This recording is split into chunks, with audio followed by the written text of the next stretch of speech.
Nithyananda Paramashivoham. Om Nithyananda Paramashivoham. Om Nithyananda Paramashivoham. Om Nithyananda Paramashivoham. Om Nithyananda.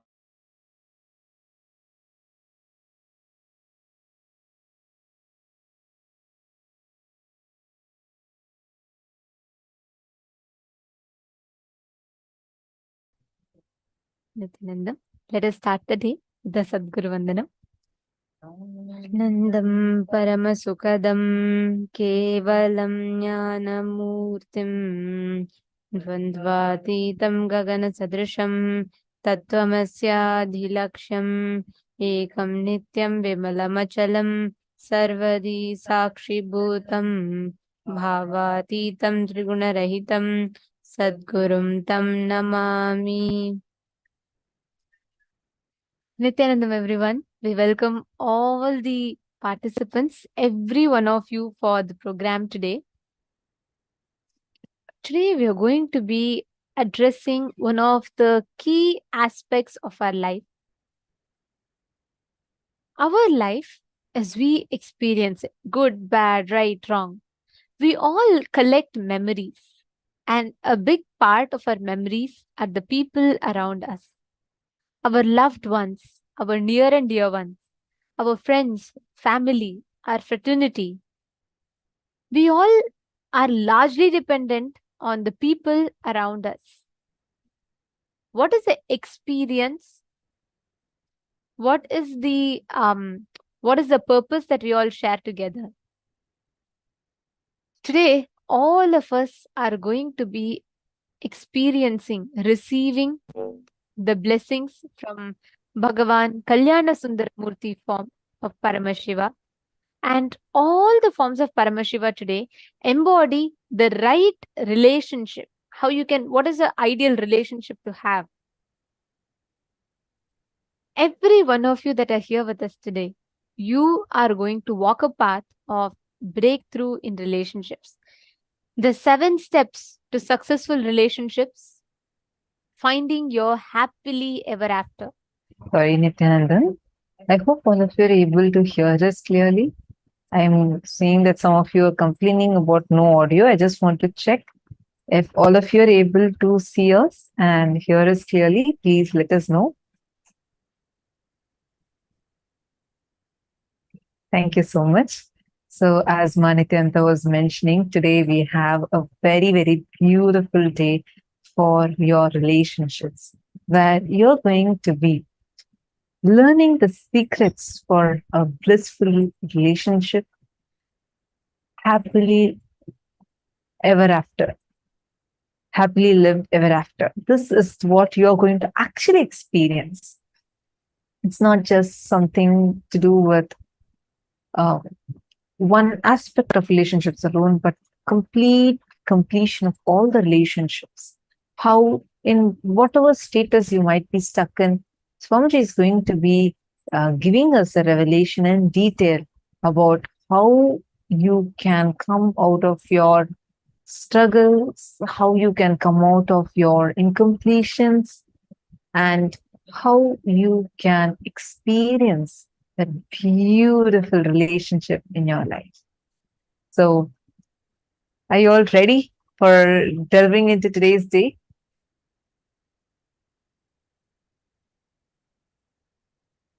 We're all going to be learning about how we can discover oneness in relationships in life. How do we exactly manifest when we say oneness? What does that mean? And how do we manifest that space of oneness? Now, I request every one of you to share with us. Please take a few minutes and share with us what is the any 3 relationships in life. that you really want to have a breakthrough in? And what is a breakthrough you want to have? Can I request each of you share, like, for example, you really want to have a lot of depth in your relationship with your wife. You want to stop conflicts in your relationship with your colleague. You want your business partner to have a lot of trust in you. You want to have the relationship to be filled with trust. Whatever it is that you have, please take a few minutes and I request all of you to post any 3 relationships in life and what is the goal you want to achieve in that relationships.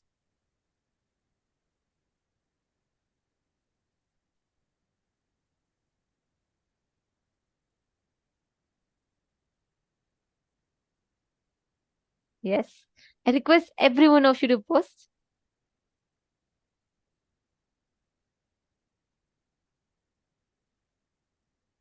Okay. I see people are posting. Any relationships in your life, any 3.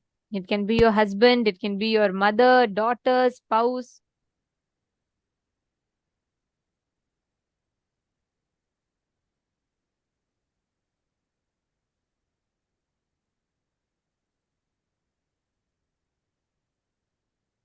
Okay. I see different answers. Okay. Thank you all. Thank you for posting. Make a note of it because by the end of the day today, you're actually going to manifest this. But how do we manifest this? What is the science of these relationships in life? Please understand, the first step is to discover oneness in relationships. What does that mean?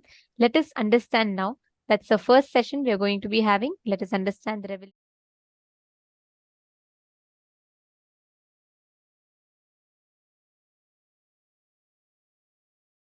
You are totality of your body and consciousness. Chit Jata Granthi. That is what Hindu tradition, Sanatana Hindu Dharma, cosmic constitution describes you. Chit Jata Granthi. The conscious decisions of your Anma, soul, natural selections of your body, DNA, these two overlapping on each other, forming a knot is you. Now, this conscious decision and natural selection, these two, how it is matching, overlapping, decides whether you are going to be a celibate, suppressed, monogamous, just having 1 or 2 affairs outside your legitimate relationship, or polygamous. All that is going to be decided by these two overlapping.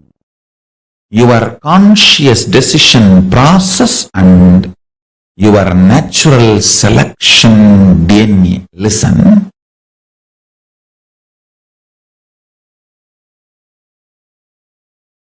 Just because every one of you have a human body, do not think you are all human beings. This generalization is the worst crime done against you.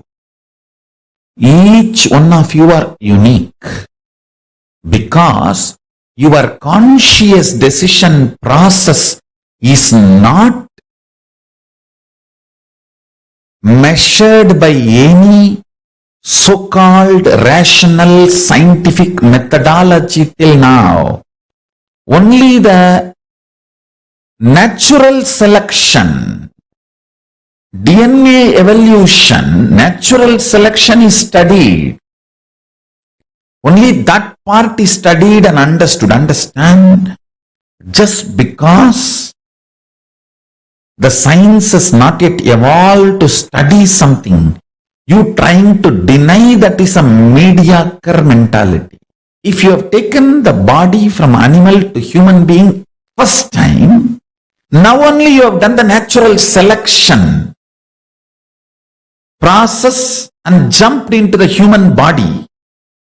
naturally your senses will need too much of support from the external inspiration, like a lot of quantity of food will be required, lot of sights pleasure, lot of music pleasure, lot of smell pleasure, lot of touch pleasure, lot of sexual pleasure. Too much is needed to keep yourself engaged, entertained, alive. And if you are denied of all that, you will be depressed. That's a problem. You will be depressed. So I don't want to say what is right, what is wrong. I don't want to give you a kind of a generalized solution. I will reveal the sacred secrets Paramashiva reveals. If you have already done the survival, means the natural selection process, more and more means from animal body you took the jump to human body. In the human body you lived few births and you have done a lot of conscious decision and more natural selection, and you evolved your system. Suddenly, listen carefully, too much of shadow of conscious decision gets embedded into your natural selection process, and you develop something called Divya Sarira, light body, which reduces your sensual needs drastically to keep you alive and excited. Means, if your Divya Sarira develops more and more, with less input from the external world, you will be more alive, joyful, excited, inspired, radiating. You may not need sense pleasures to keep you alive and active.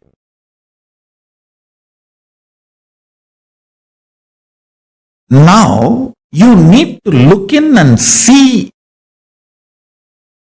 where you are standing in your natural selection process and where you want to go using your conscious decision power. Understand, knowing the telescopic and microscopic reality of you, self, God, Ishvara, Jagat, universe,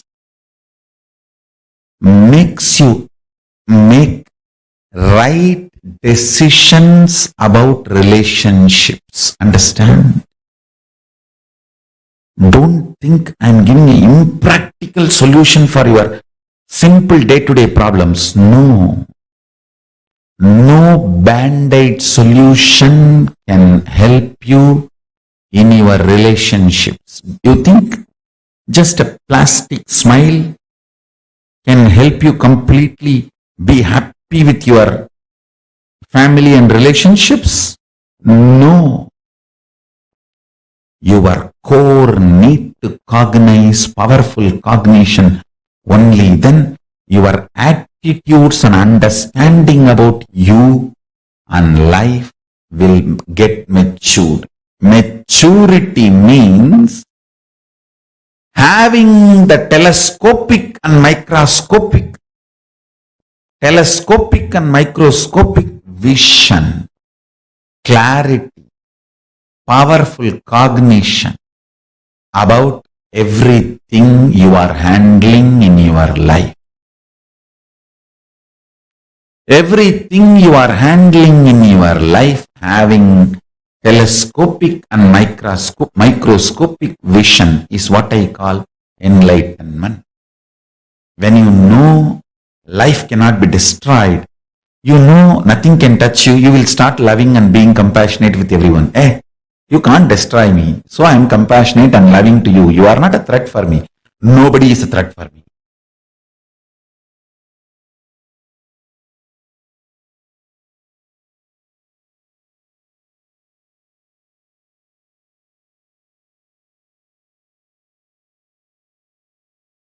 Nobody is a threat for you. From that powerful cognition, when you love, that's a real love. Understand whether love or life or laughter or dance, everything has to be from powerful cognition.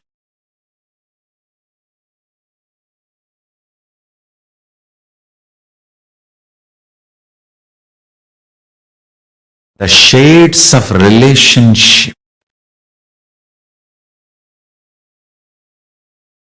is decided by the conscious decision process. Decide to use the conscious decision process to break free from the DNA you developed by natural survival.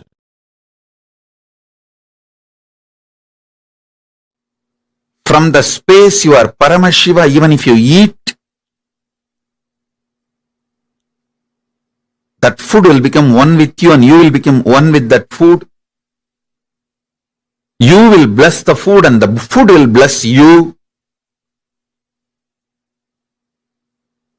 You will do good to the food and food will do good to you. It will all be amazing, auspicious relationship.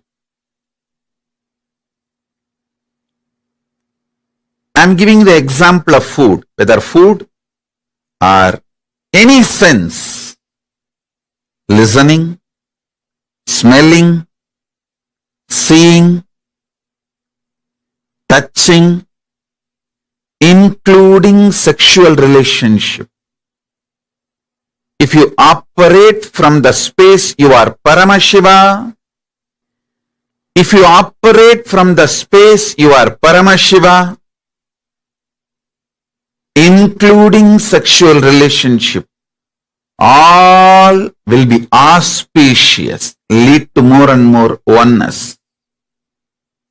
This beautiful Ardhanarishwara will be your experiential reality. Ardhanarishwara is the pure manifestation of the cosmic union, Paramashiva and Paramashiva Shakti. Listen. From the space you are Paramashiva, when you operate, you are literally living God. Not God-man, living God. Understand?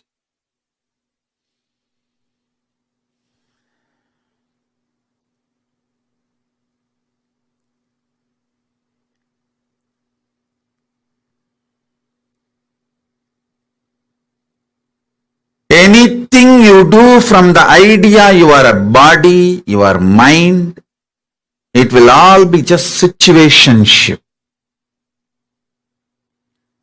Do not expect any relationship started with the idea you are just a body and mind to be a permanent relationship in your idea, in your life. Even the word relationship is wrong. Everything you do from the idea you are body and mind is just situationship. So don't blame the situations, other person, anything.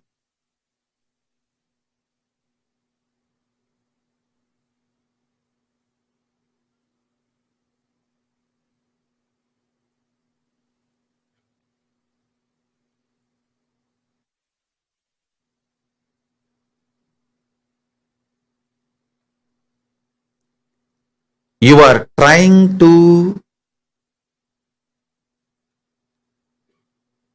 get milk, cow milk from chicken,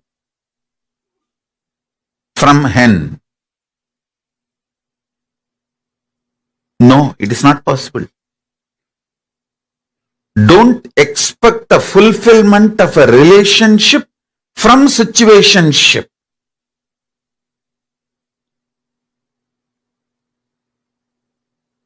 Most of you get into so-called relationships because the situation pushed you into it. That's all. Even if it was your willful decision, the will you carry is operated. It functioned, it manifested from the idea, your body and mind. See, you operate from the idea of body and mind, but you expect something which can come only from consciousness. Fulfillment, completion, peace, all this can come only from consciousness. Something which can come only from consciousness, how do you expect it from the operations you did from the idea your body and mind?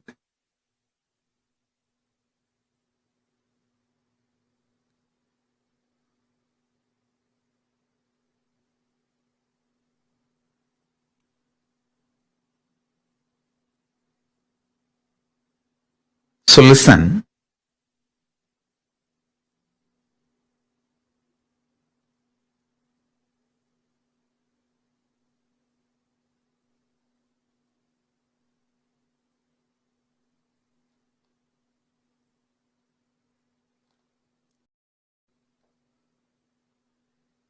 Contemplate and meditate intensely. See how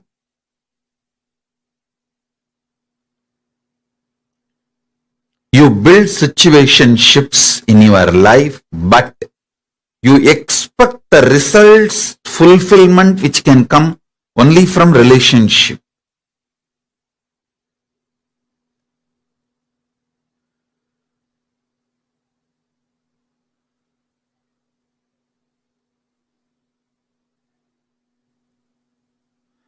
Paramashiva's message directly from KAILASA.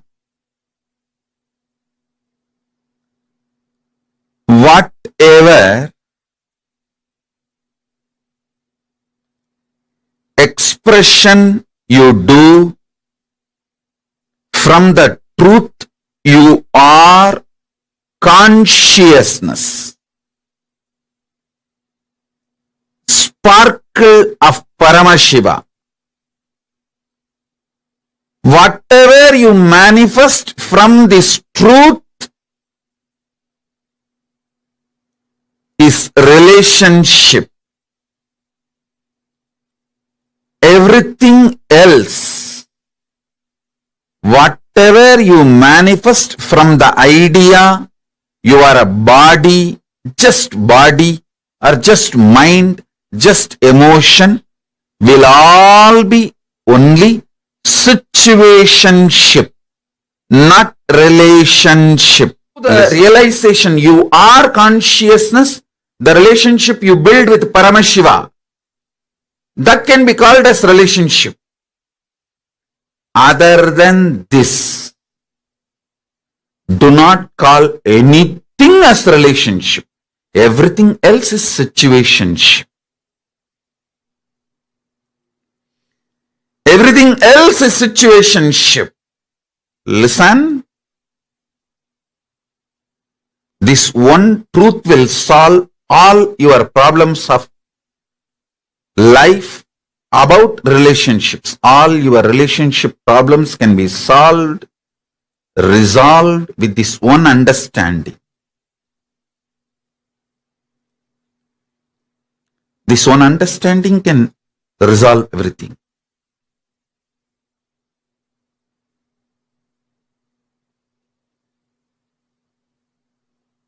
Other than your conscious relationship with yourself, your conscious relationship with Paramashiva, everything else is situationship. Meditate on this. Subject for today's webinar: discovering oneness in relationships. Understand,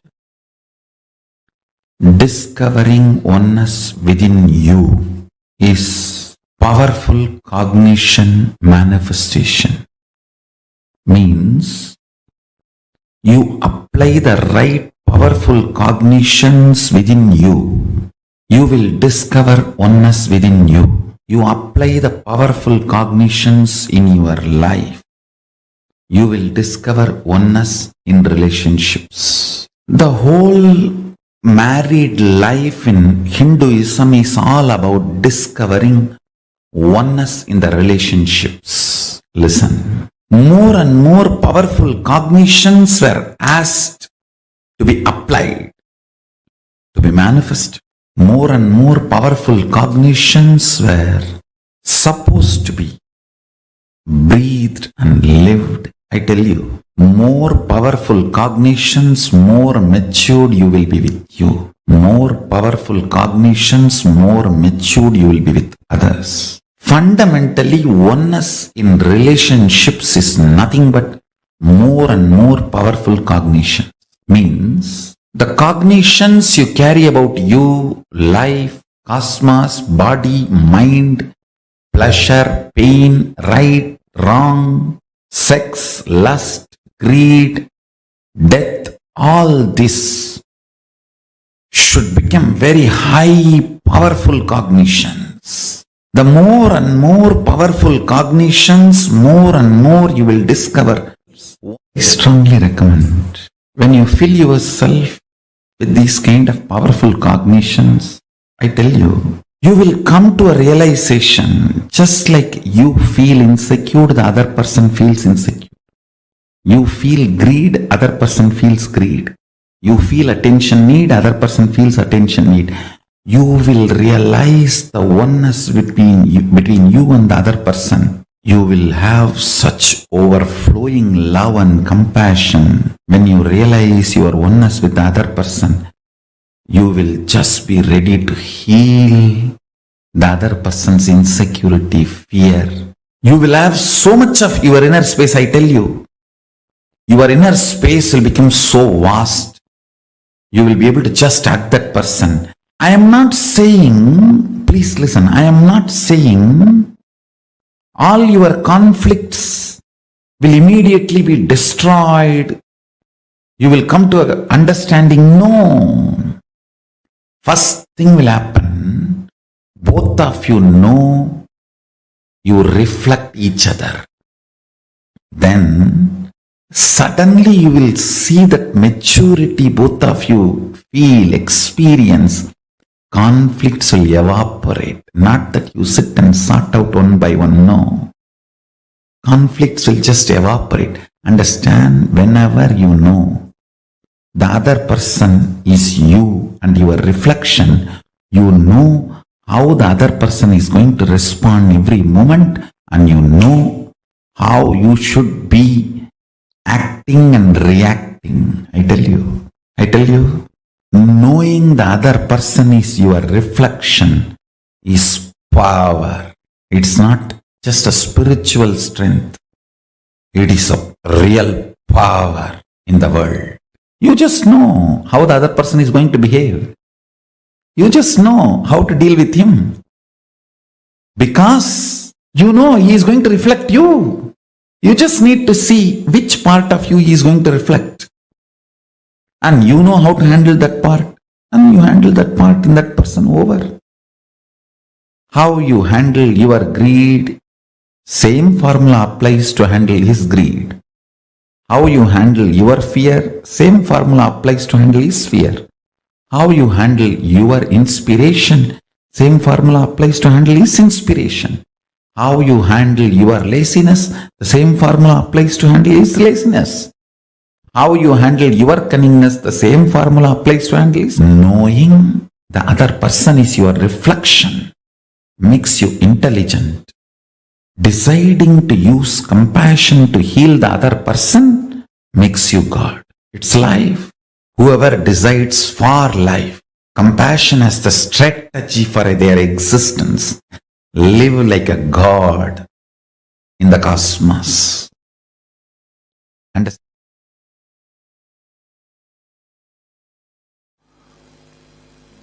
I'll expand on how the integrity and authenticity expands your relationships and enriches you to have the fulfillment. Dhyan se suniye, first I wanted to make these three statements. One, relationship does not mean only the few human beings who live around you.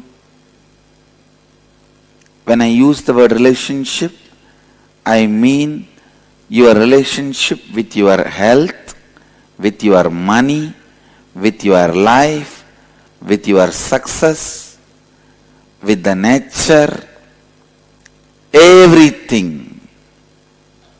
Second, you also have a very inauthentic way of dreaming about your life, just to have few cozy relationships around you, and that is enough. You are complete with your relationships and relationship dimension, which is completely wrong and inauthentic. Third, please listen. Third, only when you expand you to the level with integrity and authenticity, anything, anybody comes in your breathing space, there is a conflict-free, complete relationship. You are going to experience fulfillment and success. Relationship is not related to the quantity, it is related to quality. Please listen. The third statement takes the concept of relationship completely to the different level altogether. When you bring integrity, you will heal all the damage you caused inside you, outside you, due to the relationships, the ignorance you had in the zone of relationships. Listen. Your ignorance in the space of relationship not only causes damage in others, it causes damage in you also. When you cause damage in your spouse, in your mother, in your father, be very clear, you cause damage in you. Because your father, mother, spouse, all the relationships you carry decides the confidence and the energy you have about you. One of the important healing factor in relationships is the other person feeling confident, you are transformed, you are going to be different in future. To tell you honestly, nobody is too serious about the past hurt. Everybody is expecting about what is going to be the future. If you give them the confidence, assurance, the future is going to be really transformed, authentic and responsible. There is nobody who is not ready to heal their past or drop their past. Everyone is waiting to drop their past and relate with you in a new way. Who is interested in carrying the past wounds? Just like how you are waiting to drop the past and have the new future. Everyone is waiting to drop the past and create the new future. Everything has to happen out of completion.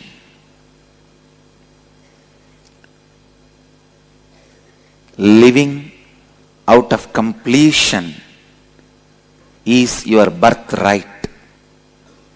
Every human being, first thing they should do when you start living your life is find the root thought patterns, suffering patterns, which is causing you suffering, and complete.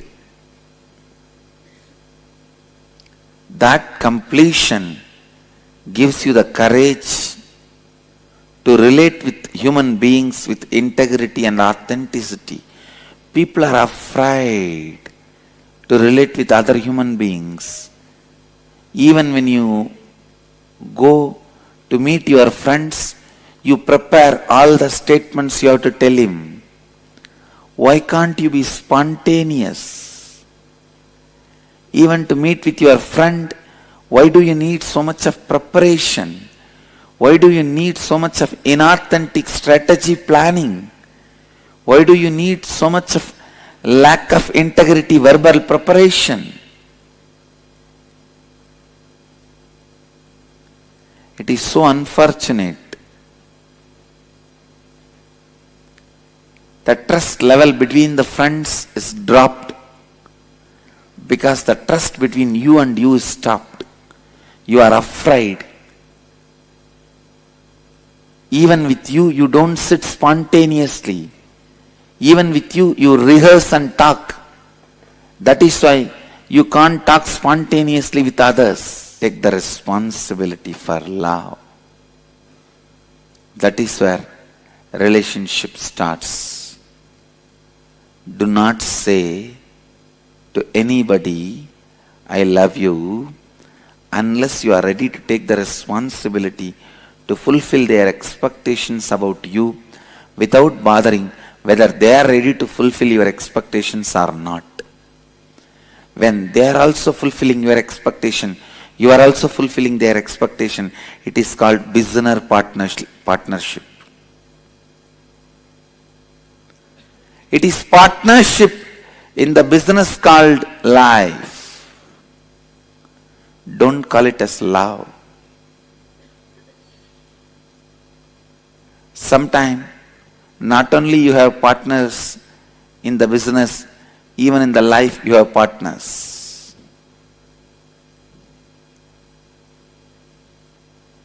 Maybe you can use the word life business partners.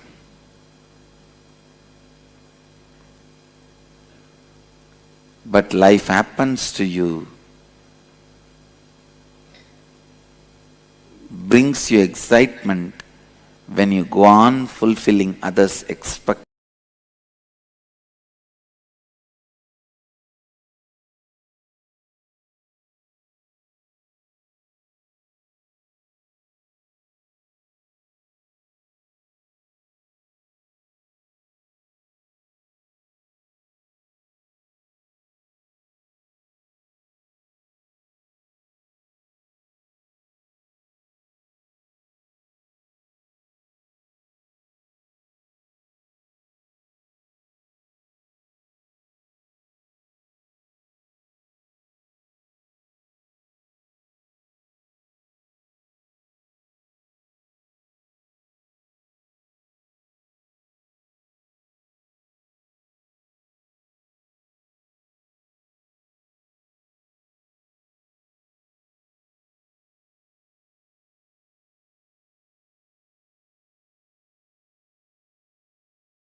One thing you need to know, even people in Tapoloka, to reach Kailasa, they have to come to planet Earth and go. Directly from no loka, you can reach Kailasa, enlightenment space. The Purana Jivan Mukti, Videha Mukti, Kailasa Padavi, Salogya Sameepya Sarupya Sayujya Mukti is only possible from planet Earth, Buloka. Not from Swargaloka, not from Tapoloka, not even from Satyaloka. Even Brahma, to reach Kailasa, has to come here, planet Earth, Buloka, and only from here he has to go to Kailasa. Because the pure consciousness mirroring is possible only in Buloka.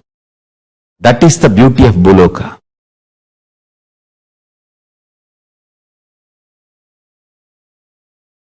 Now let me expand on reality so that you will understand how the four principles can be used to make reality as you want.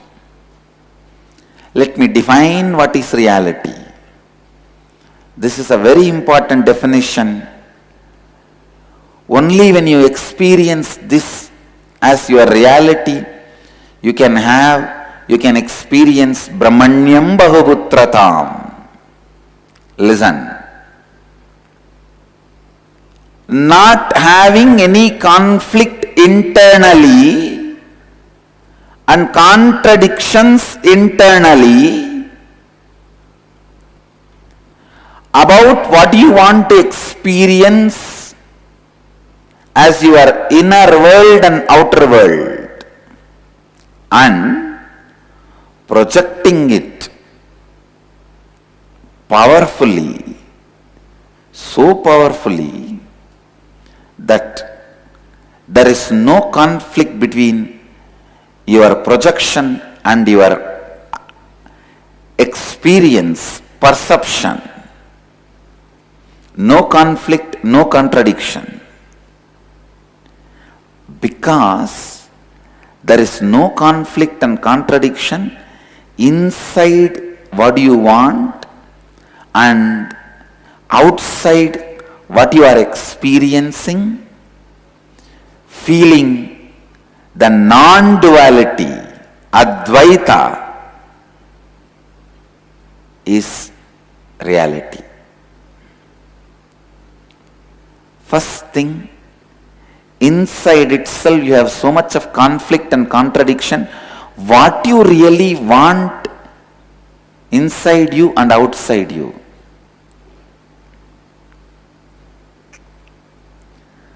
What you really want inside you and outside you. That itself has so much of conflict. Second, because there is a conflict inside, what you project is not able to move the outside as you want. Because when you say you want money, one part of you already says, no. I will ask, but you don't give. Because of the conflict, contradictions, unconsciousness inside,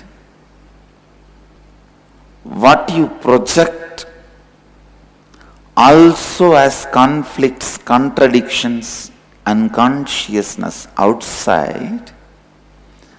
Because of that, your perception of the outside world also has unconsciousness, conflicts and contradictions. This is what I call unreality.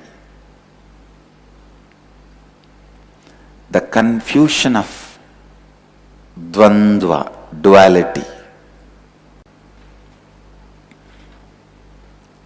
First, you being clear within you how much of wealth you need, how much of responsibilities you need to take for it,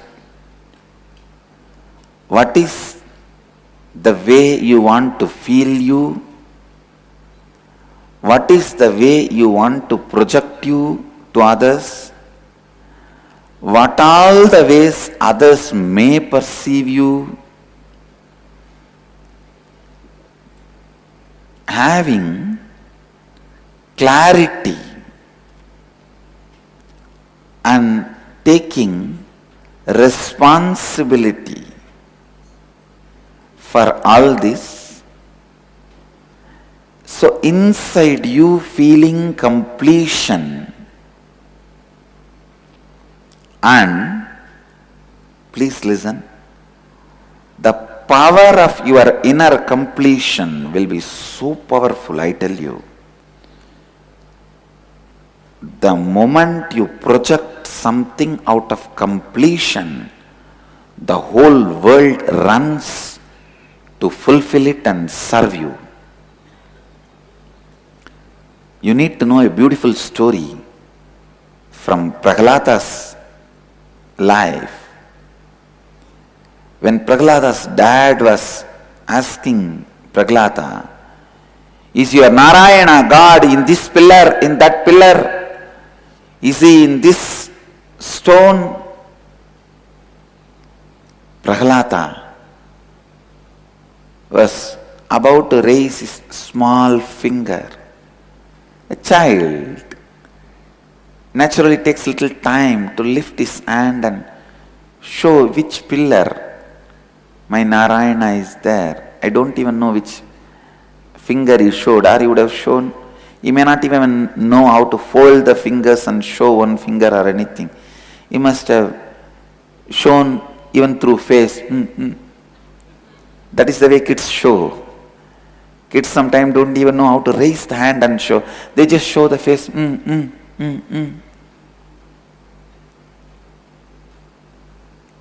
When Prahlada was about to mention the pillar, Narayana started running from Vaikuntha. Lakshmi asked, what happened? Why are you running so fast? What is there to be in so much of a hurry?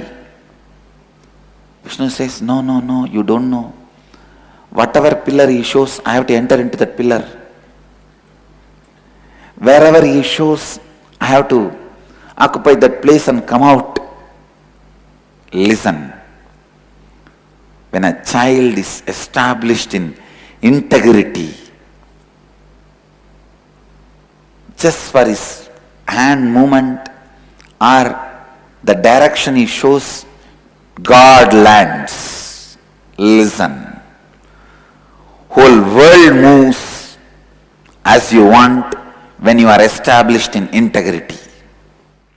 Prahlada is embodiment of integrity. Nachiketa is embodiment of authenticity. Dhruva is embodiment of responsibility. Markandeya is embodiment of enriching. Prahlada is embodiment of integrity. He was in completion with all the karmas. Prarabdha akamya sanchita.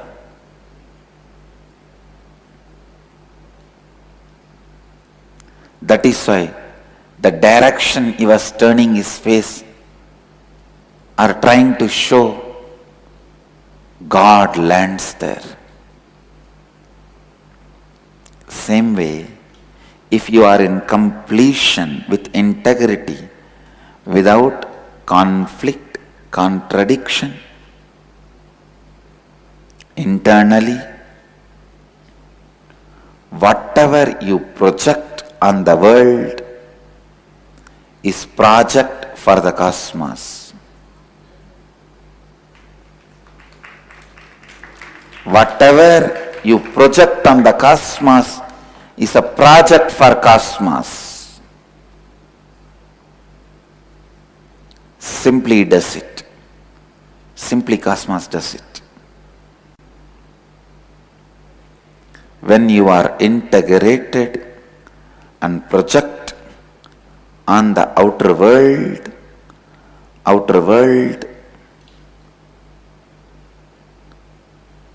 obeys you just like that. It obeys you just like that.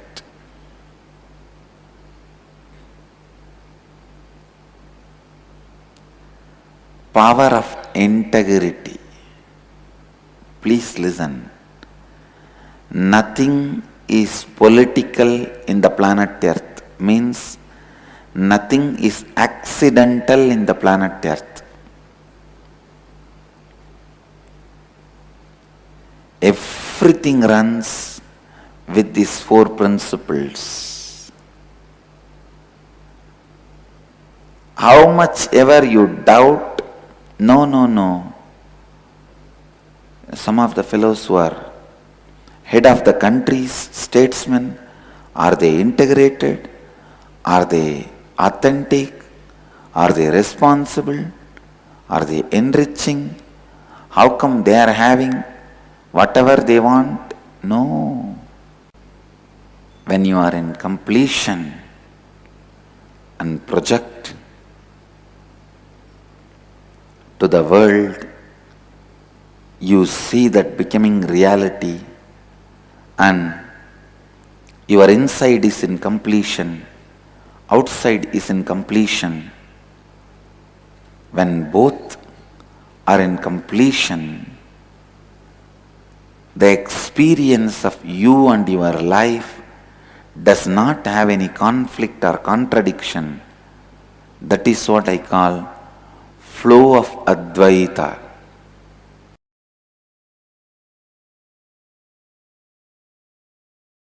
If you are established in the space of Advaita, even if the other guy tries to attack you, abuse you, his whole being will not cooperate with him to attack you. Simply, he will lose strength and fall into stupidity and foolishness, powerlessness.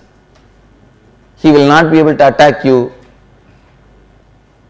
He will collapse before even he stares at you. The power of the space is such, I tell you, learn this science, practice this science, master this science, even if you have failed earlier.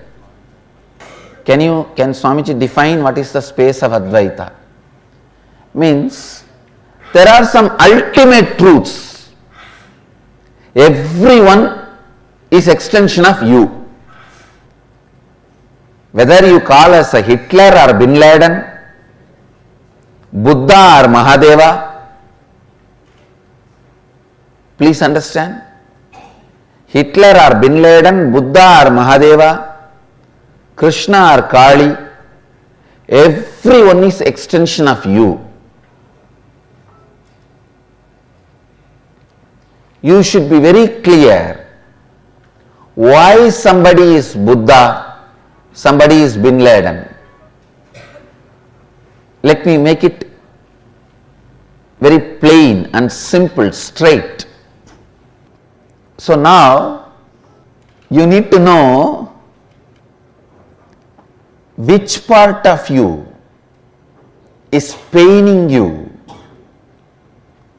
which part of you which is making you hate somebody. You should address that part and complete it. By completing with that part, you make the other person powerless.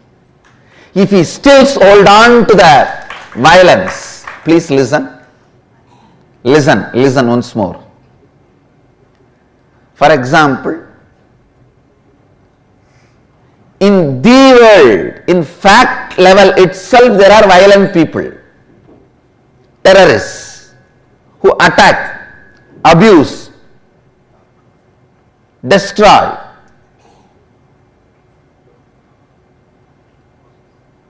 I am not saying what they are doing is right, but before you start defending you, before you start attacking back, your incompletion towards them, the my world's incompletion, complete it. When you complete it, please understand what I am giving you is a successful war strategy, because I have won many wars, I am going to be winning many wars. What I am saying, what I am telling you is not some spiritual philosophy. It is a successful war strategy. Look into you, complete with the part of you which is responsible for your anger, your violence.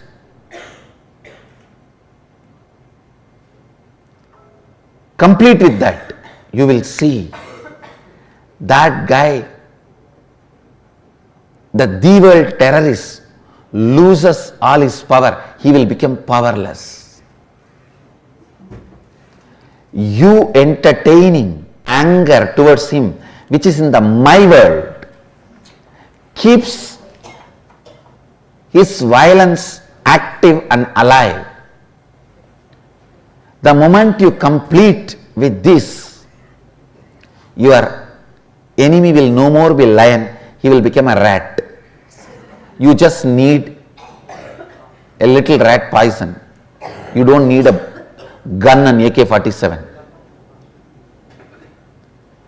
Make the enemy powerless by making your enmity powerless.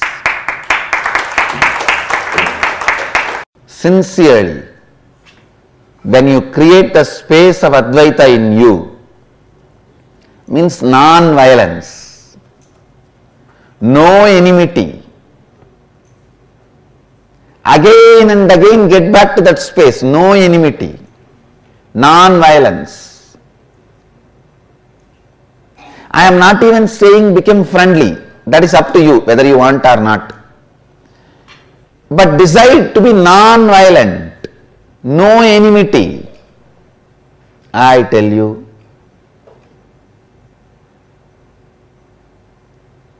the moment you complete with your enmity and drop it, your enemy will suddenly lose power. The cosmos will not support him anymore.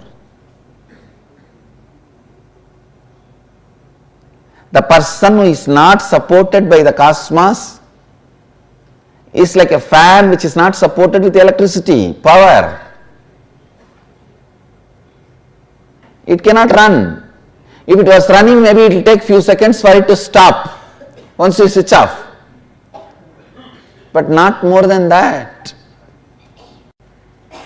I tell you, everywhere,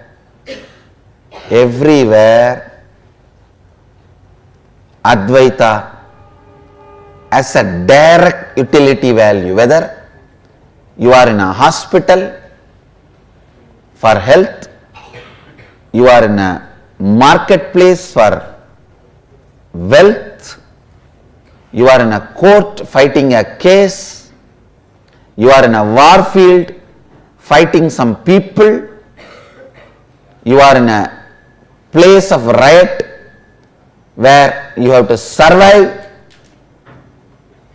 you are facing the survival threat. Wherever you are, the space of Advaita has highest utility value.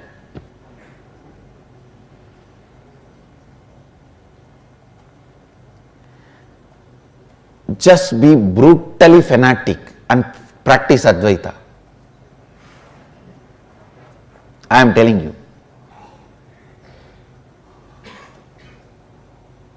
whether you logically know the values of it, the side effects of it, or you need to take a little more time to learn the side effects of it, after effects of it. Start practicing Advaita, the space of Advaita.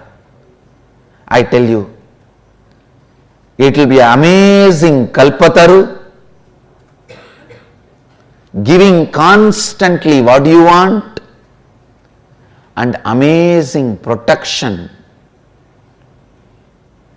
by making all your enemies stupid.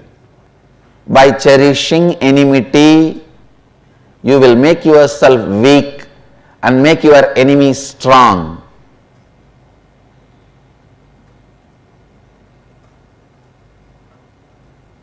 By completing with enmity, you will make your enemy weak. And after that, you don't need to destroy him. And even if you destroy, you won't have sin.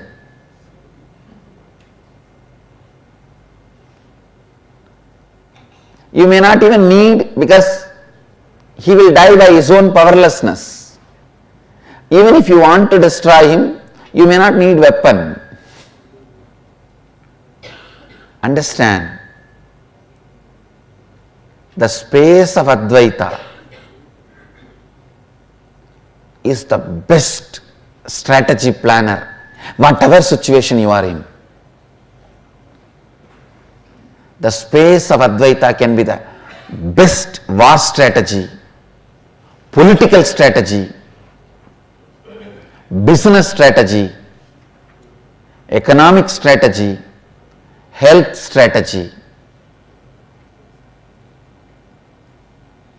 and the strategy for productivity, highest possible life. Whoever lives in the space of Advaita, even when you are directly facing your own death, is liberated. The moment you fall into Dvandva, your life is gone. You are gone, your life is gone. Whole thing is waste. Whether you are fighting with the disease, fighting with a pattern, fighting with poverty, fighting with disturbed relationships, fighting with terrorists, fighting with society, fighting with anything, keep Advaita, the space of Advaita, as a strategy for your life.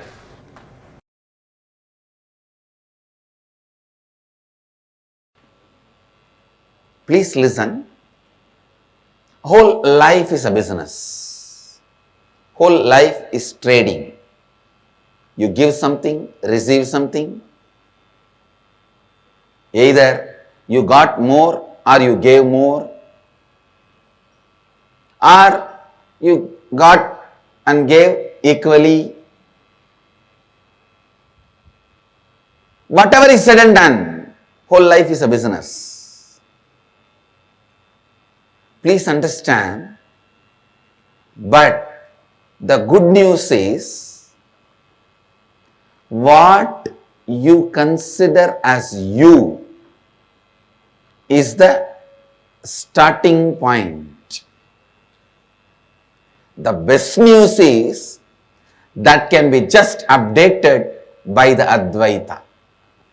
Please understand, what you consider you is the position, trade position. If you consider you only dependent on your physical qualities, you only have depreciation asset. You only have depreciation value. But if you assess yourself based on the qualities you carry in your mind, It can be, you can be appreciation asset, means intelligence, your ability to handle any situation. How you perceive you, if it is just occupied, means your self-image, your identity about you, if it is occupied completely by your look, by your beauty, the physical dimension, please listen, you are making all your strategies and plans based on depreciation asset. More and more as time passes, life will be hell for you. Kala will bring suffering for you. Please understand. Strategy which brings best things as Kala passes is eternal strategies. If your perception about you is all based on your beauty, you are having exponentially depreciation asset. You can manage few more years with various creams and cosmetic items, but it will continue to depreciate.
So beautifully, Swamiji had revealed to us about the secrets of relationship and what is Sameepya Samādhi, how to experience Sameepya Samādhi.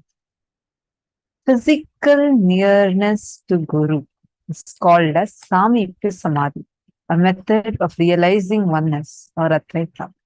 In Veda, Gama, Shaiva Sampradayas, physical presence of Guru is not only required, it is mandatory for the highest enlightenment to manifest through you. In Sameepya Samādhi, you become the Guru's Divya Shrira. When you bring yourself and put the Master on you, or put yourself on the Master so strongly, he gets imprinted in you intensely. Then burn yourself with integrity. Now you just radiate him. Manifest his space, his state, powers as his Divya Sharira. How many of you understood this beautiful explanation Swamiji gave to us about Divya Sharira, where Swamiji explained how when you take a clay, let's say you put your hand on that clay, you put your hand strongly on that clay and take it and burn that clay. It then hardens. Then permanently that clay with your hand imprinted on it will become a Divya Sharira of you. This is an understanding we need to have to understand how Divya Sharira actually works. Like that, when you get connected to Swamiji and strongly have the Guru, Swamiji imprint in you, and so strongly you just get deeply connected. The feeling connection is to be understood more over here. The more and more you start letting the master, like suddenly you will see his likes has become your likes.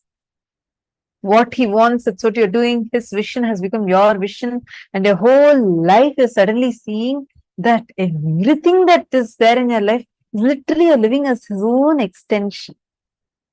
That is being his Divya Sharira, where he can radiate through you. Many of you are understanding this. Such an amazing, powerful cognition, right? Where you can become his Divya Sharira.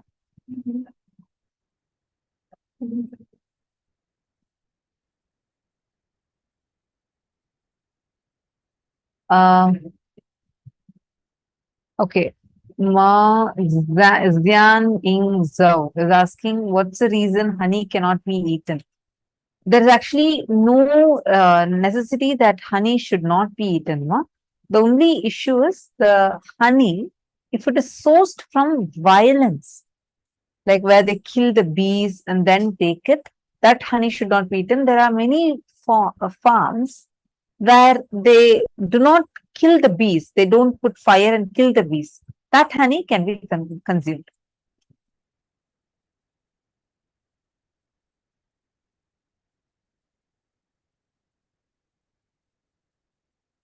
How many of you understood this amazing, powerful revelation? Same way Swamiji revealed to us about how to make your enemy powerless by making your enmity powerless. And also one beautiful about this is, right, the way these samadhis are, the Sameepya Samādhi will always lead you to Sarupya Samādhi. All KAILASA Vasis, if you see everyone, all Swamiji's sannyasis, every one of us experience Sameepya Samādhi, where we all experience the physical nearness of the master. From there, we move on to Sarupya Samādhi, which means our form becomes that of the avatar. Like, for example, just because we are living around Swamiji, right? Like my life in Gurukul, as we all grew up, every time we see Swamiji wear a turban style, next day you will see all Gurukul kids will be replicating it. If you see small kids, right, the way they play, I still remember when we were all very young in Gurukul, the games that we used to play, because Swamiji said he used to dress up deities. Alankar, we used to dress up. And then you will see kids, small kids, all sitting and like how Swamiji will give satsang. Right after the satsang, everyone will come and sit and replicate that exact style of talking, the words. I still remember so many times the punch dialogue Swamiji will tell, or a new word. Half my English, I will say 90% of my English I learned from Swamiji. 10% was before basic communication I understood before I joined Gurukul. But 90%, the way Swamiji talks, the punch dialogues, every satsang, if Swamiji tells one very nice click, right? I will make it a point to go and repeat it 10 times to anyone who comes in front of me. Automatically, that Sarupya Samādhi becomes a part of our living. If you see, Gurukul kids will be wearing dress like Swamiji, they'll be wearing turbans like Swamiji, everything will be replicating Swamiji. How does that happen? That is Sarupya Samādhi. From there, it becomes Sayujya Samādhi, means the form of Paramashiva becomes, you merge into him. The form and form separation dissolves and disappears. You merge in oneness with Paramashiva. And this is what is Sameepya Samadhi. Understand, Samadhi itself means you are moving towards, you are starting to manifest that space. Advaita, oneness manifests from this space. See, what causes that separation, incompletion that is influencing you from your past thinking system? Take a few minutes and pen that down. Do you have some incompletion, powerlessness, which is influencing you and not allowing you to experience oneness? Like, for example, every time you declare, I am Swamiji, something in you will give you insecurity. Hey, wait, where are you going? What about your learns? What about your relationships? What about your commitments? If you keep saying you want to be with Swamiji, you want to be with Swamiji, then what about all this? Write down all of them. Take a few minutes and please pen them down.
Now, let us go to the next step.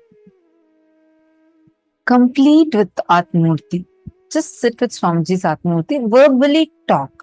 Don't do it as a mental talking. Many times you say, you know what, I am talking to Swamiji. I am just mentally talking to Swamiji. And I am doing telepathy. See, do not do telepathy with Swamiji right now. I have seen many people saying this, saying that, no, I am talking to Swamiji. Just mentally, I am talking to Swamiji.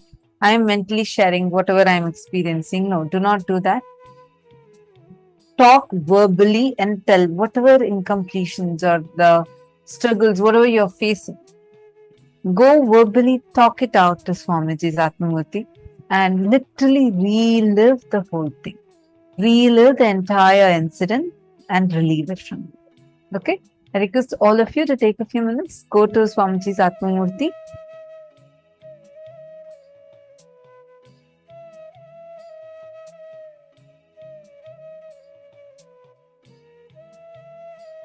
Okay, Nikhil Thakur is asking, how do we reconcile a monotheistic violence perpetrated shamelessly against Hindus? Kashmir in the past, Manipur in the present. The bigger problem I see is people not even comprehending it. So it makes me feel if I don't harbor a sense of dharma and adharma, then how will it be decimated ever? Here I feel I am made for this fight. But then Swamiji said fighting with anything makes us powerless. Help me out now. Okay, beautiful question. Nikhil Thakur. Sorry, I'm not seeing you on the camera. Please could you wave your hands? Just trying to see where you are.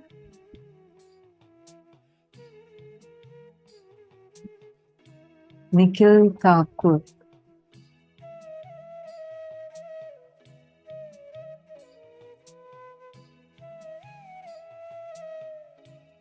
Yes, Nithyananda. See, first and foremost thing,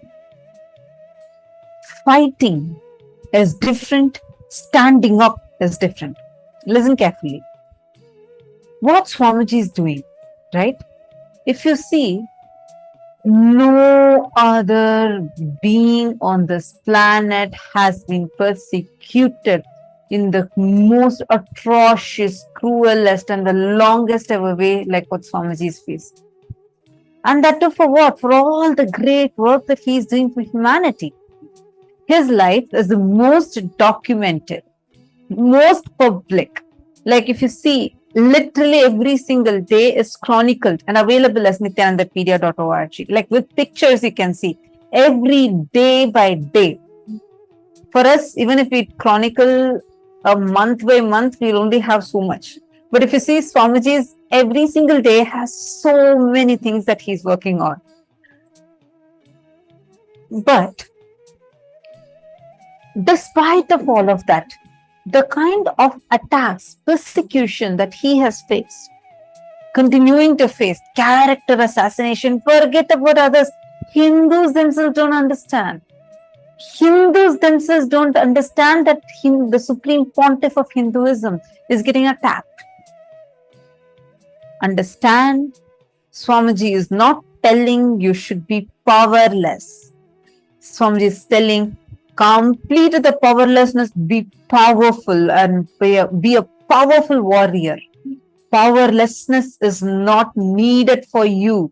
Anger is not needed for you to go and fight and stand up for dharma, but from the context of standing up for dharma, stand up. Anger is different, ferociousness is different. Anger, the root is powerlessness. Ferociousness, the root is powerfulness, having the intensity and ability to align yourself to stand up ferociously. See Swamiji, for example. Have you ever seen Swamiji angry? Ever? No. That word does not exist in his dictionary. But have you ever seen anyone this ferociously, no matter what character assassination attempts have happened? I mean, it's not even an attempt, they have done it so badly and so cruelly. For the longest ever, it's more than a decade now. Since 2010, now it's 2023, still it's continuing. Does he ever stop? No. Does he ever withdraw? No, never. That is ferocious. That comes only from completion, like Krishna. Actually, if you understand how Bhagavān Krishna was, you will understand how Swamiji is, and vice versa. Because I always feel like if you see the strategy part, especially the way how Swamiji deals with things, like I'll feel like, oh my God, after living around Swamiji, the scriptures are becoming more and more real for me. Like I feel this is what Bhagavān Krishna did. And this is how he would have lived. When they say, when he tries to show like he got so scared and he ran away from the battlefield and trying to, and he was called as Ranchor.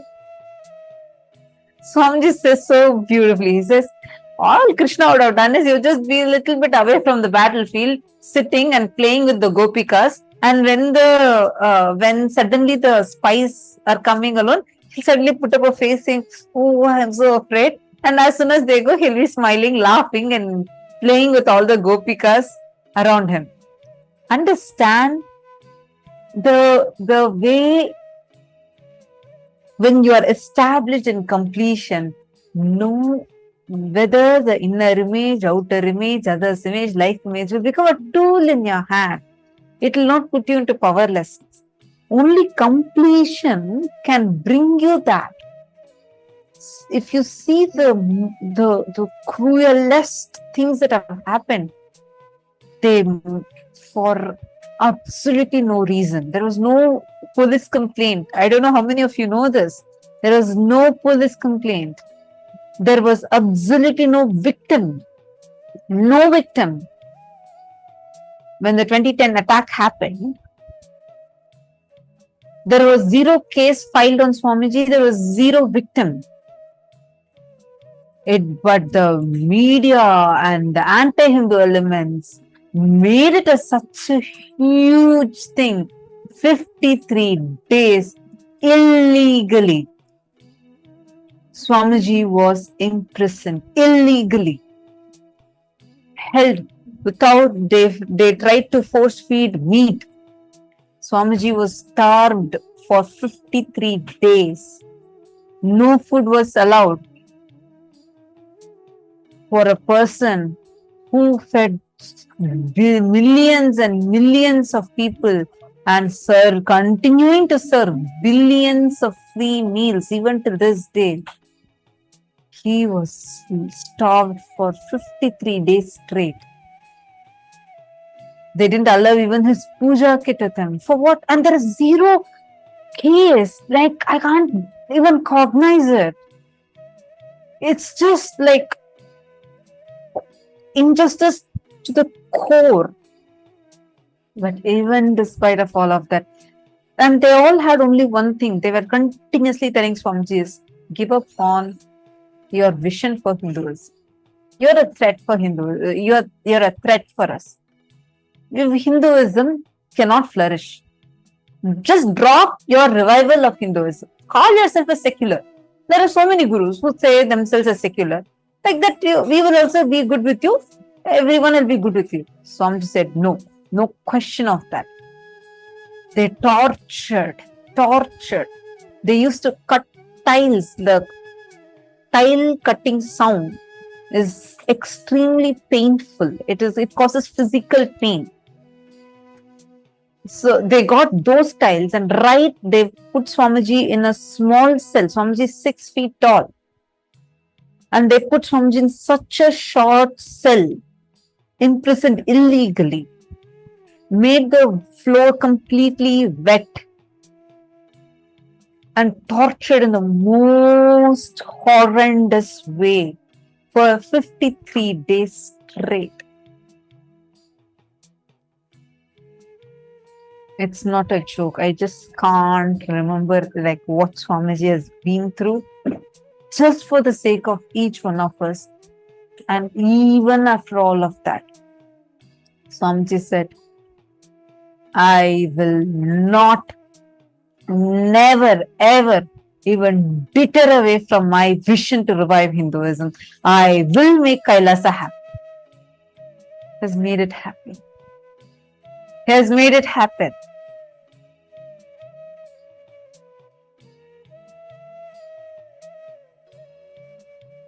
Nikhil Thakura is posting, I remember the abduction case with both of you too. Exactly. The whole case is such a faltu case. It was like the worst way. Like I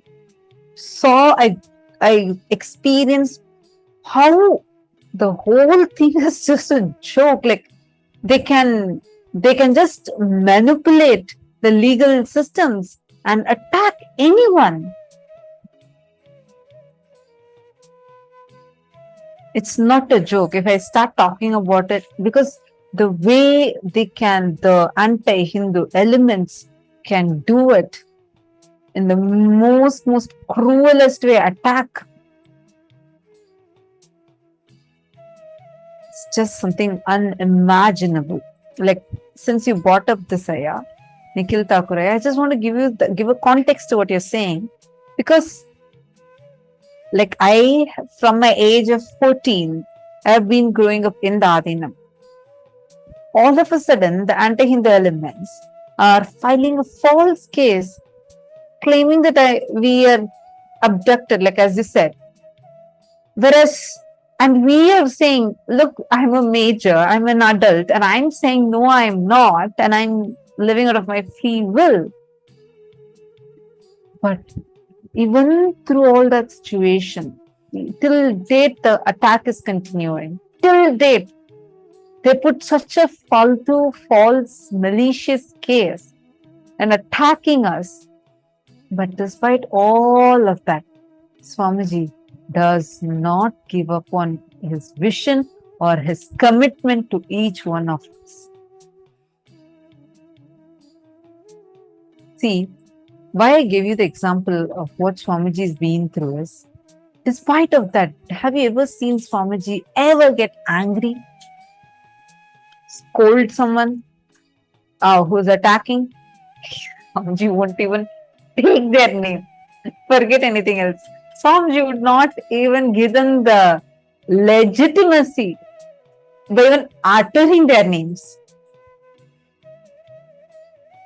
But he does not just that he ensures this mission continues, he ensures that his mission intensifies every single time. That is how flare up by intensely doing the mission. That is what will happen when you're established on completion. And that's not called as fighting. That is called as standing up, being a warrior, a real ferocious warrior. Anger is different, ferociousness is different. I hope you understood. Yeah, like I hope I answered your question.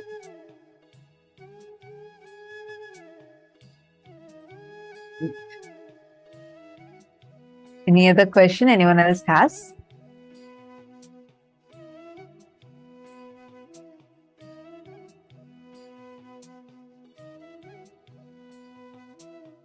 Right. Make your enemy powerless by making your enmity powerless. This is something I really, really love. Because the moment you start cognizing this,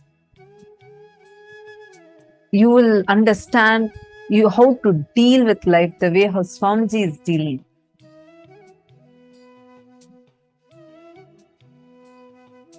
Ma Jessica Martin, actually I see your message. That is so crazy and amazing. For 53 days. I don't understand how they can even hold him for no reason.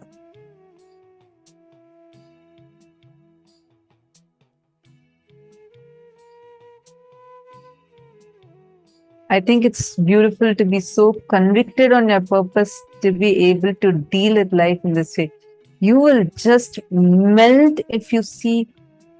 Actually, no one ever knows the kind of attacks Swamiji has been through.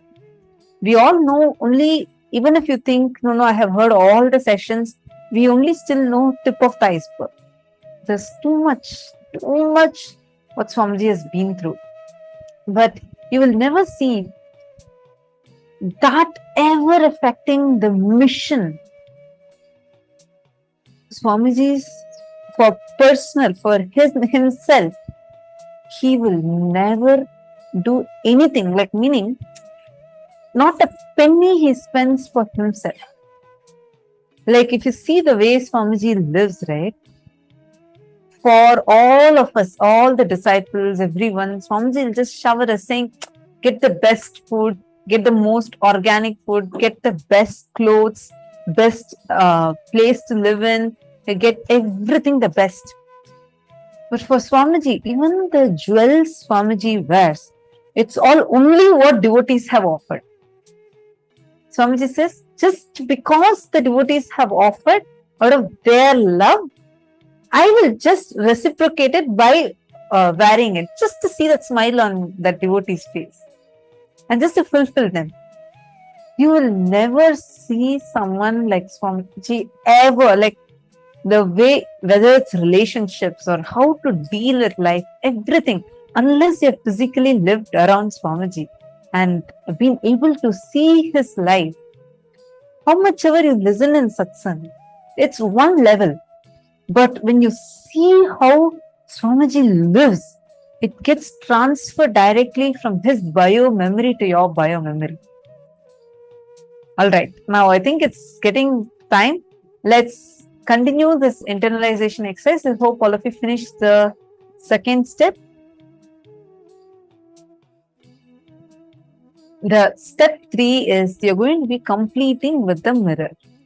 Invoke the incidents in the mirror and relive the whole incident. Understand the difference between remembering and reliving. When you're remembering, you are now, let's say you're now 57. Something happened at the age of 7. If you remain as 57 and visualize what had happened at the age of 7, that is called as remembering. Reliving means forget your present identity. Just dump it, throw it, and become that person at the age of 7.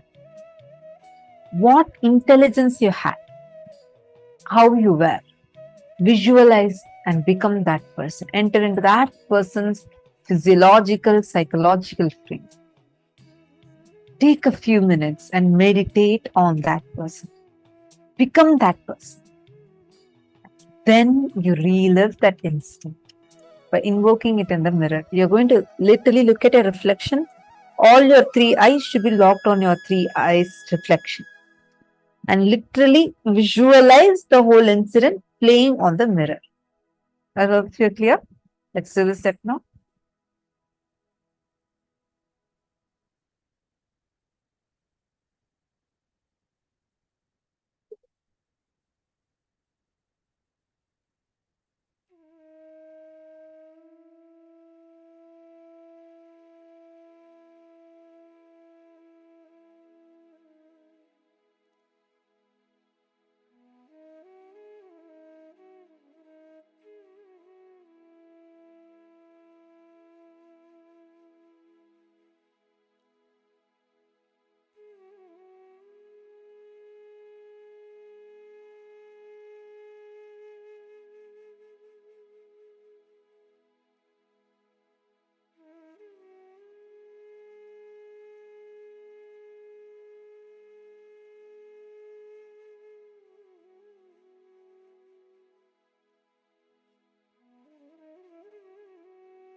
Slowly relax.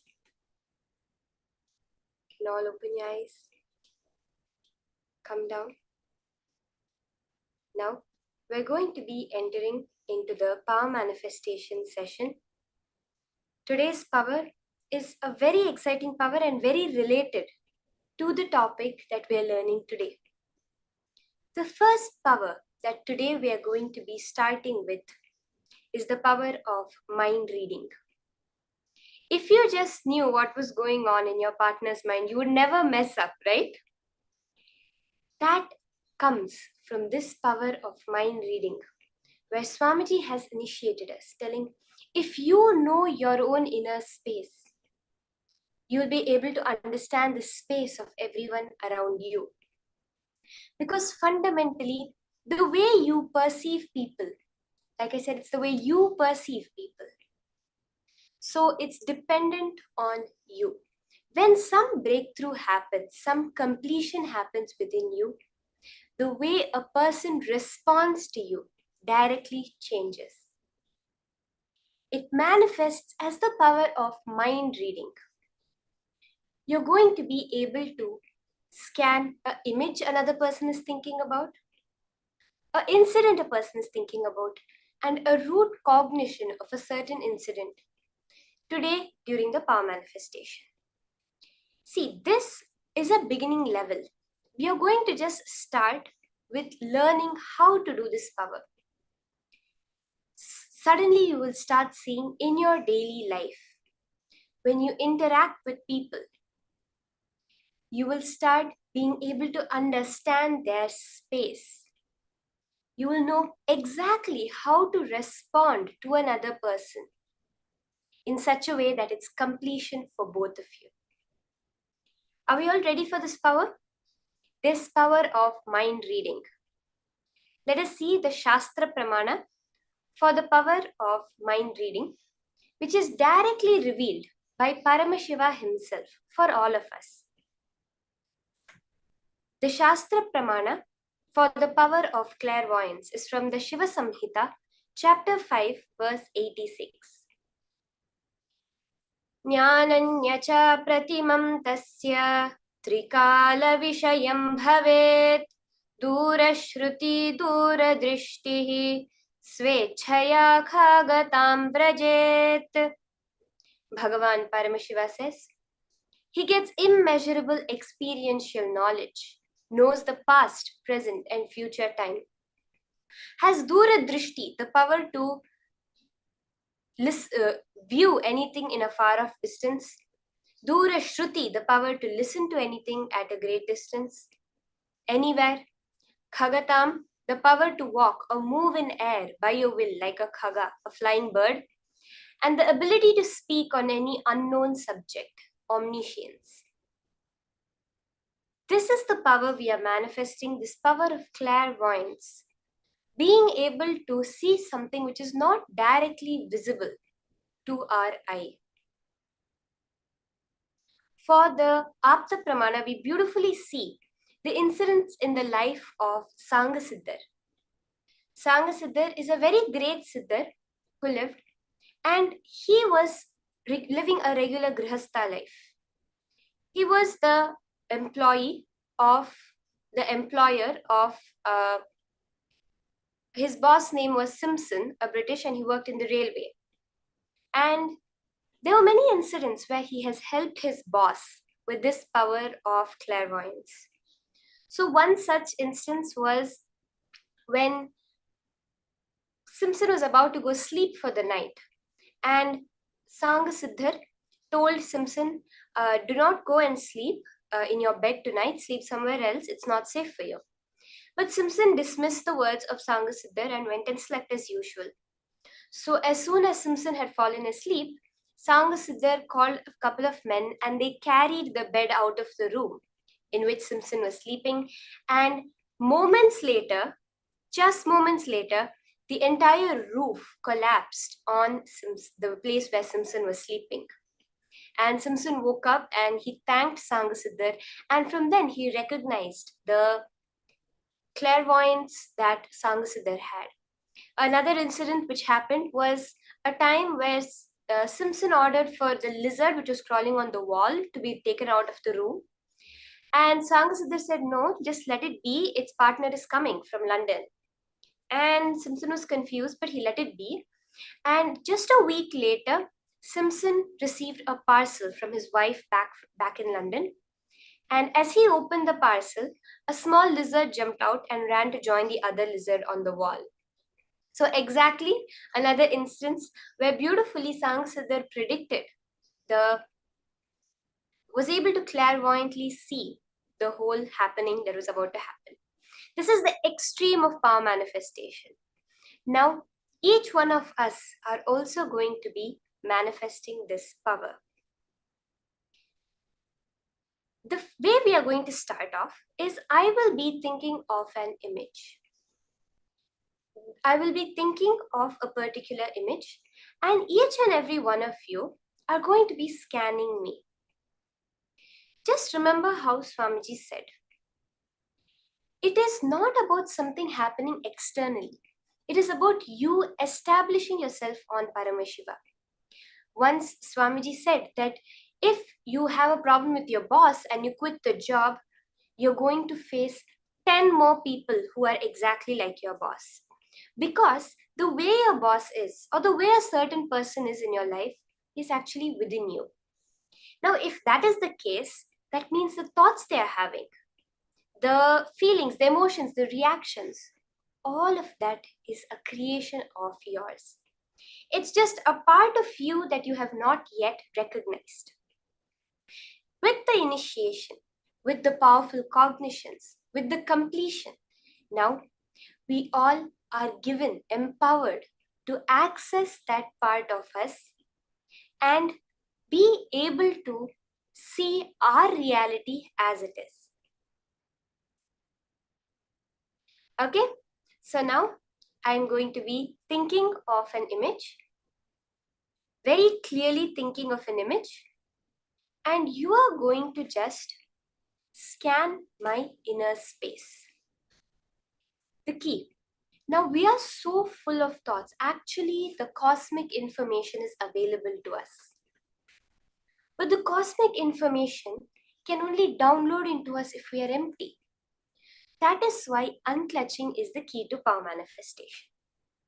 It's like we heard the story of, in a few days earlier in the program, of the Zen monk and the scholar. So what happens was a great scholar goes to meet a Zen monk, a Zen master, and he's so full of knowledge. He sits down, he's talking, he's telling, I did this, I did that, I know this philosophy, that philosophy, this meditation, this process. And the master is just quietly sitting. He signals his disciple to get some tea. He gets the tea and this man continues talking, this scholar. He keeps 2 teacups, and the teacup in front of the man, he starts pouring the tea. He pours, the cup is half full. He continues pouring, the cup is full. And then he continues pouring until the tea starts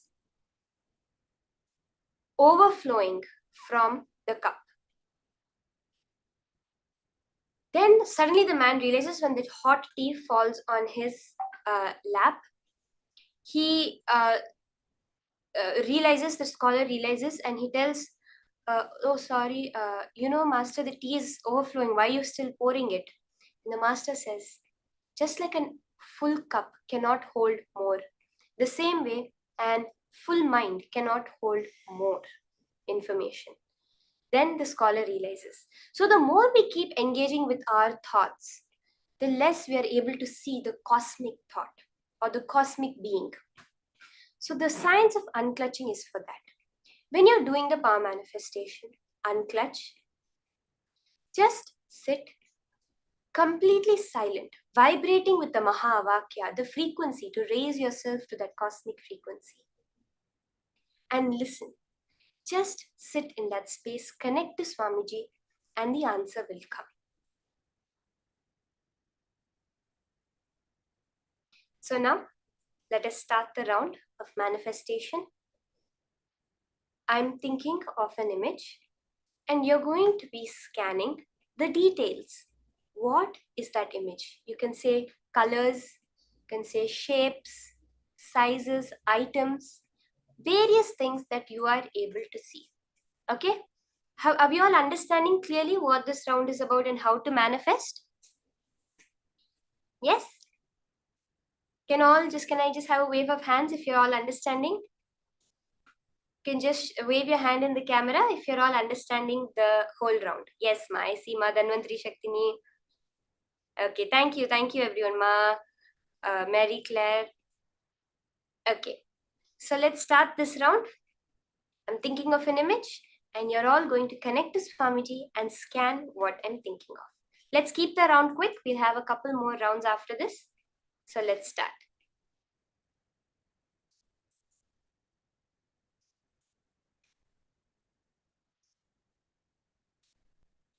Chanta Mahavakya. Unclutch. Connect to Swamiji and start posting whatever Paramashiva is revealing to you.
Okay, let's all start posting.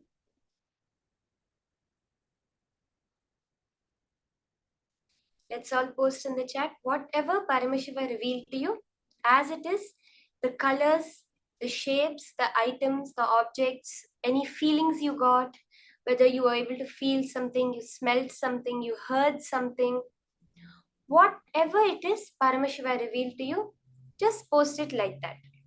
Okay, Ma Sonia Rao has posted, Ma Dhanvantri Shaktini.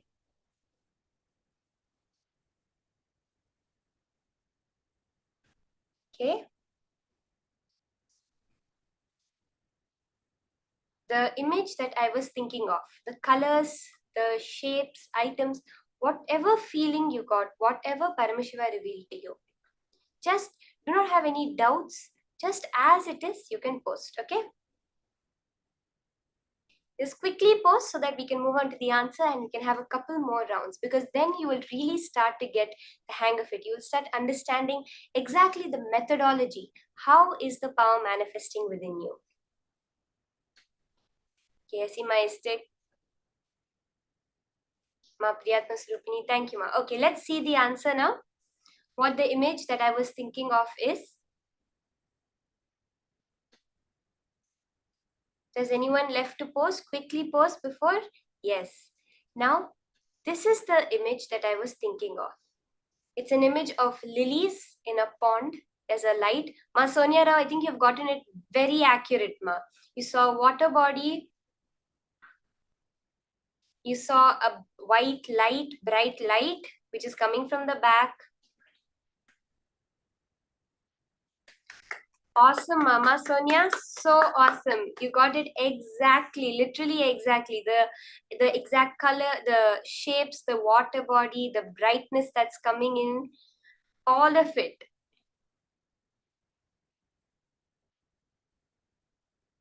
See, Ma, Mary Claire, you've said you didn't see anything, right? Nothing. So, Ma, I will tell you, Ma, it may start off like that. In the beginning, you may see, oh, Paramash was not showing me anything. I'm not seeing anything.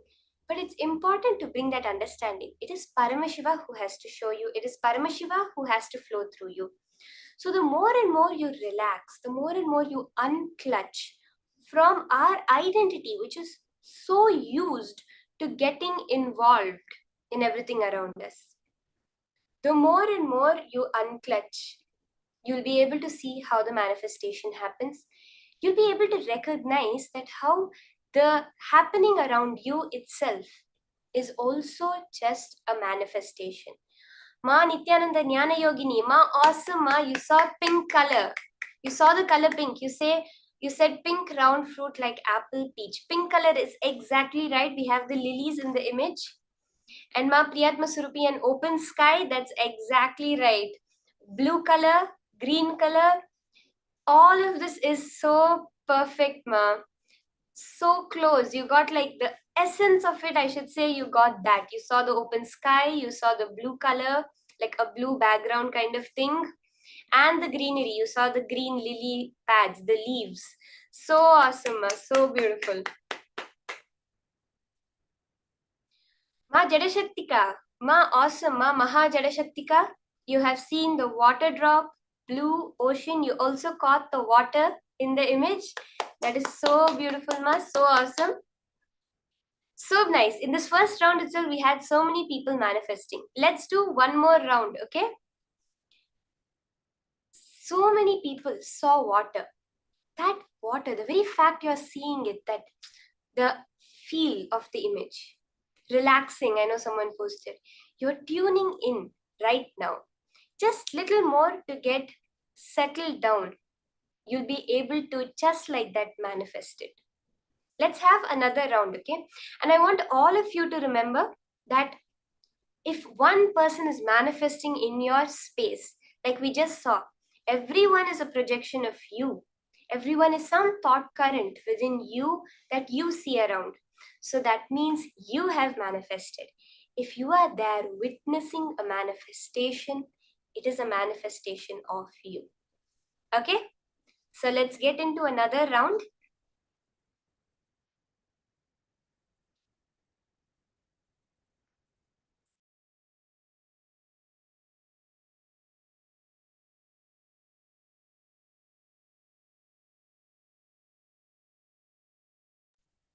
Okay. We have another image now. I have an image that I'm thinking of. Again, the same space. See, one manifestation always leads to another. As Swamiji said, the solution for not manifesting powers is to manifest more. But we are all manifesting, so more manifestation can only be our reality. So are we ready? Just connect to Swamiji. Chant the Mahavakya, unclutch, and scan. What is the image that I am thinking of right now?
Just Paramashivoham. unclutch, Chanta Mahavakya.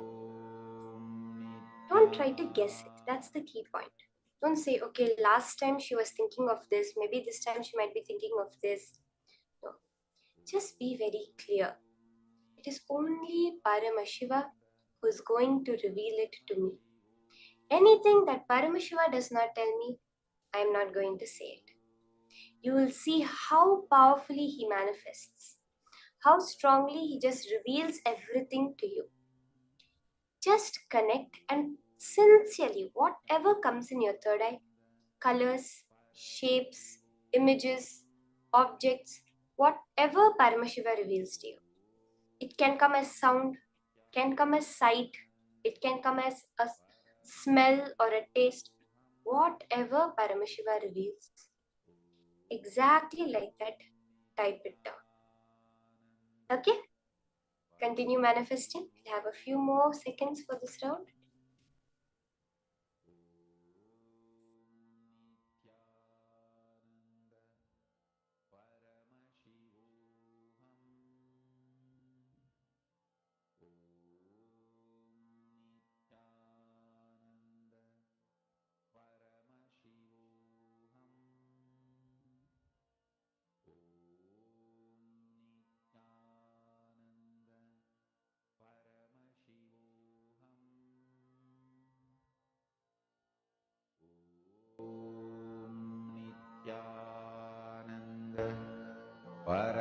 Paramashivoham. Om Nithyananda. Paramashivoham. Om Nithyananda. Paramashivoham. Om Nithyananda. Paramashivoham. Om Nithyananda. Paramashivoham. Om Nithyananda. Paramashivoham. Om Nithyananda. Paramashivoham. Om Nithyananda. Paramashivoham. Om Nithyananda. Paramashivoham. Om Nithyananda. Paramashivoham. Om Nithyananda. Paramashivoham. Om Nithyananda. Paramashivoham. Om Nithyananda. Paramashivoham. Om Nithyananda. Paramashivoham. Om Nithyananda. Paramashivoham.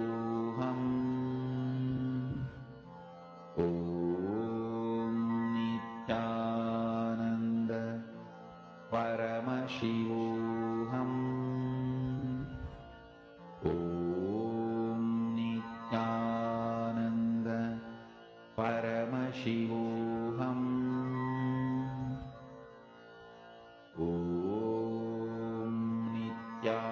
Nithyananda. Paramashivoham. Om Nithyananda. Paramashivoham. Om Nithyananda. Paramashivoham. Om Nithyananda. Paramashivoham. All of you can post your answers. Let's all finish posting.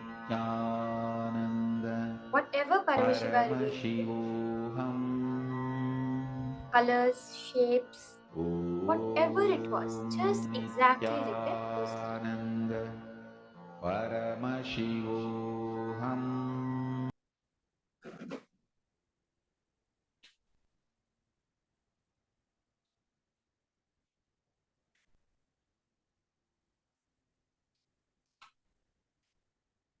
Okay, see a closed roof with more dark background, Ma Priyatma Surupini. Jnani Yogini have posted. Everyone just post in detail whatever Paramashiva reveals. Okay, see green trees, mountain hole, small river, brown, orange, gold, wood, puja kit, worship trees, Ma Sonia Rao, tree, something with metal. Ma Sonia, when you're scanning, Ma, don't use words like maybe, because you introduce doubt into it and then it's no more manifestation, it becomes more of the mind. So, as Swamiji always says, hold that highest powerful space. Paramashiva never says maybe. Swamiji never says maybe. He just knows because it's the third eye that is revealing it to you. It is Paramashiva who has revealed it to you. So don't use words like maybe, is it, or anything that can bring that self-doubt within you. Are you understanding, Ma?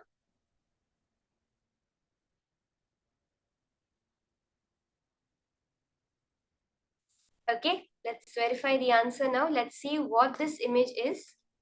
As you can see here, the image that I was thinking of was a picture of Swamiji in the beautiful Devi Bhava Samadhi Darshan. So all of you that saw orange, Ma Dhanvantri Shaktini. If you saw green, green is there, orange is there, especially orange because that's the dress Swamiji is wearing. Metal, there's a bell, there's a crown. Orange, Ma Virupaksha, Ma, you saw orange, Ma.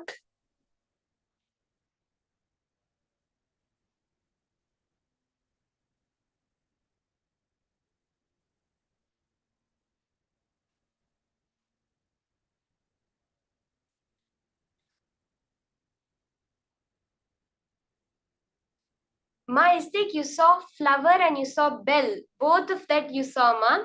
That's so beautiful.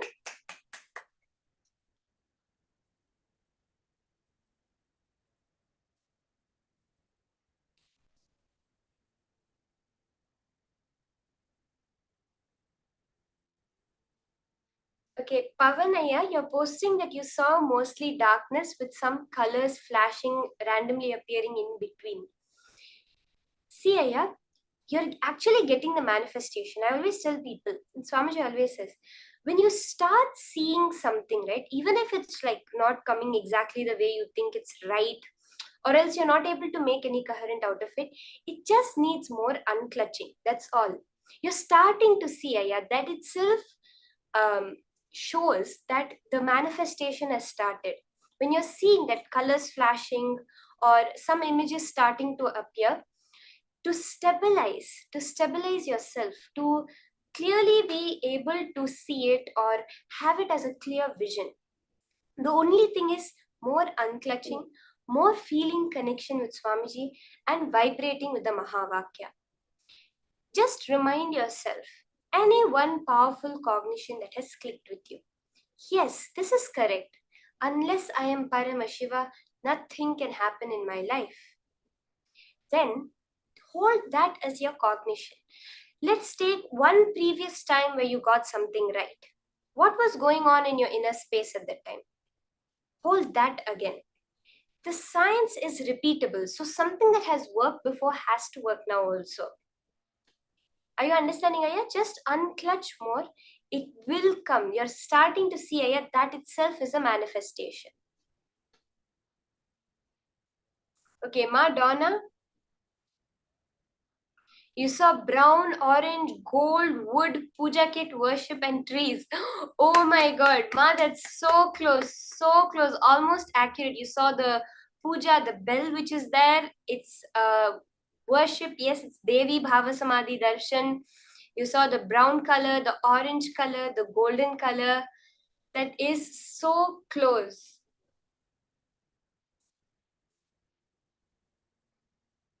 It's not something random at all, ma. Literally, this is the exact impression someone gets. It's right, you're scanning my thoughts, you're scanning my mind.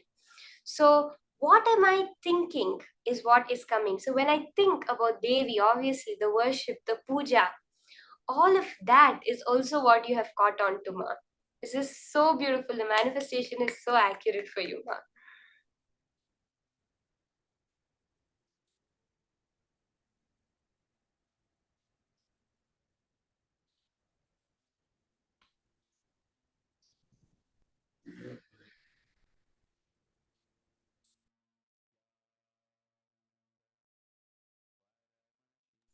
Okay, now before we enter into the last round, I want each and every one of you to sincerely commit. Let's all declare to unclutch. This declaration, as Swamiji says, all your random thoughts, patterns, vague ideas, they do not have any power. Your one conscious decision, that is what holds the power. As Swamiji said yesterday, success is a habit. Manifestation is also a habit. It's not like a lottery. It's not a fluke or a luck that you're experiencing. It is that consciously built muscles that make manifestation happen. Even success in power manifestation is just a habit. So from that context, let's all commit to hold the will persistence to unclutch. Okay? Each and every one of us, Madonna, Nithyananda Jnana Yogini, all of us, let's hold that will persistence, not to give up. Ma, Mary Claire, just because the first or second time it did not come, Ma Sonia, all of us, let's make that conscious commitment. We are going to be completely unclutched, which means that even if the answer does not come, it does not affect us. Even if the answer is right, it does not affect us. It's just a celebration knowing that we are manifesting Paramashivam. Okay?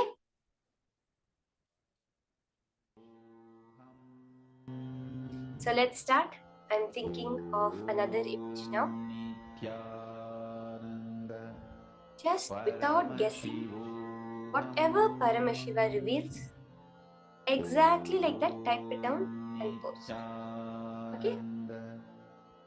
All of you now who are committing to be unclutched, just put in the chat saying, yes, I am committing now to hold only that highest space of Nirvikalpa Samadhi, of unclutching as my inner space.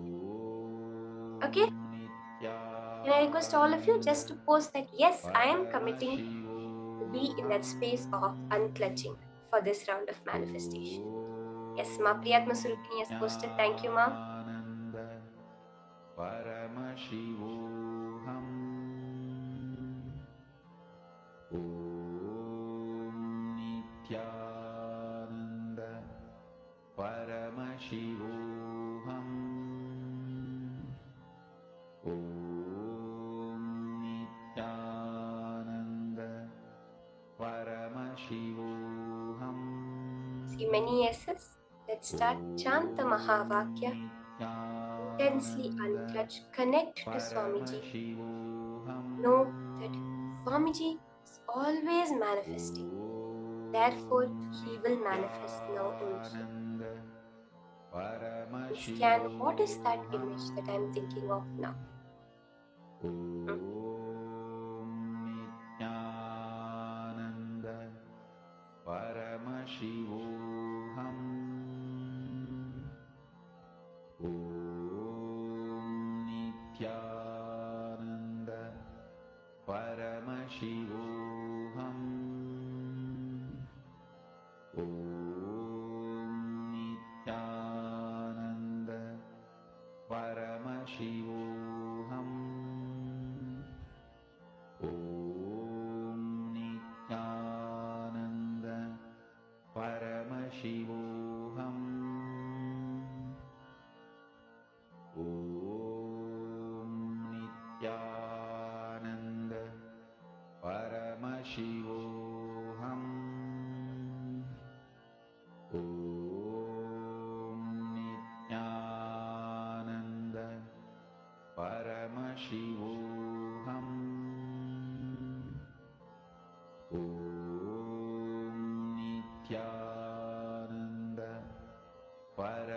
Paramashivoham. Om Nithyananda Paramashivoham. Om Nithyananda Paramashivoham. Om Nithyananda Paramashivoham. Om Nithyananda Paramashivoham. Let's all start posting now. You can post whatever Paramashiva has revealed to you in the chat. The colors, shapes, as Paramashiva revealed. Now that commitment, that conscious decision we all made has so much power, more than enough power to make us manifest. Okay, Ma Priyatma Surupini, you saw beautiful white and pink shade, a big flower.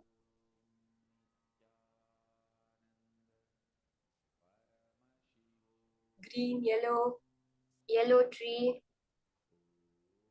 black, bird, yellow, blue sky shining. Okay, Ma Maha Bhairava Jnana Surupini.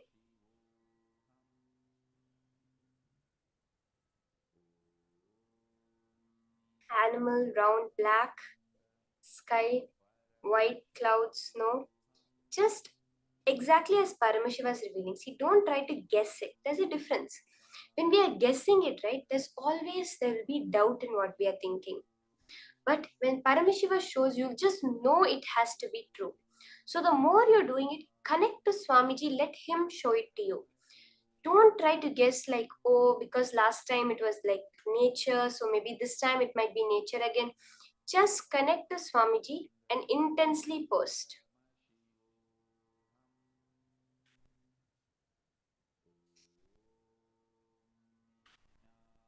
Paramashiva Shaktini, a posted market, many people, colorful, festival,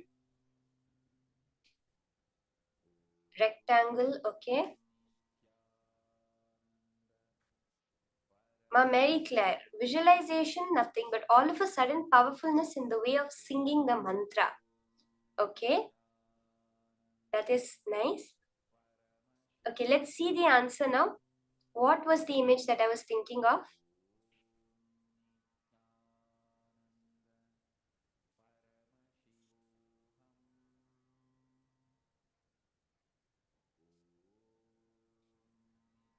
Let's all now see. What was that exact image I was thinking of? So as you can see, I was thinking of this image, Swamiji pouring the Abhishekam for the deity. If you saw white, there is white in the picture.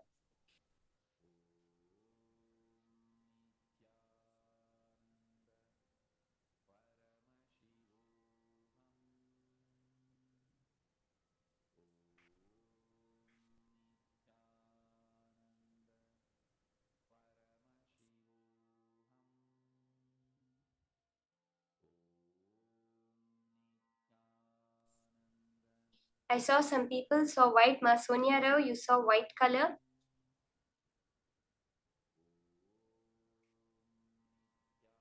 Ma Mary Claire, you have actually posted that you felt that powerfulness in the way you were chanting the Mahavakya, right?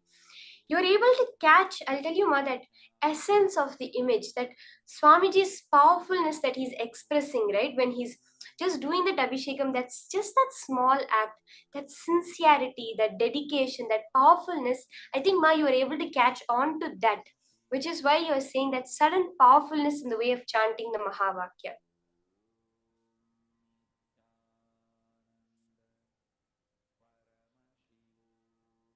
If you saw brown color, yes, the color Swamiji is wearing is brown.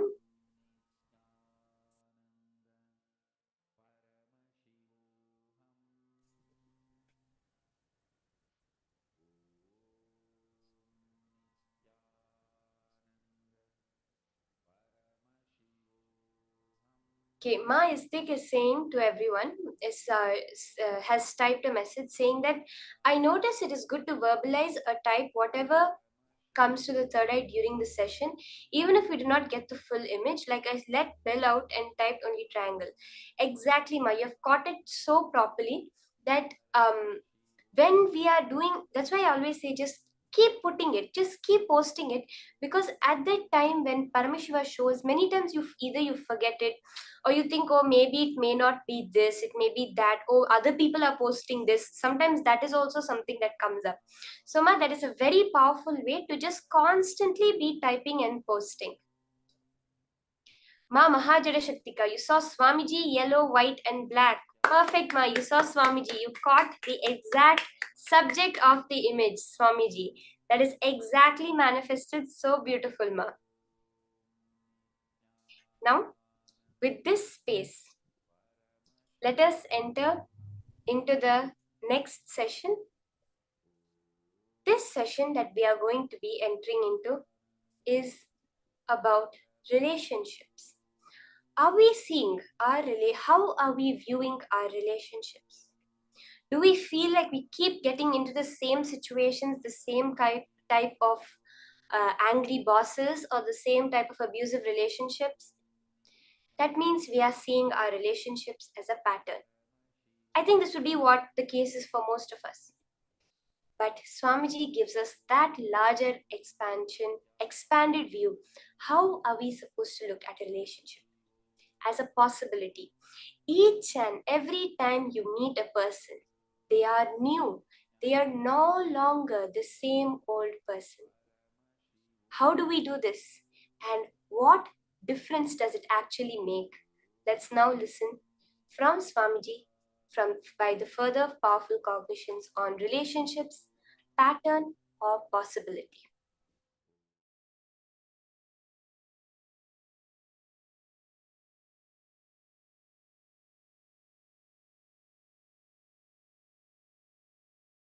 Husband sent a text to his wife at night.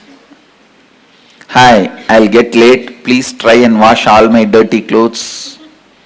And make sure you prepare my favorite dish before I return for dinner. He sent another text. And I forgot to tell you that I got an increase in my salary at the end of this month. I'm getting you a new car. She immediately texts back, oh my God, really? Husband replied, no, just I wanted to make sure you got my first message.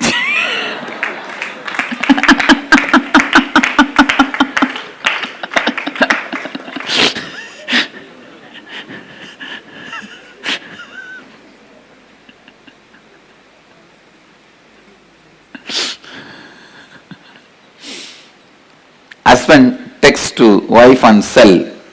Hey, what are you doing, darling? Wife, I am dying. Husband jumps with joy, but types, sweetheart, how can I live without you? Wife texts back, you idiot, I am dyeing my hair. Husband, blood the English language.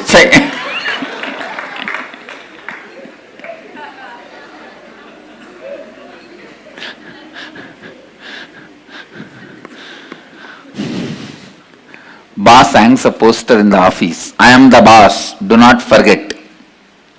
He goes to lunch and comes back from lunch break. He finds a slip on his desk. Your wife called and she wants her poster back home.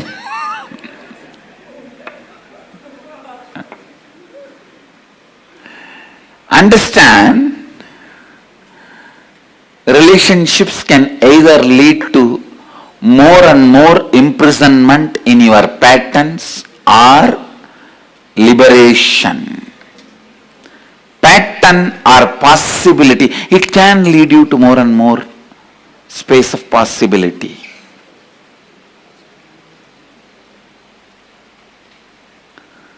The first and foremost fundamental relationship that exists for you is the relationship between your pattern and your possibility. Please understand. Please come to the space of listening. ध्यान से सुनिए. Listen. I am not talking about with whom you relate, with what you relate. I am not talking about your relationship with your husband, wife, brother, sister, father, mother.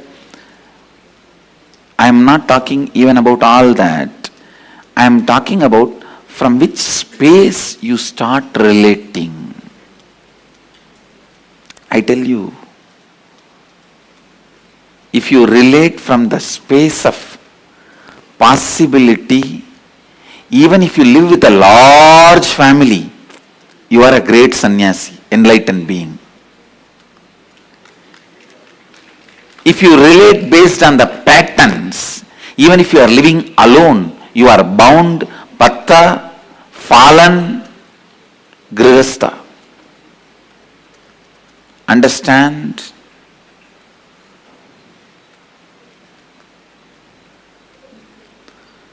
Grihastha or sannyasi, bound or liberated, is no way connected to the number of people you live with or relate with. It connects with the space from which you operate. If you see every human being as a possibility, for that you also should see you as a possibility. Understand? When you see you as possibility, you will see everyone as a possibility. When you see everyone as a possibility,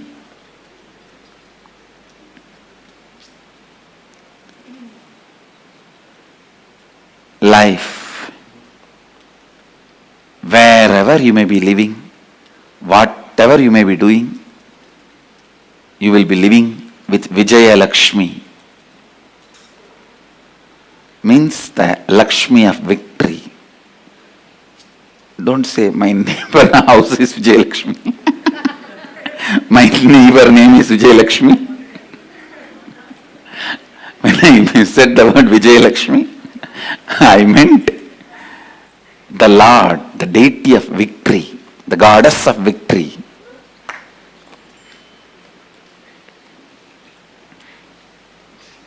Please understand.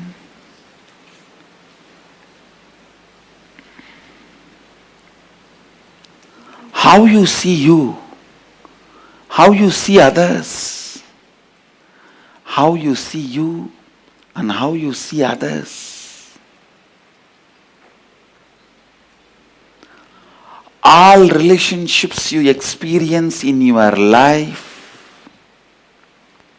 can only from two space, two frames. One, listen.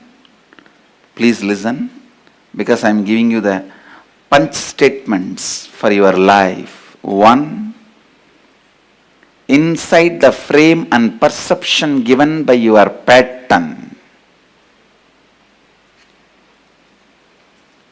Inside the frame and perception given by your possibility.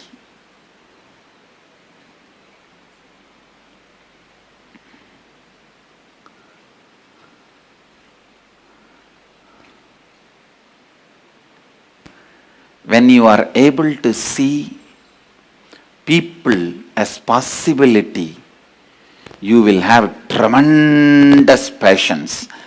All ashramites will understand this statement.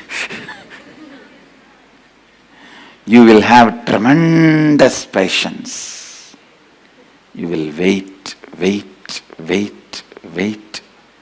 and go on reminding. I am nothing but a reminder.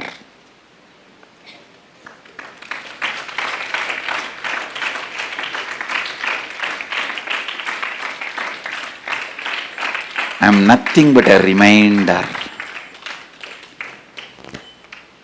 When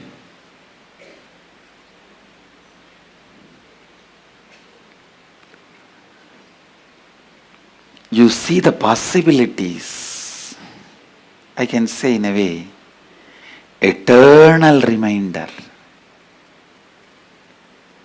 When I I see the possibilities.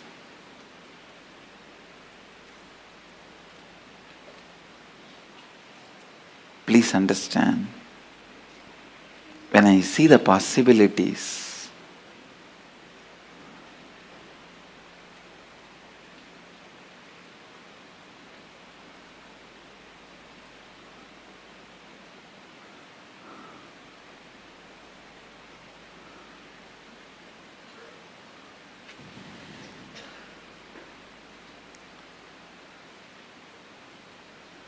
your cognition starts functioning based on compassion.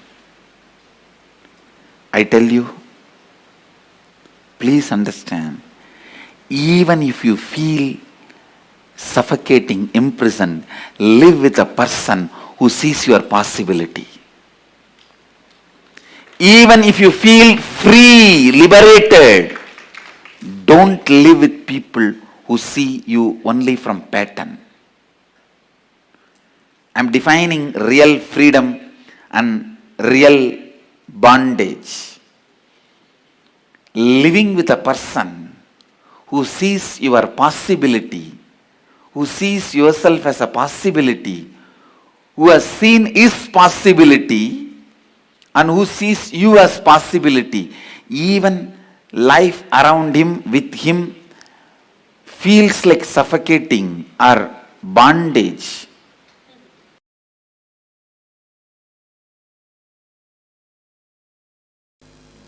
I'll expand on how the integrity and authenticity expands your relationships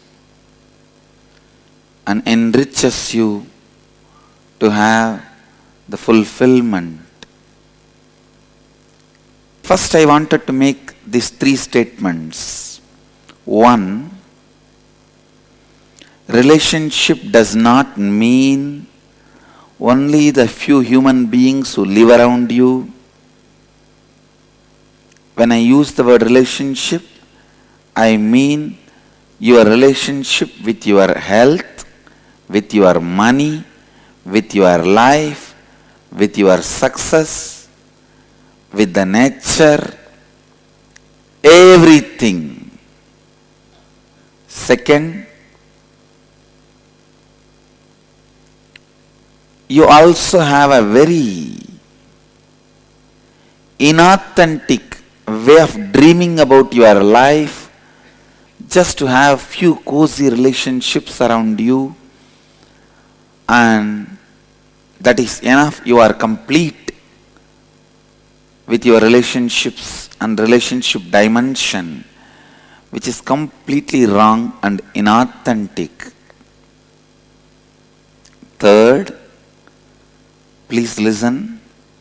Third, only when you expand you to the level with integrity and authenticity, anything, anybody comes in your breathing space, there is a conflict-free, complete relationship. You are going to experience fulfillment and success. Relationship is not related to the quantity, it is related to quality.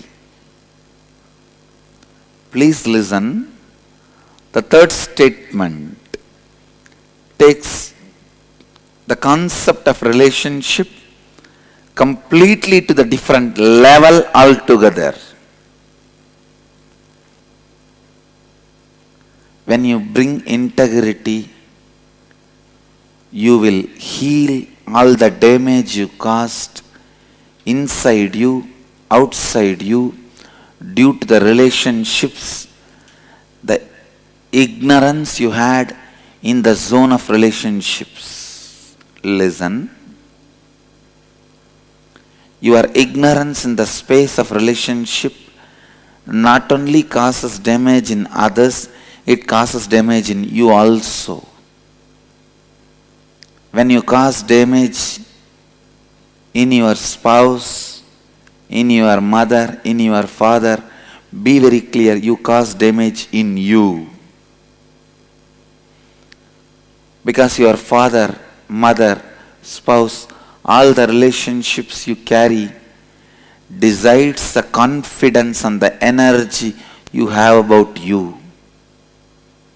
When you bring the integrity as a space inside you, the space you perceive, you experience, you operate, suddenly so much of healing happens to you and to others who are living around you, who are relating with you, fortunately or unfortunately.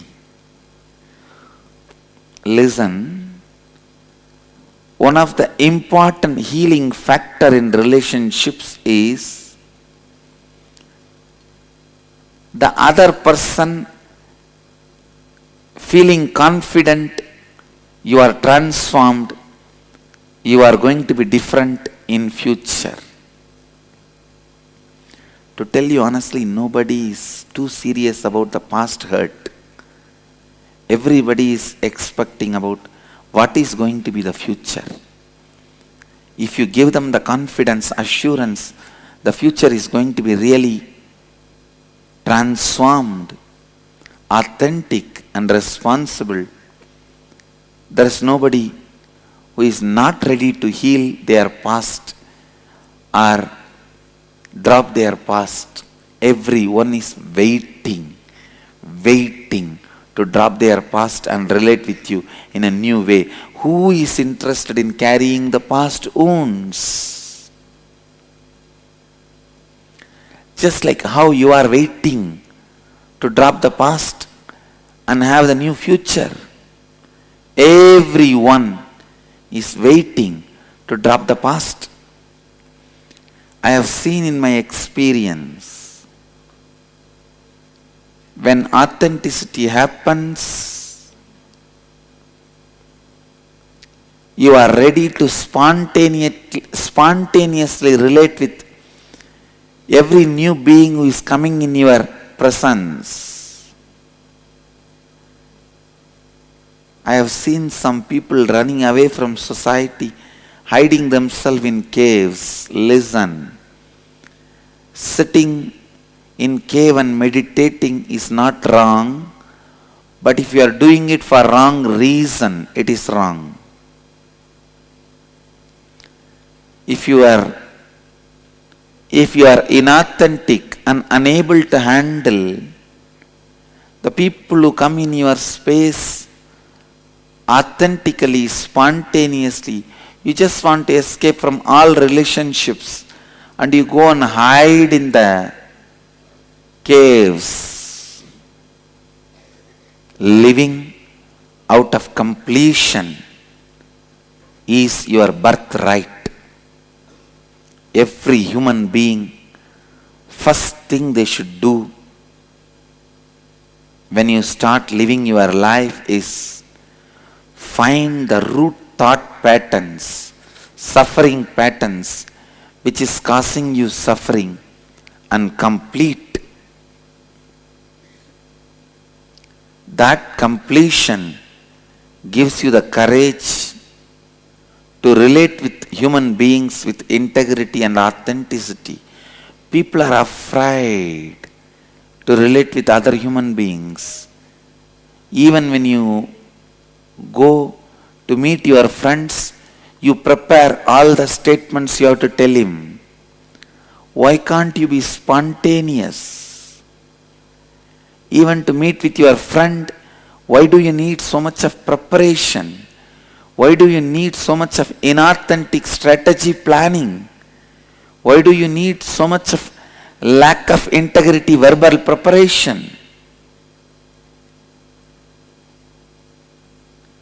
It is so unfortunate.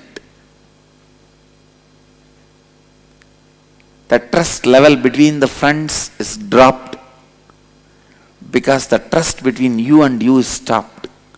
You are afraid. Even with you, you don't sit spontaneously. Even with you, you rehearse and talk. That is why you can't talk spontaneously with others. take the responsibility for love. That is where relationship starts. Do not say to anybody, I love you, unless you are ready to take the responsibility to fulfill their expectations about you without bothering whether they are ready to fulfill your expectations or not. When they are also fulfilling your expectation, you are also fulfilling their expectation. It is called business partnership. It is partnership in the business called life. Don't call it as love. Sometimes not only you have partners in the business, even in the life you have partners.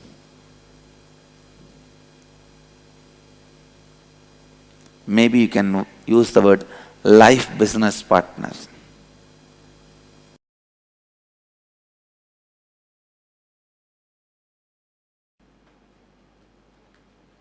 You have only two possibilities. First, heal, enrich your relationship with you. Do swapurnatva, self-completion, by bringing integrity with you, authenticity with you, responsibility about you, enriching yourself. Listen, I ask you to bring these three qualities in you as a first priority. That does not mean I am asking you to do only this. You have to be doing it simultaneously with you and others also. Only then it happens in you. पहले आप स्वयं को लाभान्वित कीजिए, अपने आप को पूर्णत्व स्थिति में लाइए. पहले आप स्वयं को लाभान्वित कीजिए, अपने आप को पूर्णत्व स्थिति में लाइए. When you bring completion to you, relationship with you starts. Enriching yourself starts. If you don't have confidence, you can look at you, you can be with you, you are comfortable with you, you can raise yourself by yourself. Who can be with you? Who else can look at you?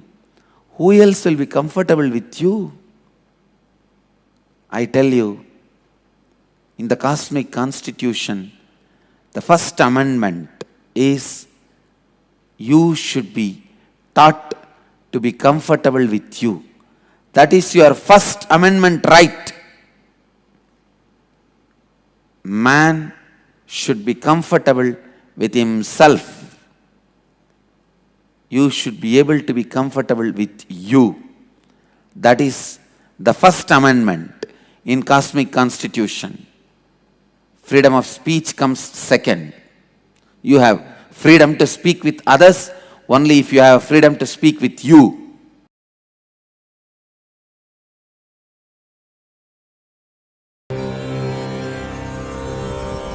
Relationships gives you the feeling. It is very important in the life because through every relationship you try to have extended life. While you are living, whatever your body and mind cannot do for your interests and pleasure, you try to fulfill through the body and minds of your relationships. And same way, whatever they cannot fulfill through their body and mind, they are trying to fulfill through your body and mind. So mutually each other helping to fulfill the other's interests through body and minds of each other is relationships. If both of you understand the interests of each other and ready to support each other's fulfillment, it is called successful relationship. There comes love, compassion, sacrifice and spiritual growth. But if both of them are not understanding the real agendas of others, interests of others, continue the relationship, maybe because one person has hidden interests, hidden agendas which he does not want to reveal it to the other, or which he himself is not aware. When this kind of situations arise, relationship breaks or relationships continue to exist with being exploited, with exploitation. These kind of relationships lead to the worst grave sin of keeping the other person as slave.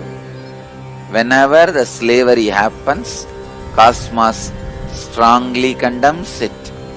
So no slavery is allowed in the cosmos. Cosmos is strictly against slavery because slavery is equivalent to the murder of partial time. In slavery, even if the other person has their body and mind, it is equivalent to they are killed, they are murdered, because that body and mind is not useful to that person anymore.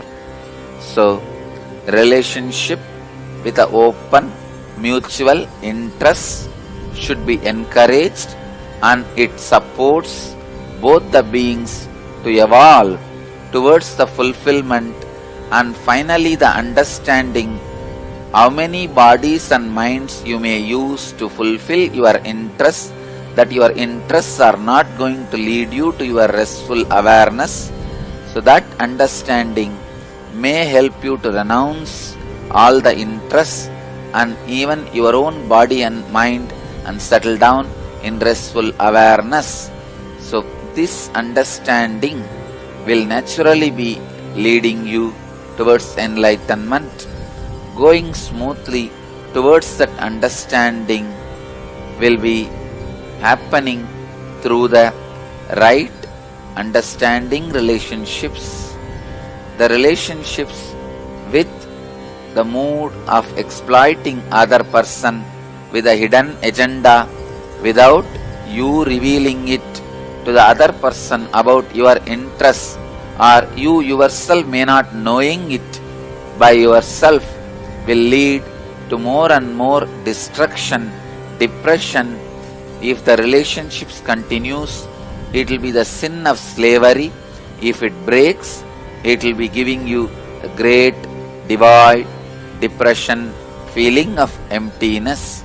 So the science of relationship is trying to have more body and minds to fulfill your interests, and trying to give the other person also your body and mind to fulfill his interests. As long as it is mutual, it is with a deep understanding, it should be encouraged, supported and blessed.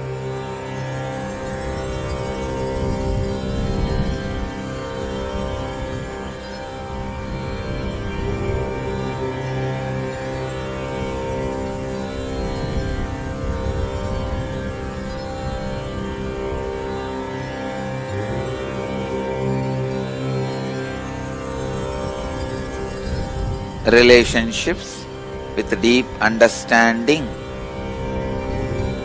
with each other is equivalent to the conscious birth. Relationships without mutual understanding but still not broken is equivalent to unconscious life. Relationships without mutual understanding broken is equivalent to death. All unconscious life will be afraid of death and end in death. Same way, all relationships which does not have mutual understanding will constantly have fear of being broken. Finally, it will break and bring tremendous suffering to both the persons who are involved in it.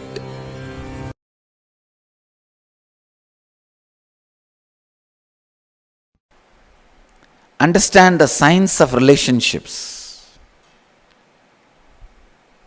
It is not just the phenomena of the mind, it's a phenomena of the body.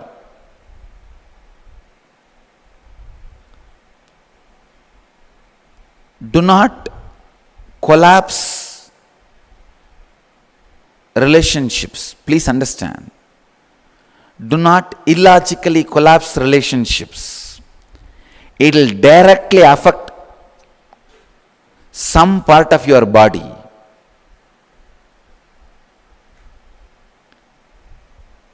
Unless you are logically completely convinced that this relationship can't be maintained, this is going to be abusive, it is going to be disturbing and disrupting your life, don't collapse any relationship. That is why I always insist when people come to me asking they want to break their family, they want to go for divorce, I tell them wait for some more time. They say, no, Swamiji, anyhow I have decided I can't live with her, I can't live with him, better let me break now. Why torture? I tell them no. If you are tortured, your muscle memory and biomemory will strongly start believing this is more disruptive, this is not the way you want to live. Then if you break, you will not have any physical diseases. But before your biomemory or muscle memory is convinced, only when your head, the mind is convinced, if you break, the collapsing will simply turn into a disease inside you. That is why I insist, wait for some more time. Whether your muscle memory or biomemory changes your decision or it is going to support your decision. Let's see. Let us see how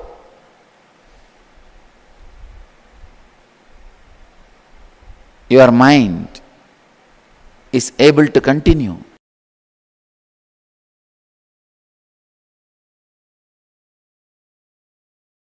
When a man feels insecure, his first reaction is sexual activity. When a woman feels insecure, the first reaction is frightening, terrifying, fear, and destroying everything, doubting everything around her due to that fear. Understand? In both situations, you just need little bit of unclutching and relaxing into the truth you are cosmos. Develop this one phase in you. You are cosmos. You will see tons of your reactionary assumption based distractions will reduce.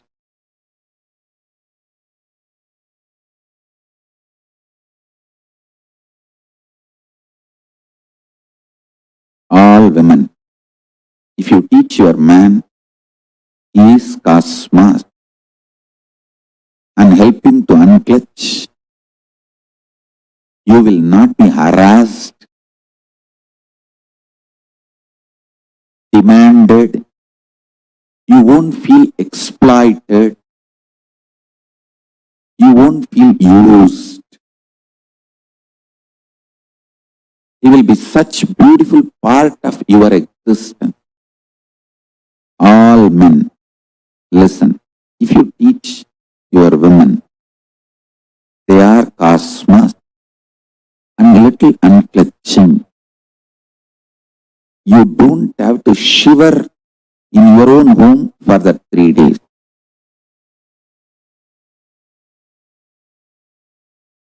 You don't have to be shivering,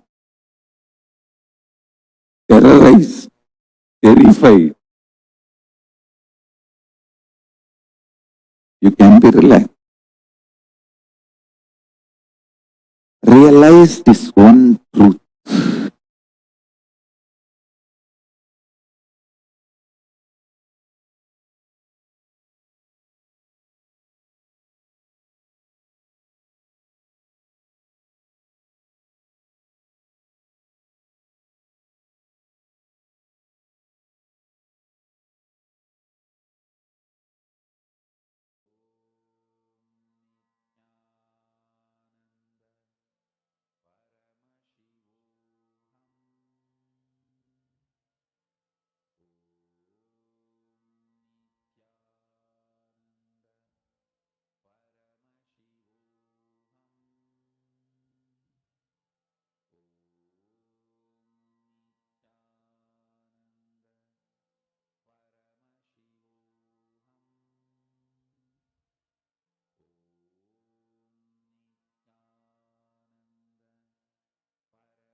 revealed a very, very important truth to all of us.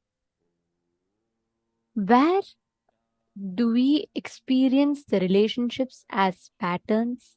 Where do we see as possibilities? 3 jokes that Swamiji said in the beginning. Every time we recreate all the struggles, the failures, the incompletions, dissatisfaction in relationships again and again, like a vicious cycle. But why does that happen?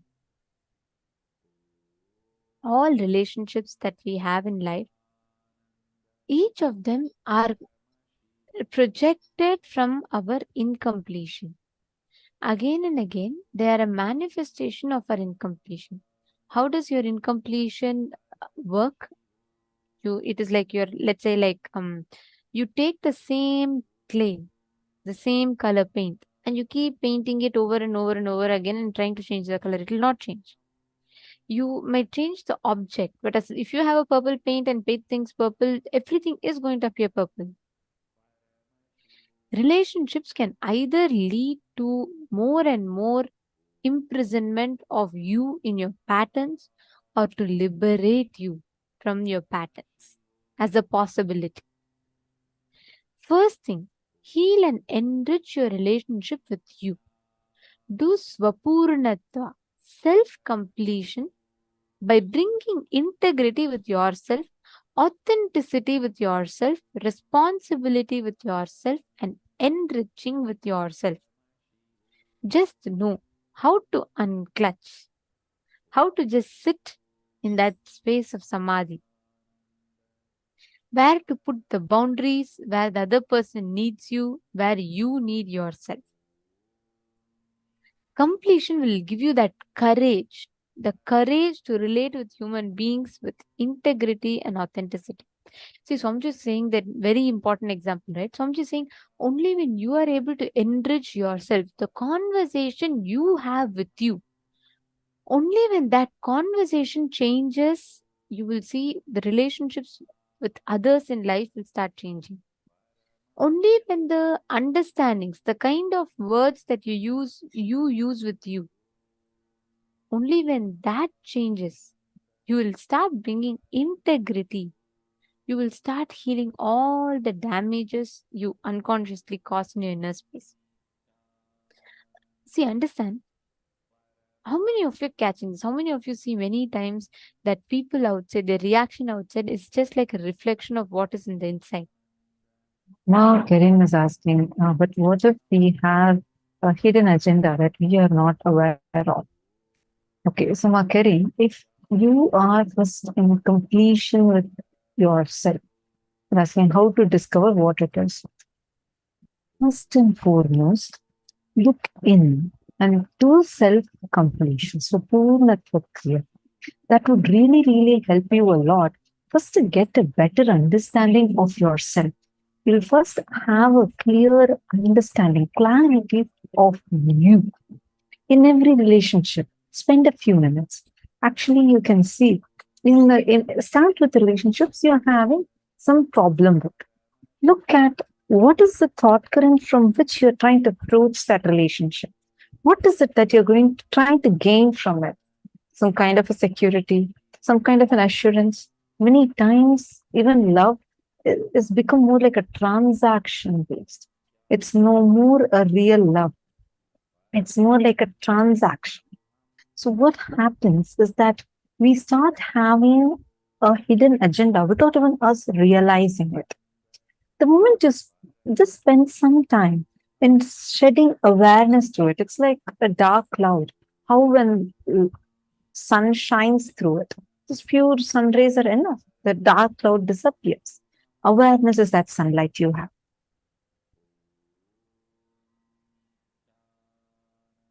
Okay, you're saying, but it was not hidden. I was happy to have neighbors helpful. Not a problem. Let's see, understand. If you have a clarity, see, for example, when you are clear, this is what is your anyakara for that person, and be very clear to the relationship you have, and have a clear understanding of it. The moment the clarity comes in you, you will first of all not feel manipulated and not have the tendency to manipulate others. Understand, anytime you feel that someone else is manipulating you, look in. So at some point, you would have manipulated the other person. At some point. Because it's the same manipulation mentality which is reflecting through this person. It may not be this person, but you would have exploited someone else, which is why it is coming back to you. But the moment you completed that thought current, the person in front of you would also change. Now, a simple example, let's say that you are having a very tough time with your spouse. You feel like that your spouse is not at all understanding you, no matter what you say. First thing, just spend a few minutes. Actually write down. You have a conflict, write down that incident. Write it down. Spend some time. I know it may feel like, oh my God, I have so much to write down. No. Start with one incident and write that down. Analyze it. Write it 5 times. Go back to that situation. Write every emotion you went through. Write every situation.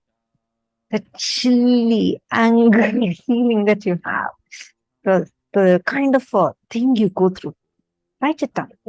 Once you write that down and start analyzing it, you will sense that, oh my God, this is the thought current that keeps repeatedly coming again and again and again.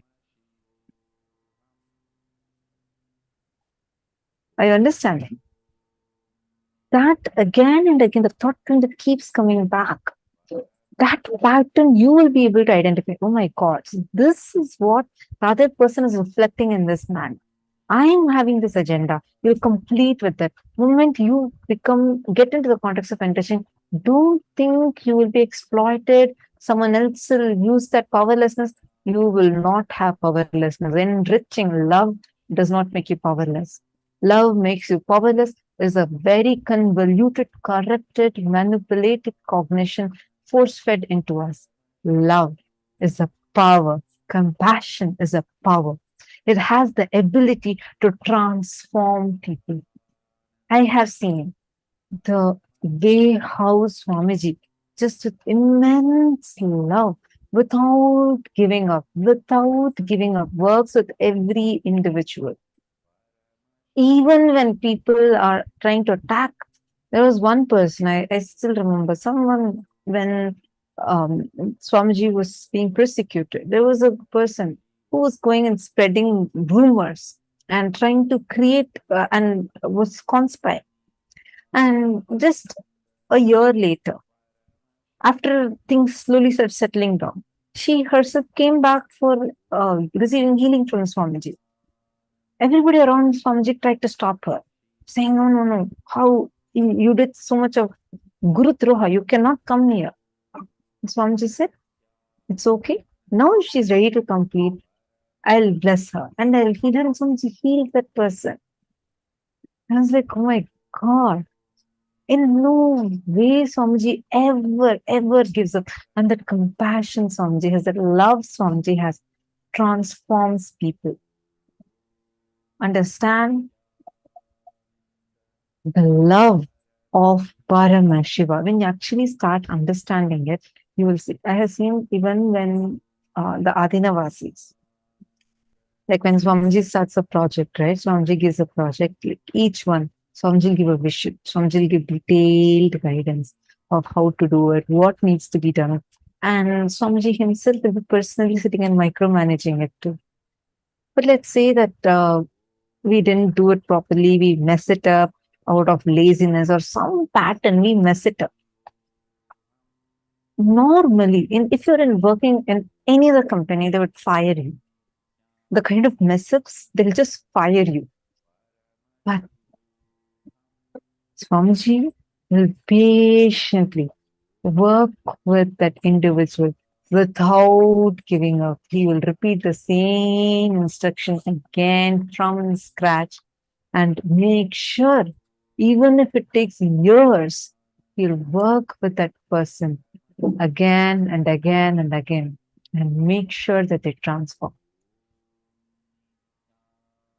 if you are established on completion and make completion as a driving force, and from the context of completion, when you deal with any relationship, it becomes relationship. Otherwise, it only ends up as a situationship. Are you understanding what?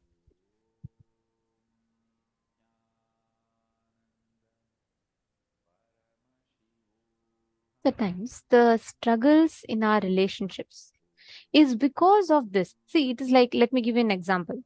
Let's say that you are having a purple specs. What are you going to see? Everything that you see is going to be purple, right?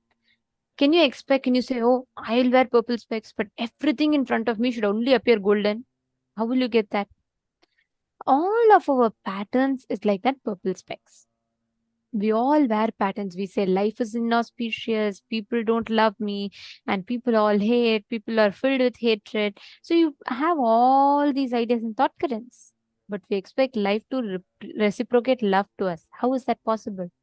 See, if I'm standing in front of the mirror, if my head is bleeding, I am going to see the mirror showing the blood. I can't go and cover the paint the mirror and say, oh, my blood has stopped. No, I need to take, if I need to fix something, it is, I need to fix it. I need to apply medicine on the wound. If you just see Swamiji's life, how no matter what people try to do, the conspiracies, the different things that happen, never once you will see Swamiji sitting and Swamiji getting depressed or Swamiji getting reacting for anything. You will never see any of these reactions from Swamiji. You will only see Swamiji will be more and more stronger, powerful in the way he responds. How is that possible? Swamiji is just continuously showing us this one thing. Whenever you cognize life is a possibility, continuous possibility, you will not be stuck in this rut that you believe constantly keeps manifesting in you again and again. Now, sit with yourself, identify the different parasite patterns, which means many times in your relationship, you bring self doubt, self denial, self rejection, self criticism, self hatred, being skeptical and believing it is impossible. Look in and pen down all of that. For example, you really want to get the um, depth in relationship with your spouse, but inside you, you have a strong doubt. Maybe he doesn't love me at all. That doubt is what he's going to be reciprocating. That's what he's going to be reflecting. Take a few minutes, pen down all the areas in life where you have these SGST patterns.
Please relax.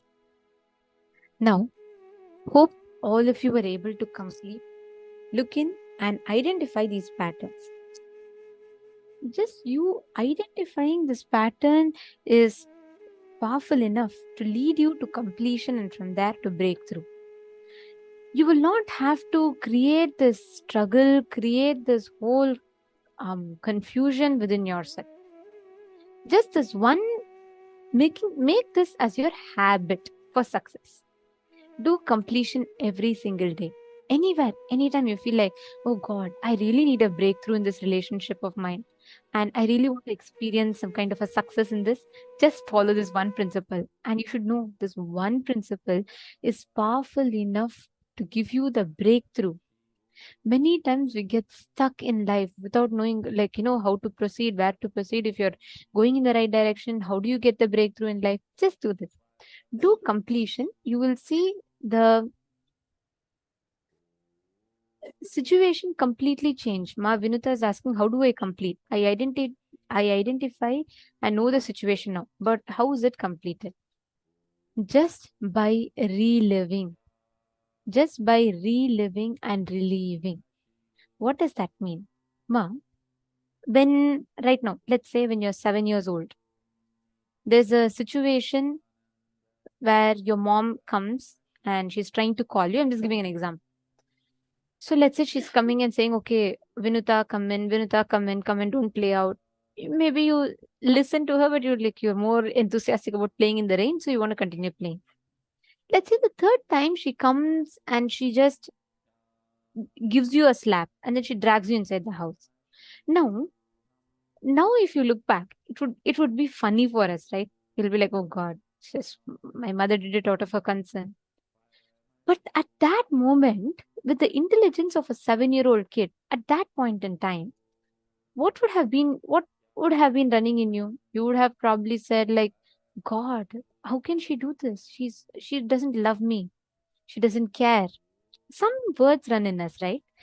Completion is not remembering. Listen very carefully. It is not, Ma Vinuta is not going to remember the incident which hurt you. You are going to go back to that situation and relive it from that same logic of a 7-year-old. See, right now, let's say you are 30 years old and you're going back. If you go back to it from the perspective of a 30-year-old, yourself might be a mother. And you yourself will know the logic. Okay, maybe she did it out of concern. She didn't have another choice. I didn't get her, I didn't listen to her. You'll convince yourself with all that. At the age of 7, your intelligence did not understand any of it. According to you, you felt that you're being stopped. Correct? That logic doesn't work that. So you have to go back to that logic of that 7-year-old and relive and complete. Understood? That is what is completing. Means reliving that whole incident. First time you will feel that impact. Second time, third time, by fourth time, completely it will reduce. And automatically that incident will leave you. Okay, ma? So every time you have to do this. Any time any of you have problems, like, you feel like some problem is really recurring in a relationship, this is the formula. Whenever you complete, whenever you bring consciousness as your priority, completion as your priority, you will have a breakthrough.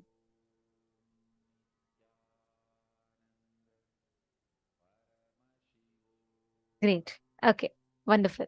Now, from this same space, let us all enter into the power manifestation. In the next round, we are going to be manifesting the power of mind reading. But in this round, I request every one of you, even like how Ma Shambhava had manifested in the previous round with you all, she's going to be conducting one more round for all of you. And I request every one of you remember this one thing. Completion, the decision to remain complete, the decision to not see it as a pattern. It starts from now. Even this power manifestation, don't see it from your pattern. Don't see it like, oh God, I tried it. It didn't happen last time. How will it happen next time for me? I'm sure it's not going to work for me. Don't see it as a pattern. See it as a possibility. Look at it like a possibility. What can you do for you to have that breakthrough? So just decide, this time I am going to have that breakthrough. I am going to manifest it. It's a possibility. Understanding? Let's all enter into the power manifestation now.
Now, we are going to be continuing the power manifestation the same way as we did previously.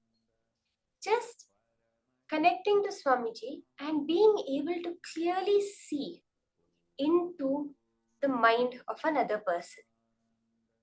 Now, with the further revelations, as Swamiji said, that are we looking at people as patterns or possibilities?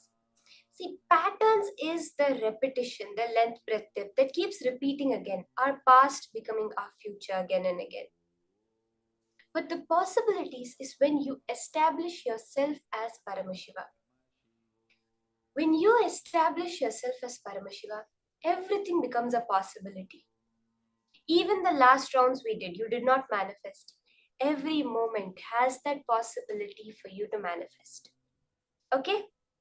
So let's again declare that will persistence. Let's declare to make success happen.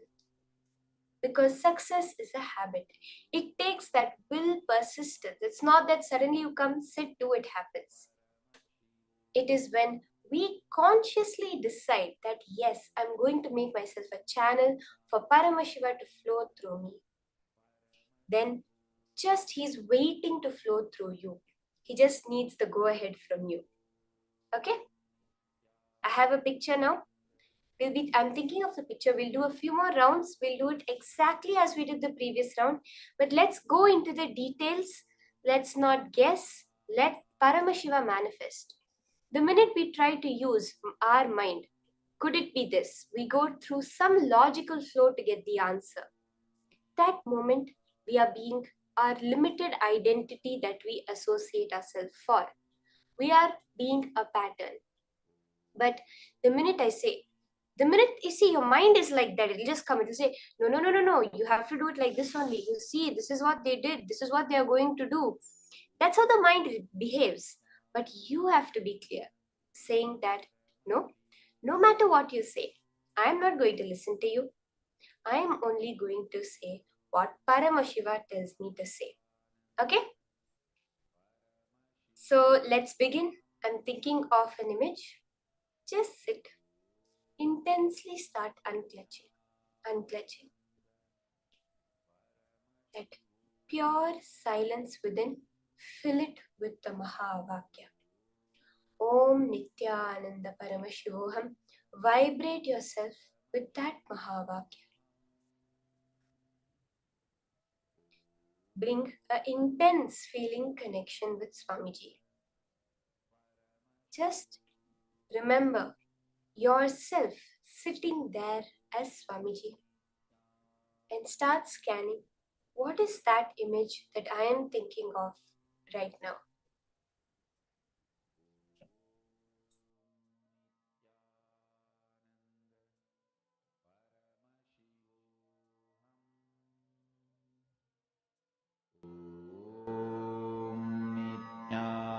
Nithyananda Paramashivoham. Nithyananda Paramashivoham.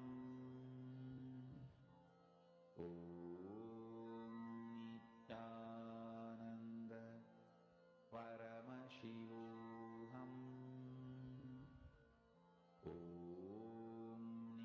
Nithyananda Paramashivoham.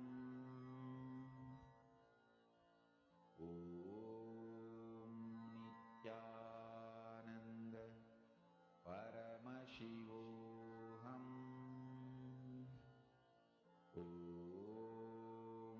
Nithyananda Paramashivoham. Nithyananda Paramashivoham.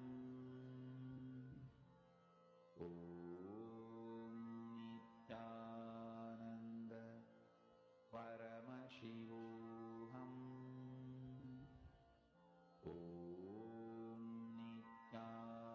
Nithyananda Paramashivoham. Nithyananda Paramashivoham.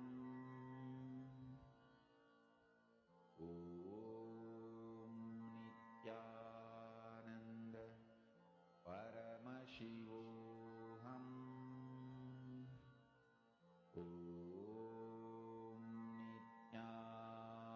Nithyananda Paramashivoham.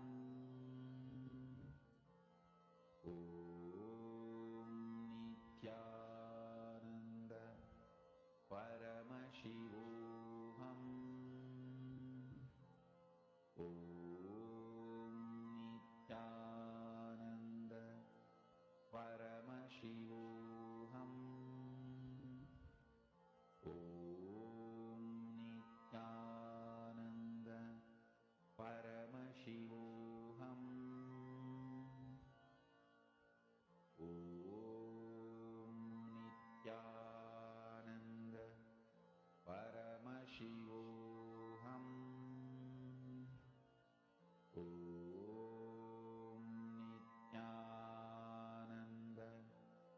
Nithyananda Paramashivoham.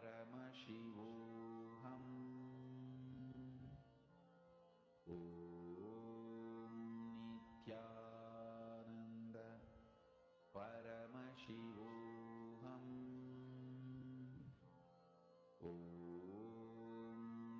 Nithyananda Paramashivoham. Nithyananda Paramashivoham. Whatever comes up as you're manifesting, go deeper into it. You see a color? Paramashiva, show me more. That seeking, hold that intense space of what more can I experience? How more can I celebrate the manifestation of Paramashiva through me? Nithyananda Paramashivoham.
Okay. Can I request all of you to start posting your answers? Whatever Paramashiva revealed to you, colors, shapes, how the background is, anything that Swamiji showed, just exactly like that, reveal it, type it down. Even as you are scanning, you can immediately just keep typing it down and posting it so that you don't forget anything and you actually get all the details that Paramashiva has shown you. So let's take a few seconds to quickly everyone post your answers.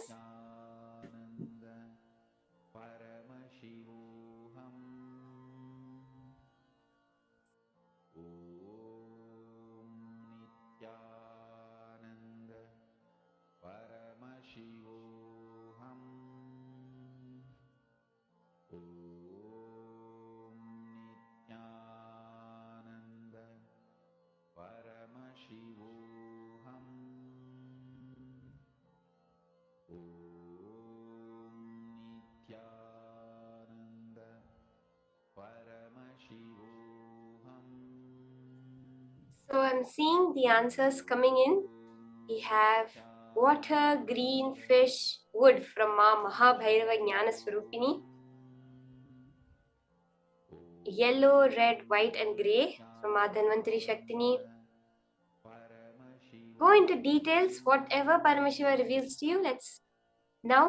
Let's verify the answers. Let us see what the image that I was thinking of exactly was.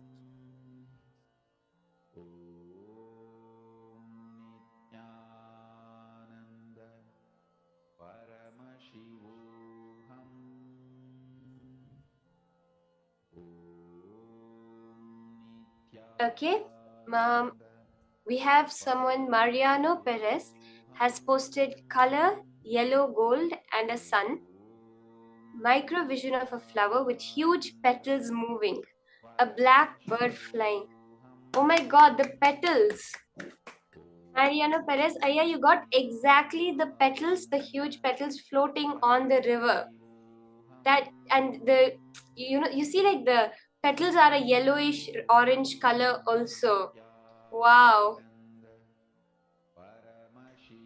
There were many people who saw water. Mahabhairava Jnana Swarupini Ma, you saw the water color, the water which is exact. Black grey temple, bells, hill. Okay, Madonna, actually if you can see in the side of the image, you can actually see the slight hill kind of thing with some figures that look like maybe temples or something on it. So that would be correct.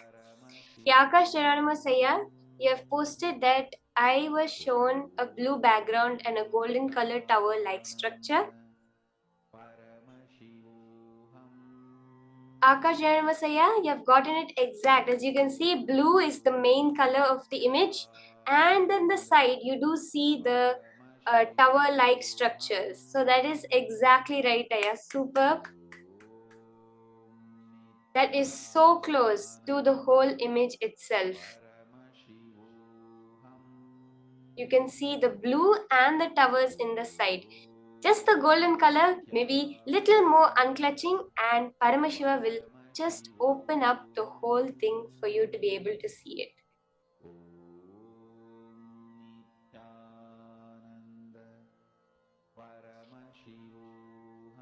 Ma Priyatma Surupini, you saw black with a white circle. Actually, if you see the very top of the image, you can see the white circle.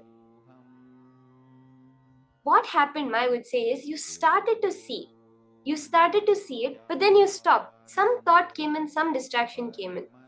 So, what I would tell you, Ma, is in the further rounds, connect more. Whatever comes up, say, Swamiji, show me more than that. I want to see the whole. Go from that way, Ma, and you will really manifest phenomenally. So many times you started to seeing the correct thing. You saw the very top of the image, that white circle, and then you stopped. So go more deeper into it, Ma. You will really be able to see how much more manifestation happens. Ma Melanie Mahafe, you're asking that sometimes we can't manifest because we have not unclutched, right? We have not unclutched enough. So Ma, that is one aspect of it. Somewhere we are clutching on to the thoughts, not ready to let go of the thoughts. But more than that, Ma, what I would say is don't try to find a reason, oh, I'm not doing it well, therefore I'm not manifesting. Swamiji very clearly says that when you are having some trouble accepting Paramashiva, understand it is a trouble on his side. He is the one having a little difficulty digesting you into him. So hold that space, Ma, I would say. Just don't focus on, oh, it's not manifesting. Because every time you repeat that word to yourself, the more we strengthen it. We strengthen the words, the more and more we repeat it. So just hold that space of Paramashiva is doing it. I am not doing anything here. That is what unclutching itself is, Ma. It is just saying that Paramashiva is manifesting. Paramashiva is doing it. Paramashiva is showing me. I do not have a role here. When you establish yourself on that, Ma, whether the external manifestation appears or not, you will only celebrate.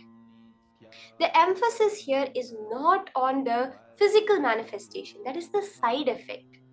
The actual happening is that connection between you and Paramashiva. That is what our full attention has to be on. Not on the results, but on the experience itself.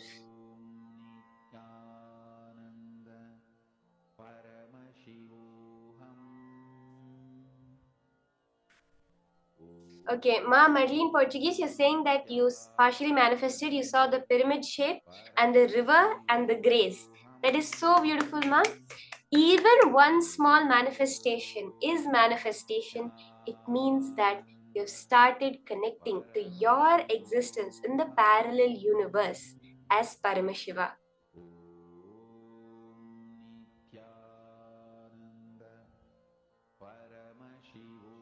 Okay, so let's have another round now. Let's start another round of manifestation. I will be holding another image in my inner space, thinking of another image, and all of you just connect to Swamiji and unclutch. Remember, it's not about what the external result is. It is about enjoying the experience, experiencing the oneness with Paramashiva, and knowing that it is Paramashiva manifesting. Okay? So let's start. Start the chanting the Mahavakya. Om Nithyananda Paramashivoham. Unclutch and just hold yourself as Swamiji is sitting there, as Paramashiva embodied. I'm now thinking of the image. Don't guess. Don't try to say this is a theme of what she's been thinking about. Maybe this seems like this. No. Paramashiva, you are taking care and you are going to show me what I need to see. So let's start. Nithyananda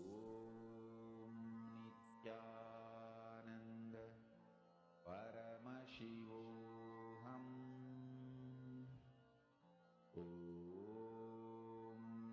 Nithyananda Paramashivoham. Om Nithyananda Paramashivoham. Om Nithyananda Paramashivoham. Om Nithyananda Paramashivoham. Om Nithyananda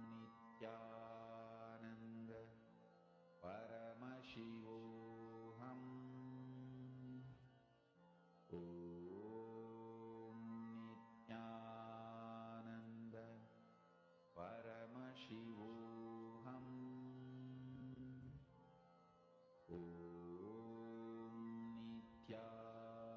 Nithyananda Paramashivoham. Om Nithyananda Paramashivoham. Om Nithyananda Paramashivoham. Om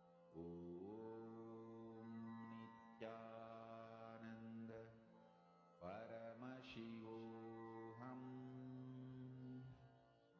Om Nithyananda Paramashivoham. Om Nithyananda Paramashivoham. Om Nithyananda Paramashivoham. Om Nithyananda Paramashivoham. Om Nithyananda Paramashivoham.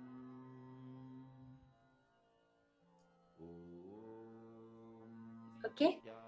You can start posting your answers. Paramashivoham.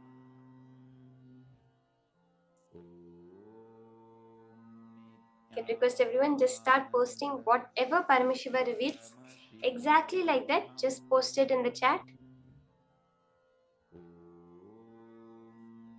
Nithyananda Paramashivoham. Let's have everyone post whatever Paramashiva revealed, colors, shapes, even numbers, sounds, feelings. Just put it exactly like that. Nithyananda Paramashivoham.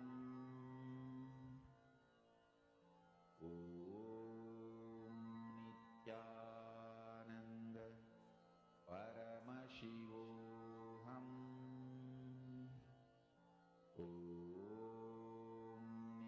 Nithyananda Paramashivoham.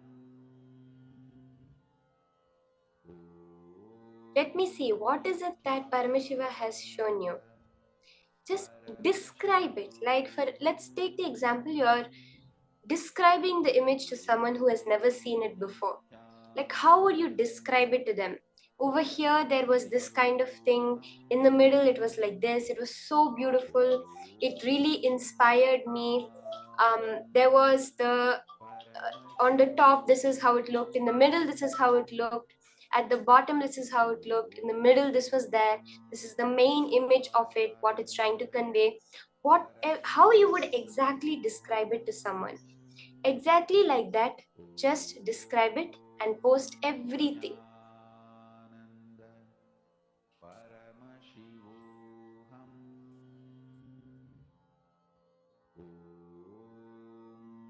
Nithyananda. Paramashivoham. Nithyananda. Paramashivoham.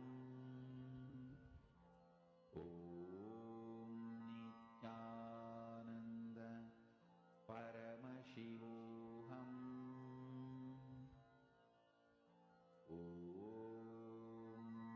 Nithyananda. Paramashivoham. Okay, let's now see the answer. What it is that the image that I was thinking of. Nithyananda. Paramashivoham.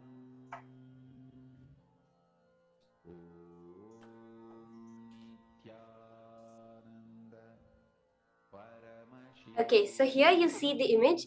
Madonna, actually I see that you've posted red, pink, feather, bird, leaves, flower. Ma, you got it so accurate. You saw the bird, you saw the feathers of the bird, the red color. It's like so accurate, Ma. So awesome. Ma, that's so beautiful. From morning, I've been really noticing how your manifestation has been increasing. You've actually been seeing more and more how the whole thing is being revealed to you, Ma. And each and every one of us, this is our manifestation. Let's all clap and celebrate Madonna's manifestation, because each and every one of us have also manifested. Okay. Sri Nitya Guru Prasadini Ayya has posted red, orange, yellow colors at the top left leaf shape. Okay, Ayya, you got the colors right. That's beautiful.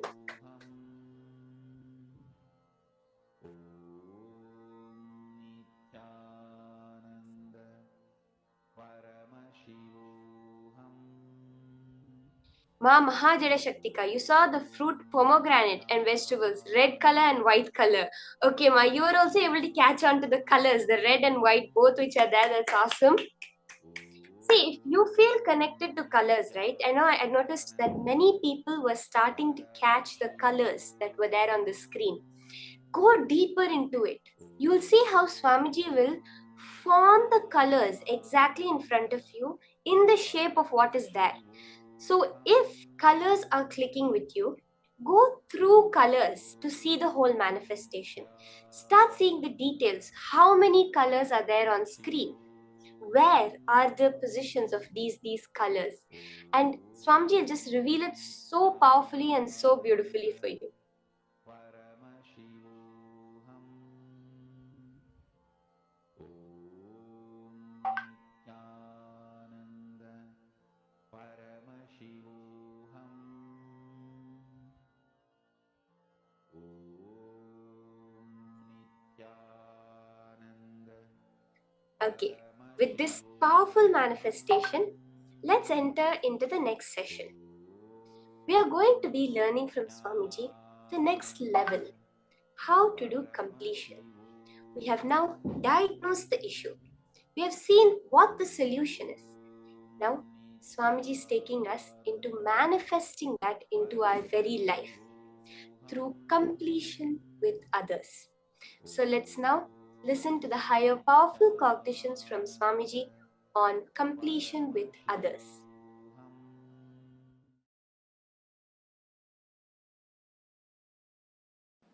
Once Ganesha and Subramanya, both of them have decided to have a challenge that who will quickly go around the world 3 times.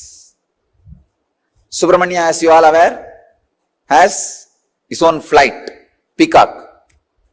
He just sat on his peacock, started flying,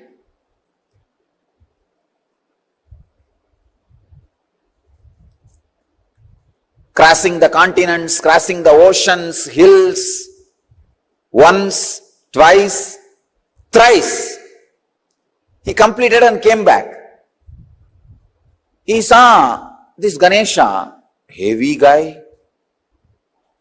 His vehicle is a rat.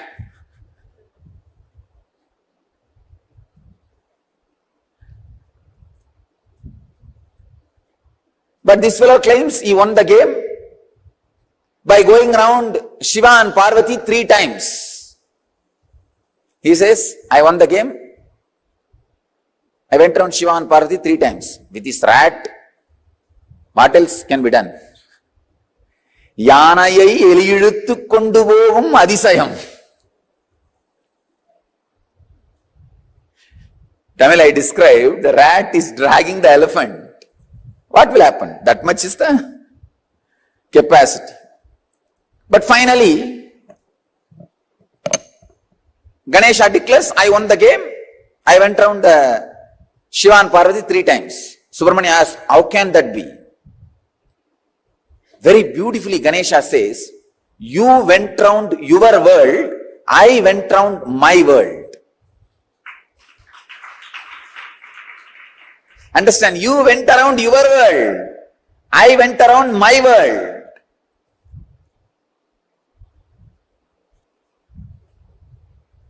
You went around your world, I went around my world.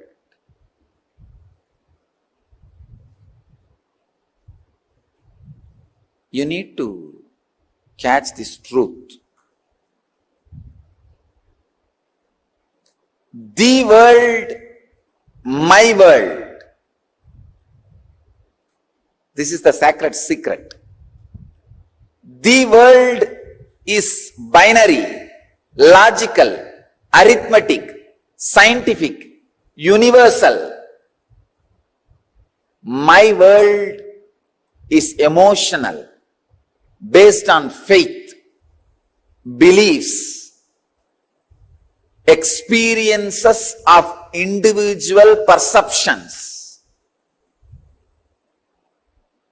realization of individual identity's expression in its fullest form. My world is totally different from the world.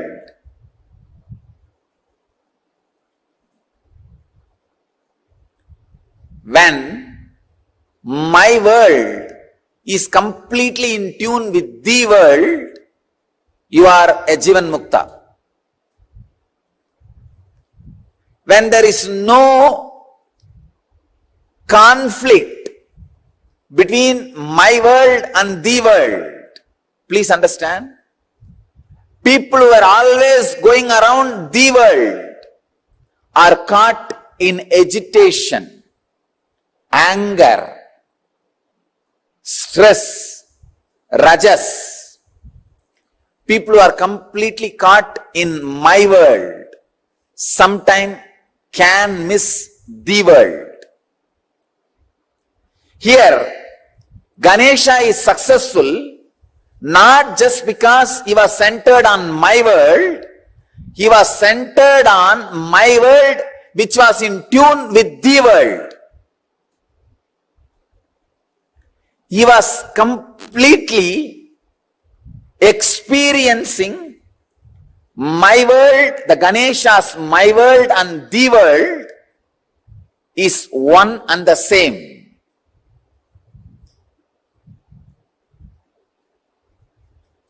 Ganesha's my world and the world has become a solid experience for Ganesha. Understand? Ganesha's my world and the world has become a solid experience for Ganesha. I'll give you a clear picture. How ordinarily people are caught between my world and the world and start preferring between these two, someone. When you start preferring the world, your whole life ends in depression. You are drained in my world. When you start preferring my world, sometime you can lose your balance and get into some fantasies and whims and fancies. My world should expand and grow and completely should be in tune with the world. Ganesha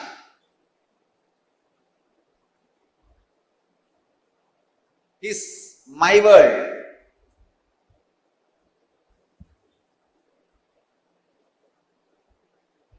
And the world.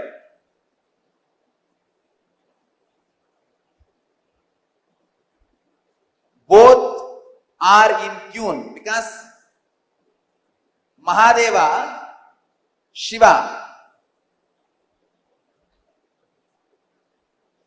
and Devi. Please understand, Shiva and Devi are really the world, and Ganesha also experienced Shiva and Devi as my world. Please understand, they were really cosmos, and he is also experienced them as cosmos. So the my world and the world has fallen in tune as the experience of Ganesha. So he going around Shiva and Devi is literally going around the world. Even though he said he went around my world, in his case the my world is the world. Usually human beings who give preference only for the world become extraordinary materialists but end up in spiritual poverty. Spiritual poverty, depression, utter depression. Same way, people who prefer only my world sometimes end up in hallucinations without falling in tune with the world. Understand, the world can't be rejected as you think. Misunderstandings about the world should be rejected. For example, fire is the world. Your fears and misunderstandings about fire should be rejected, not fire itself. You can't reject it. Its existence cannot be denied.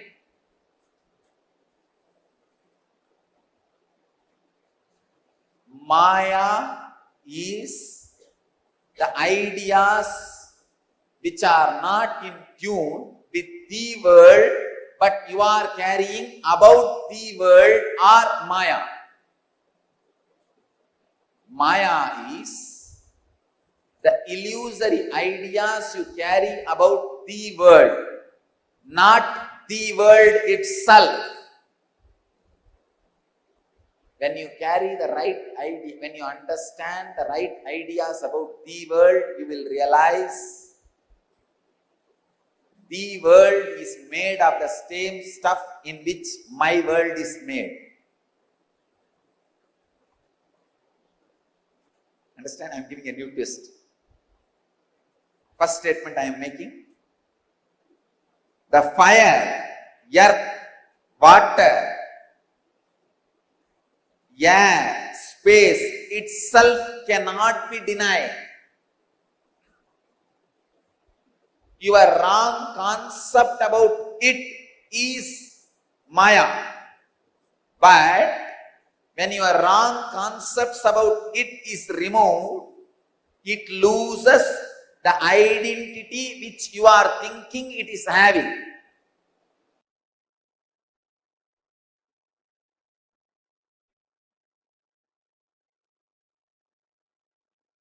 One example.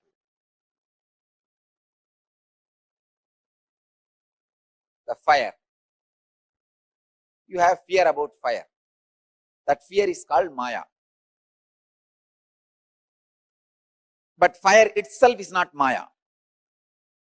When the fear is completely lost in you, when you are in tune, suddenly you realize what stuff is a base material for you, same stuff is base material for that.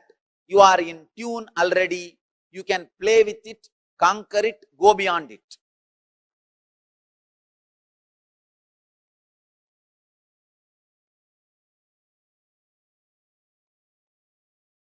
Catch it if you can. It's one of the very, very, very subtlest truths.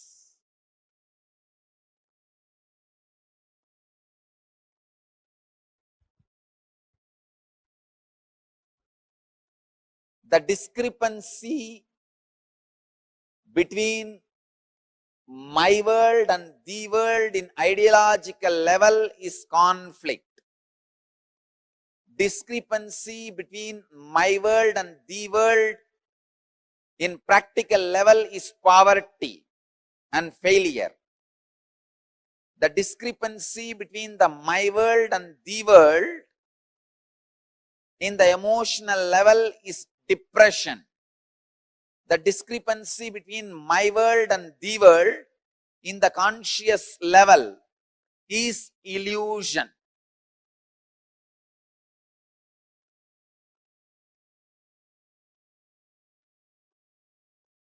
Next, Subramanyas. Muruga.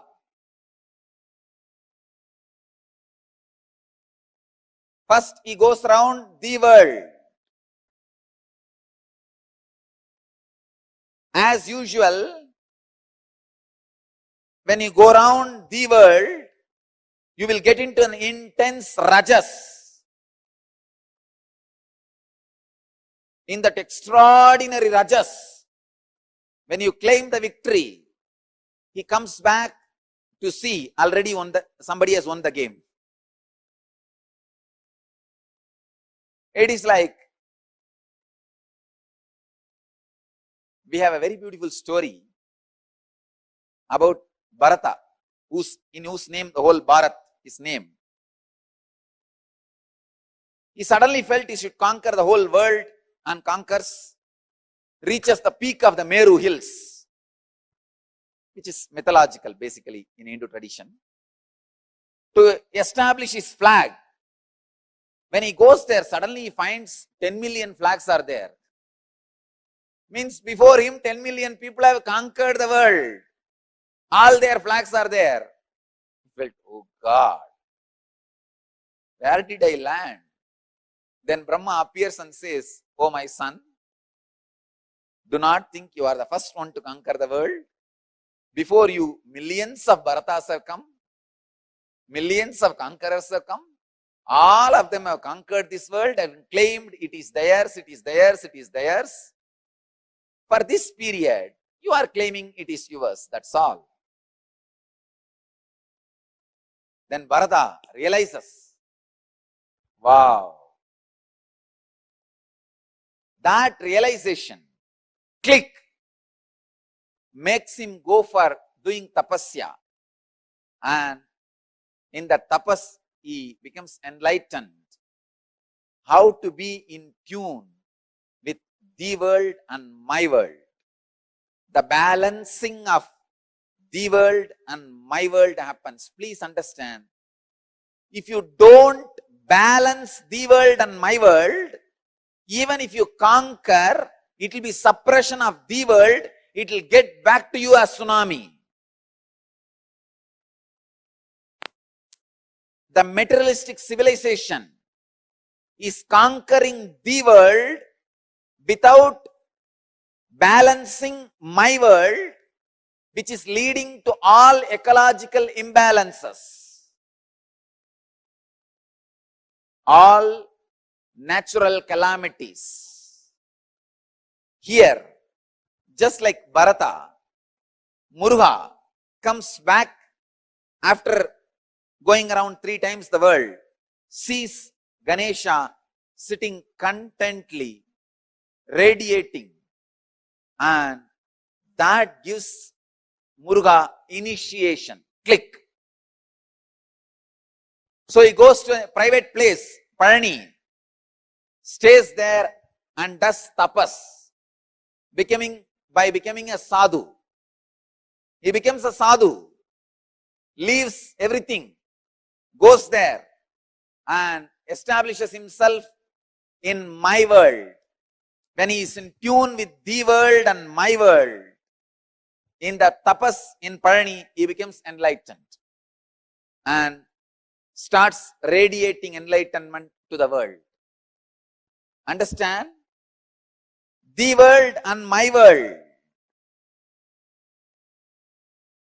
You need to understand the whole story in right angle. Don't think he went and stood there in anger and Avai came and sang some songs and then he went away back to Shivan.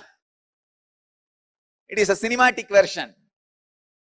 Exactly this is what has happened. Subramanya, when he sees just the success in the world is not the ultimate. You need to balance, understand, tune with my world and the world, then conquer, then go beyond. Without in tune, any effort to conquer the world leads to great chaos in the world and my world. The restlessness in my world, natural calamities in the world. Extraordinary restlessness in my world reflects as natural calamities in the world. Understand? All the civilizations which is suffering with extraordinary attention to the world without balancing my world are suffering with too much of natural calamities.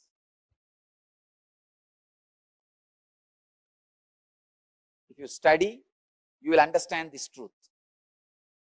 Natural calamity means the whole civilization is too much about the world.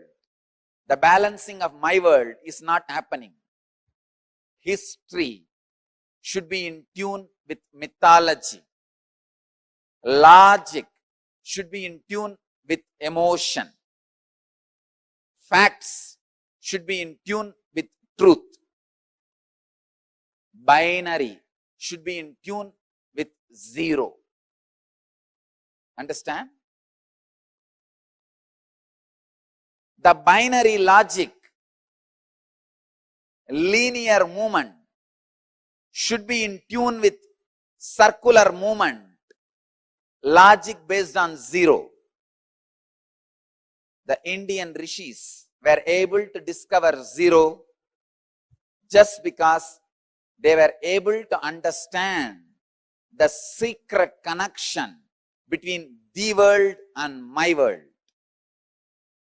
Only a person who can comprehend the deepest secrets of the world and my world can comprehend the power of zero.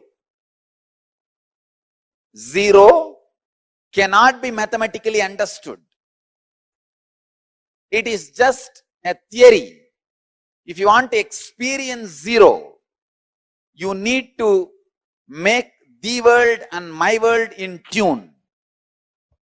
Tuning my world into the world is the samyama you are expected to do to fall in tune with the elements, fall in tune with the nature by Patanjali. I think this is a very sharp truth, very sharp concept. If you just understand this one story, Ganesha going around and Subramanya going around, you will see, are you going around the world or my world? Are you too much centered on my world or the world? Second, is your my world is really in tune with the world? Is your my world is complete right experience of the world, and the concept you carry about the world in my world, are they your beliefs or experiences? If Ganesha was just believing Shiva and Devi is his world, he wouldn't have won the game.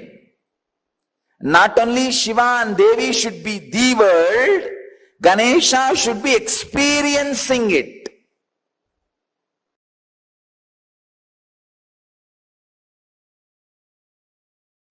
Listen, completion with yourself is more like a spiritual practice. It is with completion with others, the life itself starts. Listen, it is from the completion with others, life starts. The completion with others, I can say, this was the greatest contribution of Vivekananda.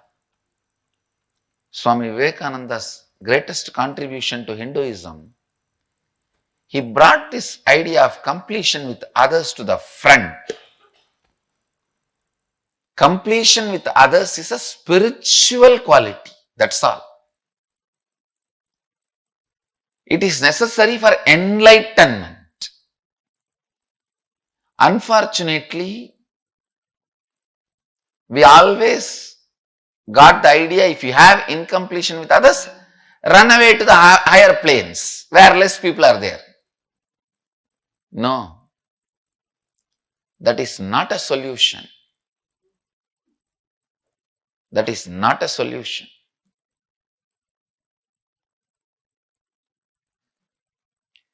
Completion with others is the basic necessity, the basic quality you need for enlightenment. Understand? People sometimes ask me, how do I know whether I am suppressing or completing? If you are able to be in the space of completion with others, you are completing inside you with you also. If you are not able to be in the space of completion with others, then inside you are not completing with yourself, you are only suppressing.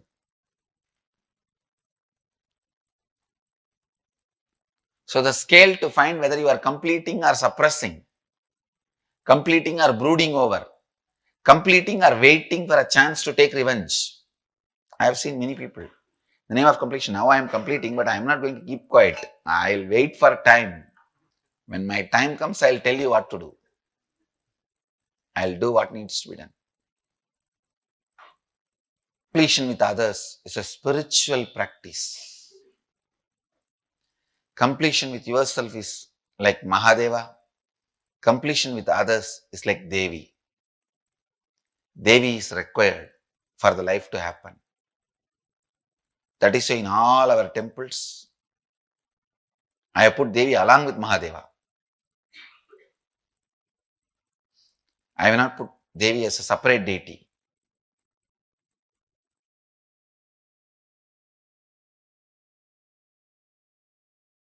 Listen, completing with others. Others means not just only your father, mother, husband, wife, brother, sister, the human beings around you. We will start the completion with everything with which you are living. Your wealth, your health, your bag, your seat, your pets, your car, your house. Please understand, all these are living part of your life. They may be dead objects, but they are living part of your life. See, a house may be a dead object, but it is a living part of your life. How many of you understand what I am saying? It's a very important component of your life.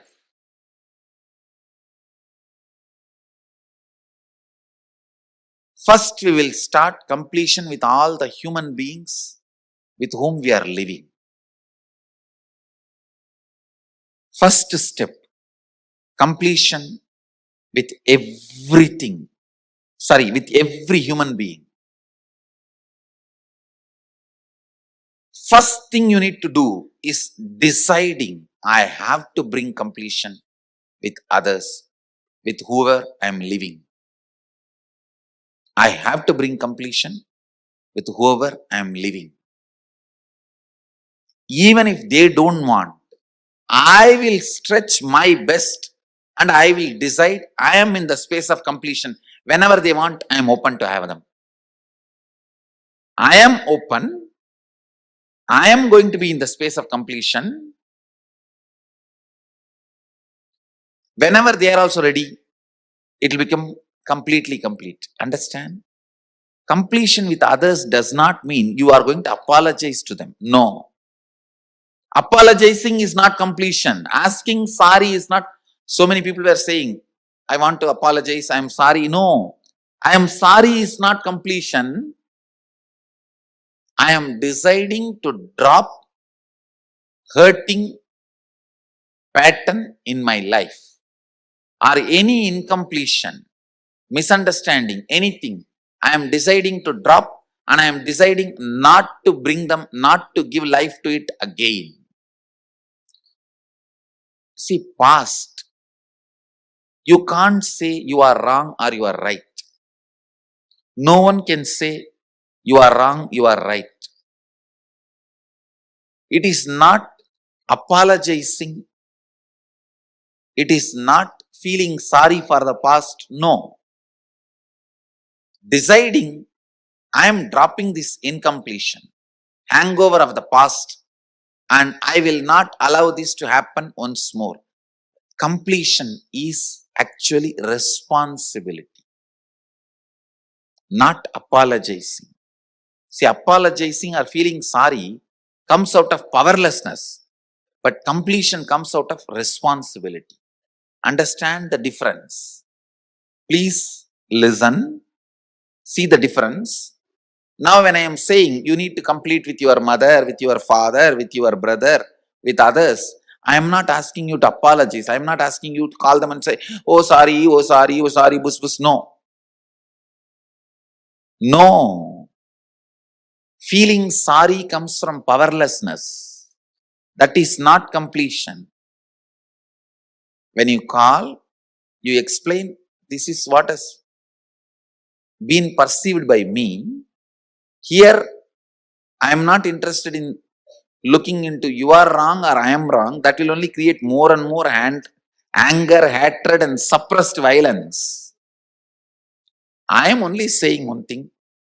I am ready to drop the past and its powerlessness, incompletion. I am declaring I am dropping the past and I am complete. I don't have incompletion. And I will not create any incompletion anymore. Your decision and declaration, when it reaches them, you will suddenly see they also open up and start coming towards completion. But first, you need to be prepared.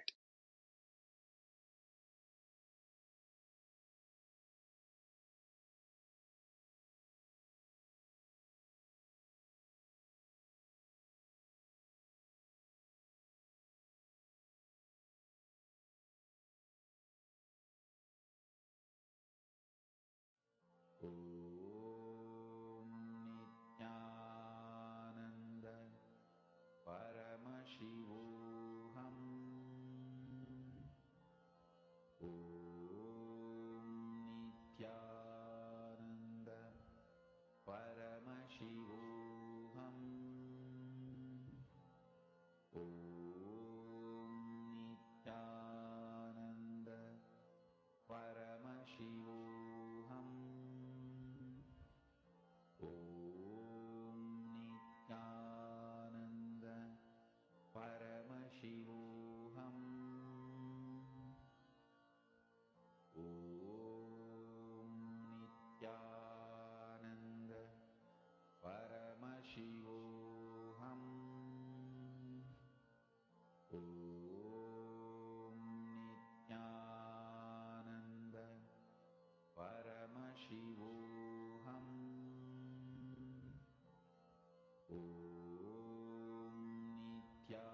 Om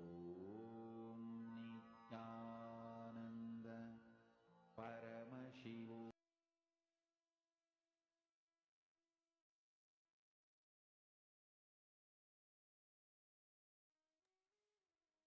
This is such a powerful revelation from Swamiji. What is incompletion exactly? How do we develop something called incompletion with others in life? This one truth that Swamiji has revealed is so beautiful, right? Just see this one exact picture. This is literally what incompletions are. The person who sees it as 6, the person who sees it as 9, both try to declare their subjective reality as objective reality. When the person says 6, he's not wrong. When the person says 9, he's not wrong. But when the 6 tries to convince the 9 that it is 6, or when the 9 tries to convince the 6 that it is 9, that is where the conflict starts.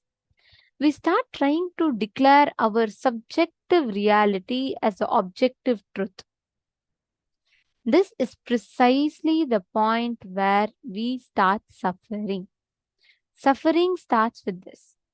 The gap, the confusion, the chaos in the inner space, because of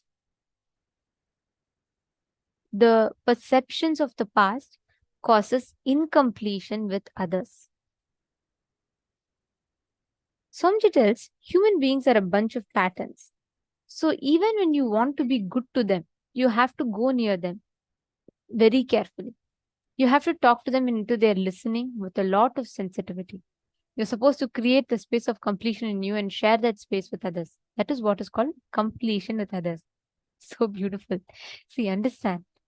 Many times when we interact with people in our lives, right, we always have, let's say, we always have a set of cognitions, judgments. How many of you have had this where even before you go to your boss, you will be like, you will calculate 10 responses and keep it ready with you. How many of you have it? Okay, if he rejects my project, I'll respond like this. If he appreciates my project, I'll tell like this. If he tells like this, I will tell like this. How many of you go prepared whenever you go to meet your boss? You go prepared with all the projected responses he could give and all the script that you need to respond if he tells what? All the different possibilities of his or her answer. Understand, this is literally what we do, not just with our boss, with any relationship in life. We develop incompletion. We start operating from the space of incompletion. We start trying to tell, okay, this is what it is, this is what it is. And we start trying to operate based on our past judgments of what could be the future possibility. This is exactly what is called as incompletion. My world is emotional based on faith, beliefs, experience of individual perceptions, realization of individual identity's expression in its fullest form.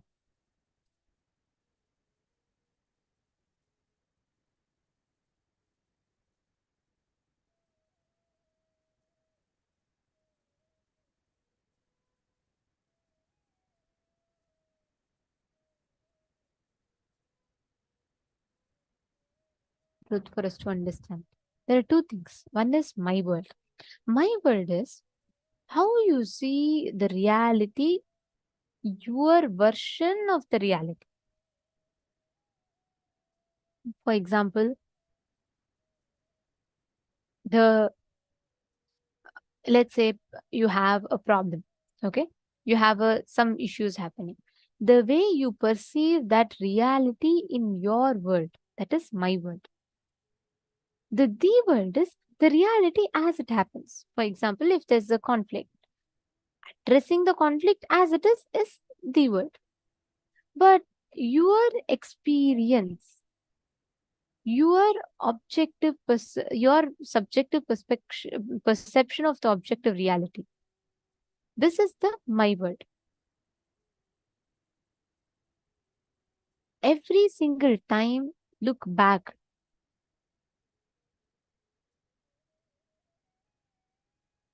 each time, how do you perceive the reality in front of you? How do you perceive the experience in front of you? Each time we add our own different infusing our own perceptions and conflicts into it, and that is where we start messing up the reality in front of us. We start constantly creating conflicts. We start fighting. We start trying to convince ourselves, okay, this is what happened. This is the reason. This is what it is. There is constant conflicts that we start creating in our inner space. This exact truth applies whenever you are struggling. Understand, the reality of life, what you think as reality of life, is not the same as actual happening, the factual actual happening.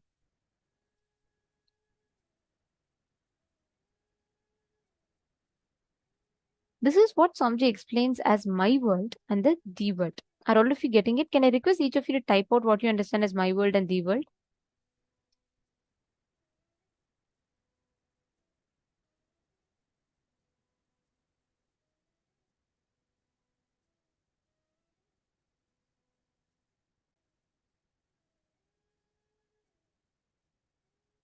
Can I request every one of you to post?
Nithyanandam, I hope all of you are able to hear me now.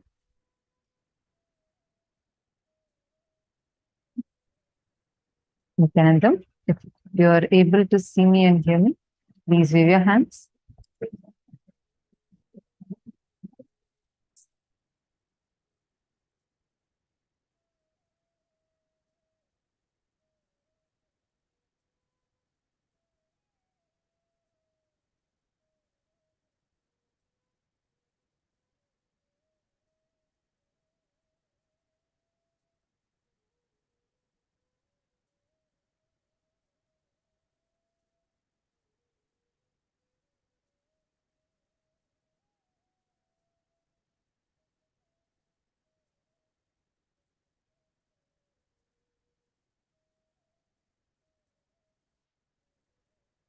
Understand about this the world and my world more clearly. This one understanding can give you so much of clarity about so many problems that you might be actually stuck with. All the viewers that are watching us live right now on the YouTube channels, we are live across multiple YouTube and Facebook uh, live streams across various pages. So every one of you can post here on the chat, and any questions, doubts you may be having, feel free to post it. That way we can attend to you and we would make sure that your questions are answered to our level best.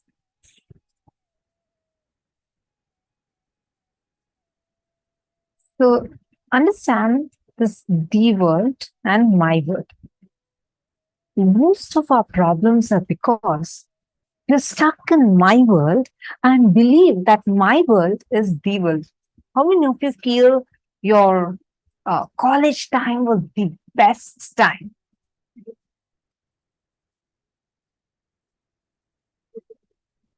Many of you feel like that's like, or many times you keep feeling, oh, what a wonderful time I had in my college, in my youth, or in my school.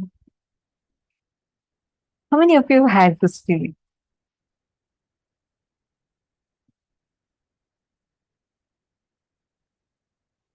Take a moment and please put yes in the chat if you relate with what I'm saying. Yes, my childhood, okay?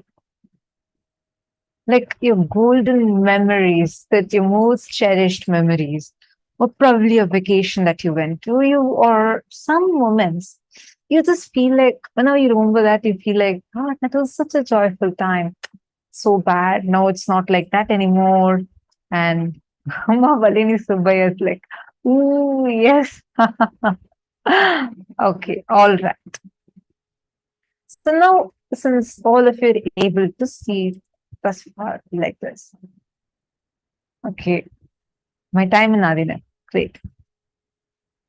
Saroj Polish is supposed to carefree time. Many of us think, remember like this, and we think at that time, why was life so good at that time? Now life isn't like that anymore. We all carry like this, but actually, just go back, see your photographs, might be looking all smiling faces, even your vacation time. Think what an amazing vacation you have had. But actually go back and review yourself at that time. Just see how many people you were having incompletions within that group photograph itself. Always we think, oh, the school time was the best time. Look at your school photograph and say, what a fun time I had when in my high school or probably a college. Each of us have different faces. But even that time, you did have incompletions. You did have problems. But you chose to remember this set of incidents alone. I just go review it. You yourself would know. We try to declare our my worth. Usually when you're in your school, you'll be waiting to go to college, hoping that will be the best. Or sometimes you'll be thinking, it was so good during summer holidays. But then you'll be waiting to go to college. Then once you go to college, you'll be thinking that I miss my childhood. Oh, my childhood was so fun. And then when you go to your office, you miss your college days. You think about your college days. We are all the time moving one to another, one to another, one to another, and we keep missing out on the present moment. Main key reason for this itself is because we think and try to declare our my world as the world. How many of you are clicking with this? Could you please post here in the chat? If you're clicking with this, understand.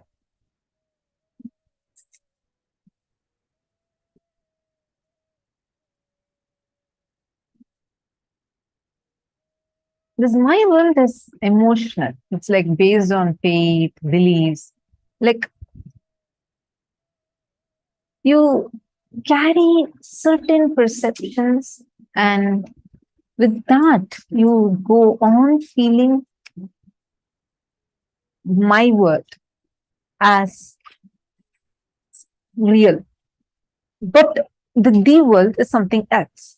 The aim is not just to make, oh, okay, fine, then whatever I'm understanding, it's all wrong. No, no, no. Look in, analyze how much percentage of it is actually aligned, which is why you need to do this exercise. There's a, I really love this particular clip. I just look at it. It's media. I mean, that's so true. That's how media is. But like, your cognition is the way you receive, process, interpret, and respond to any information. Understand? Any information that's entering into your system. How do you process it? How do you respond to it? That's when Shiva Sutras, it says, Drishyam Shariram.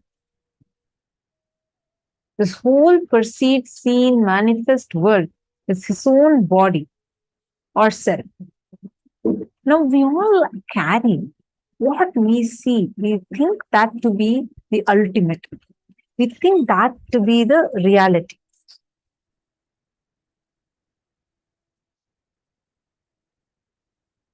But the thing is, we need to do some effort, and we need to put that effort into just spending some time with our own inner space.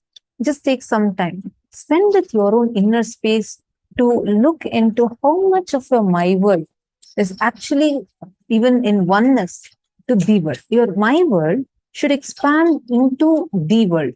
That is the aim of completion. I mean, if you're understanding, your my world should be expanding and becoming the world. Your understand, take a few minutes now. All of you are going to list this. Take any of the incompletions you have. Make 3 columns on a notebook. Situation or incompletions, like the incidents. Second should be the world. What actually happened, even if it's a fight. Tell, oh, this person shouted, that person shouted, I shouted back. This is incident. You're not putting something extra. Then write my world. What is your perception of that incident? How do you understand it? How do you perceive it? Take a few minutes. I request all of you to take a few minutes now and please write this down.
Nithyananda, how many of you have written now? Any of you have any questions? Please post. I hope all of you have now categorized and written already. Now, we're going to go into the next step. We're going to now describe the relationship you have with 3 people in your life. Go back in life and describe the incident. When you started judging, having incompletion, describe what actually happened, what they actually said or did, which is the word, and how you experienced it in your mind. Pen down all the incidents you remember. Please write as if you're directly talking to Swamiji. Like if you choose to read it out to Swamiji, you should just be able to read it out. Like it should be like a conversation. Please read it. Please write it like that. Okay. Now take a few minutes, and I request all of you to do this step. This is the actual completion process for your relationships. Just choose top 3 relationships and do this process. Please start now.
Now, once you have written this down, let's move to the next step.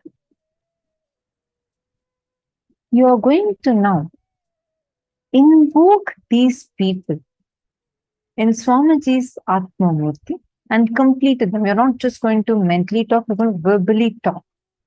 First thing, take responsibility for everything that is happening around you.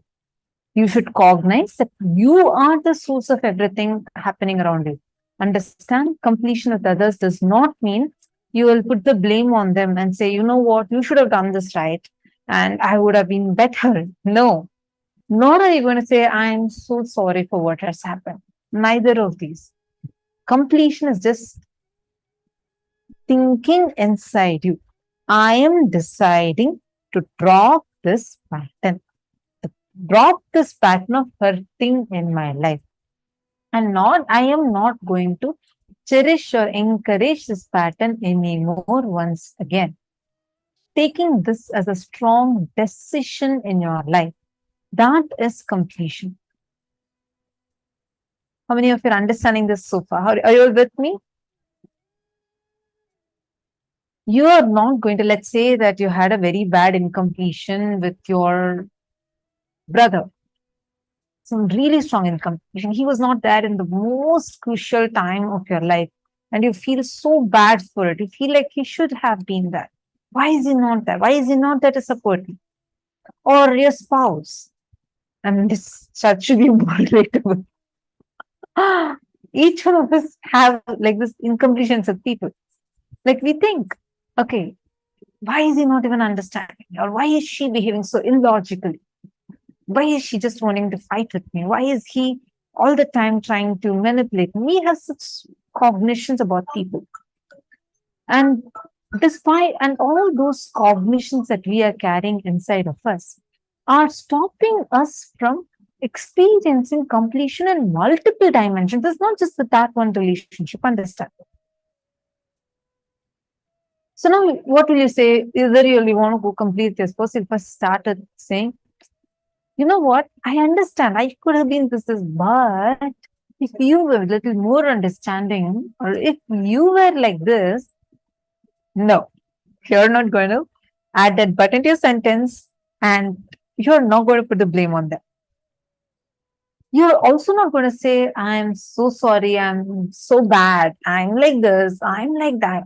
No. Understand what is the source of that incident. First, only when you complete, you will be able to experience completion with them also.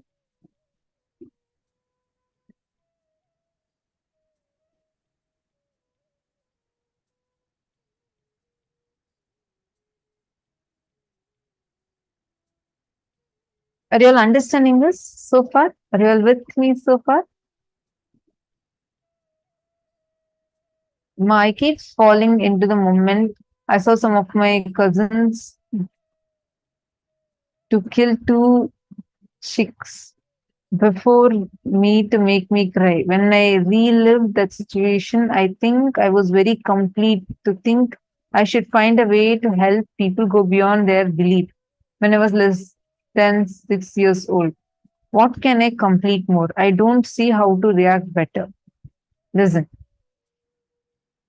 First thing, any incident, situation, even though it makes you feel righteous, if it causes powerlessness in you, you need to complete it. First, relive it 5 times. Then invoke that person in Swamiji's Atmamurti.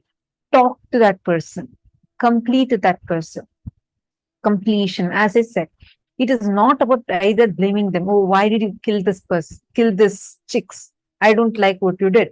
It's very violent. You may feel very justified. Even now, you may have the justification saying, you know what I did was right. But anything that's causing a pain or a reaction in you is an incompletion. You need to go back, relive that situation. Take responsibility, relive that whole situation inside of you. And that incident cannot have its power over you anymore. It cannot have power over you. You're not going to also say, you know what, I carry this cognition. Everyone, I want to promote only non-violence, and what you did was violent. No. Nor are you going to say, I'm so sorry, you did what you did. Probably I shouldn't have reacted that way. No. It is neither saying sorry, nor saying you're right, nor saying you are wrong. It is neither putting the blame on you or on other person. It's not about blame. It is first about relieving that situation, that incident from your inner space, such that no more that visual replays in you, causing a reaction in you. The situation should lose its power over you. Only then you're complete.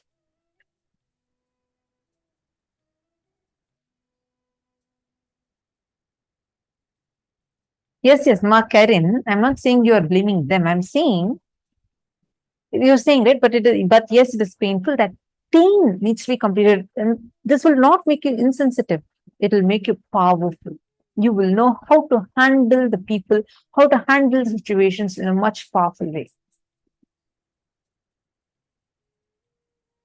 Nithyananda Jnana Yogini has posted, thank you, Ma. It's very much helpful when you explain. See, any of you have any questions related to any of the exercises, the cognitions we are learning, feel free to post it. Okay, we will help you understand it. And any questions you have, feel free to post it.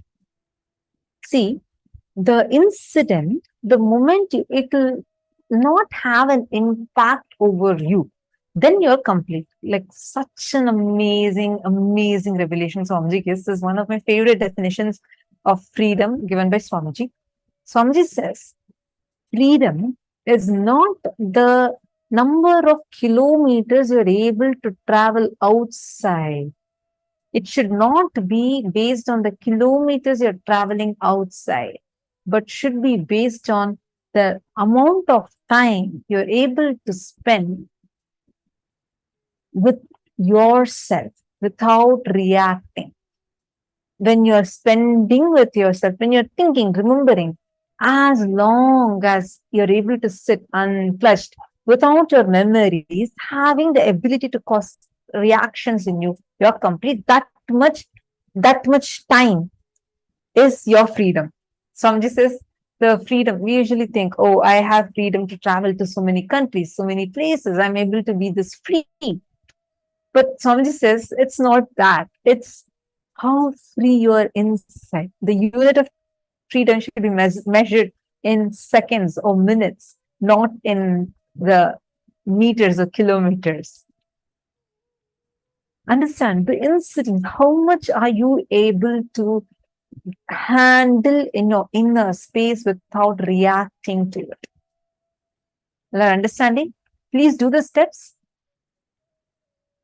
Now, after you finish the completion, understand, only after you finish the completion, you are going to be calling and completing the other person, not before that. After the first two steps, all your spicy, chilly, anger, vengeance, everything will just come out through the other person. So do not complete directly. Even right now, you may be sitting right with your spouse. Don't talk to each other. Do not, even if you have incompletion with each other, do not do the completion with them right now. First, go to an Atmamurti, sit with Swamiji's Atmamurti, invoke the person there. See, first, write down the world, my world, and the world experience with that person. Second, invoke that person in Swamiji's Atmamurti. Third, only after you finish the first two steps, only after that you are going to go and talk to that person. Purpose of completion is not just healing of relationships. The whole energy and consciousness will be different. Listen, what happened was not wrong. What is happening is right.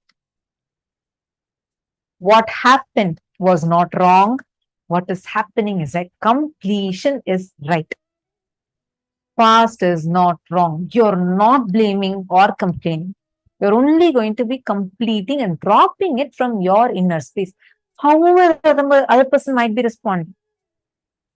This is a very important one. I request all of you to take a few minutes now and do this exercise properly, sincerely. Please sit and do the exercise.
Once you've finished all the 3 steps, completing with yourself, completing with the Atmamurti, and completing with the mirror, then once you've finished, only after you finish all the 3 steps, please call the person and complete with them.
Paramashiva's message directly from KAILASA.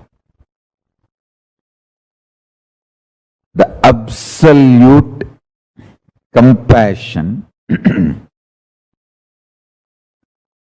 absolute love manifests with cosmic vision about life.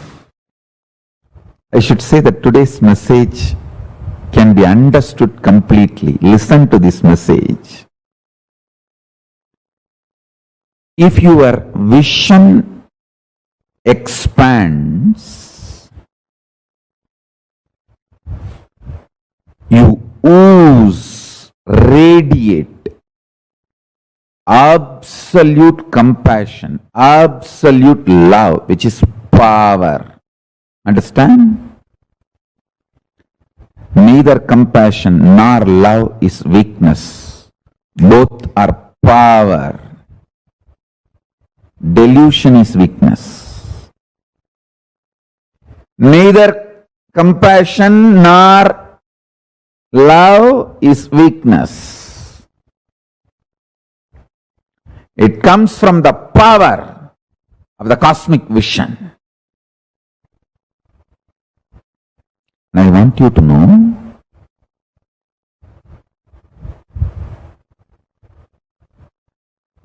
whenever you manifest powers, suddenly your being becomes matured.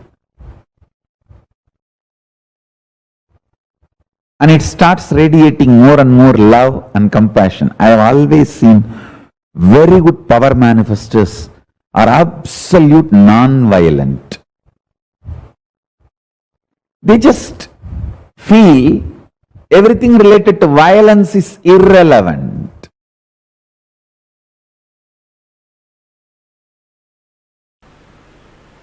Love. Vast, huge ocean. The subject, which will taste different from different banks or beaches. It's like an ocean, tastes in different, looks different in different places, feels different in different beaches. This emotion also, you can't even use the word emotion. There is a question here. Is love just another emotion? It is not emotion, it is yen motion.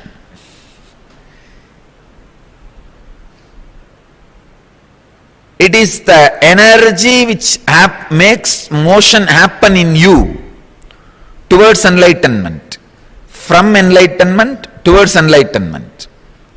When the glimpse of enlightenment starts in you and motions you towards enlightenment, the ultimate enlightenment, between that period, what you experience is called love.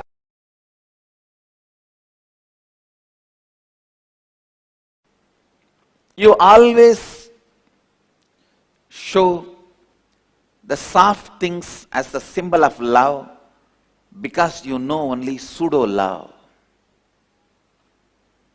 Understand? We always show only the bird feeding the baby bird as the symbol of love, action of love. A rose flower we show as symbol of love.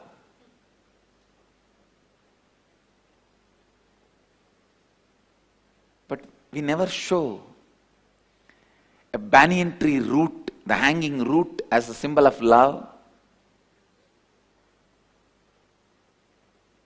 or a lion with a lion cub as a symbol of love, because we know only superficial, pseudo love.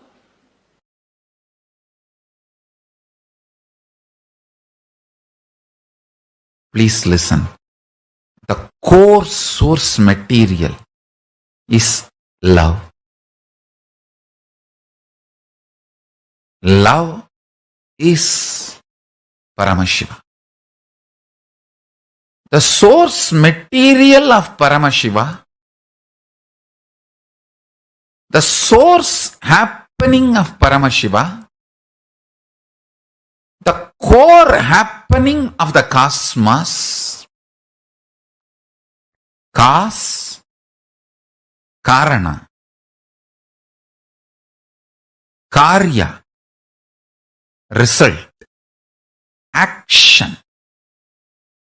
The source material, mulya of the karana and karya, Paramashiva, Param, that core is the pure love. Understand? This whole universe is nothing but multiple versions of that core love, that's all. Whether it is the planet Earth, sun, moon, you, the best of your life and worst of your life, best of your perception and worst of your perception, best of your experience, worst of your experience, all are different versions of love. When I utter the word love you, understand you are absolutely loved and protected and safe. Especially if you resonate and feel connected with that word love, when I say love you,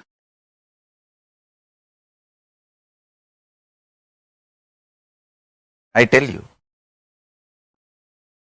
this extraordinary grounding Arunagiri Yogeshwara gave me with his tremendous love made me extremely integrated and very grounded. Listen. Not being grounded is one of the worst suffering modern day humanity is facing. That is why so much of revolt, anger against everything. It's not that people are angry with some political system, economical system, religious system. Everywhere I am seeing people are angry about everything because one of the important thing the modern day humanity is missing is teaching the children to be grounded. Understand? Only after I grew up, I feel grateful to my gurus. The way they grounded me with my integrity. Whether yoga or puja or the right powerful cognitions, the way they grounded me, something extraordinary. I can see same my age boys who grew up in Tiruvannamalai. The difference, the only difference is Arunagiri Yogeshwara grounded me. The extraordinary love and integrity. I tell you, it is not that because he showered love, he did not integrate me. It's not love of spoiling. The modern day parents, when they can't spend time with you, when they can't groom you, train you, be around you, they just give you gifts in the name of love. You also equate gifts to love and love to gifts. This whole habit of gifts is an absolute stupidity. It's a cunning way parents cheat the kids. When you can't spend time with them, groom them, integrate them, in the name of gifts, cheating them. I tell you. I'll really have to tell you.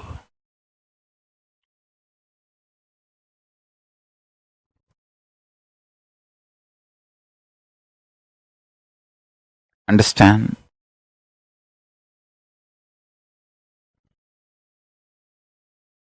My gurus gave me love which made me integrated.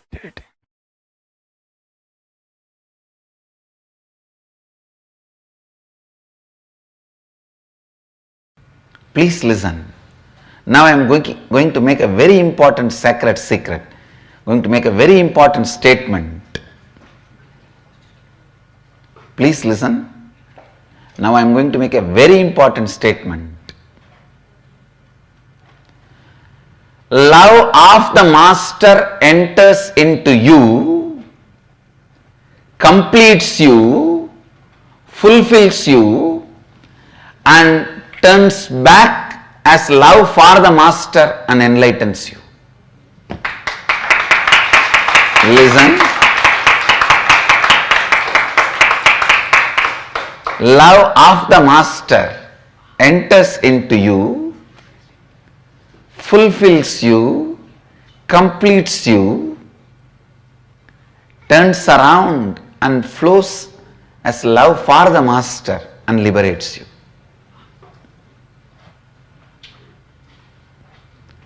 Blessed are those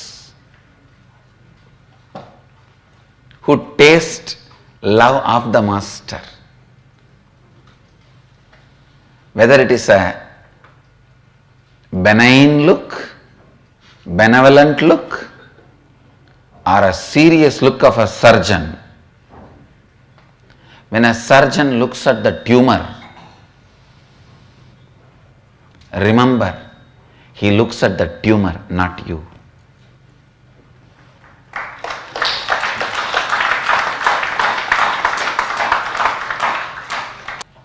Unfortunately, when I look at the tumor, to terrorize the tumor, you mistake, I am looking at you. Understand,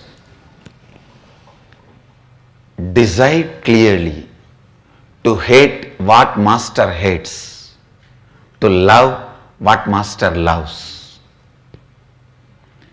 In every one of you, there is a part Master loves.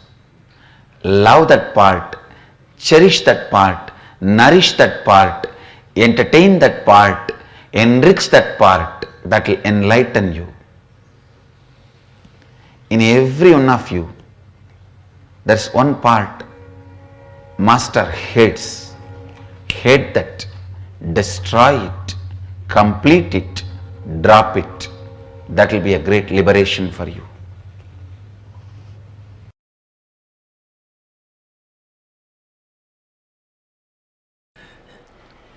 So I wanted every one of you to be very clear. The truths I am sharing with you is directly from the inner space of Mahadeva. Please understand, research and development and perfection of these great truths, the way they are lived, the way they are transmitted, the way they are contemplated, the way they are listened, this perfection, the research and development and the perfection has happened in a great loving space of Mahadeva. In the love of the Master, all these teachings become part of your very bioenergy. Love of the Master is from the space of bioenergy, pure Kundalini Shakti, unpolluted. So naturally that awakens your Kundalini Shakti, your core opens up. The story of Bhatmapada, one of the great disciples of Adi Shankaracharya, proves clearly, just by the feeling connection with him, feeling connection to Adi Shankara, he has mastered the nature.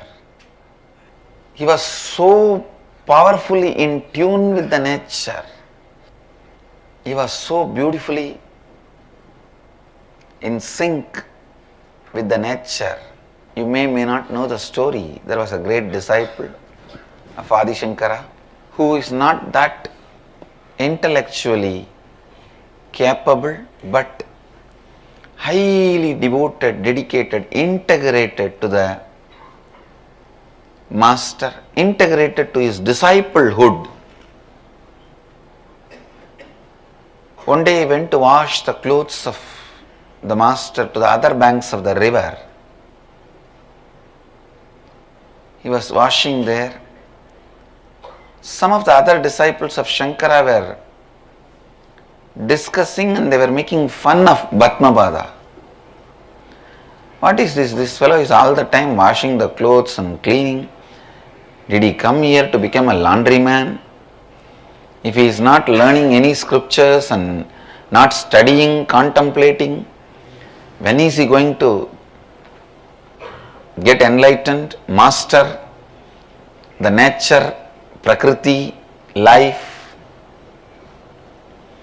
Shankara was just laughing. He may be little less capable in intellectual way, but he is an amazing, intelligent being who is doing what needs to be done first, who is putting first things first.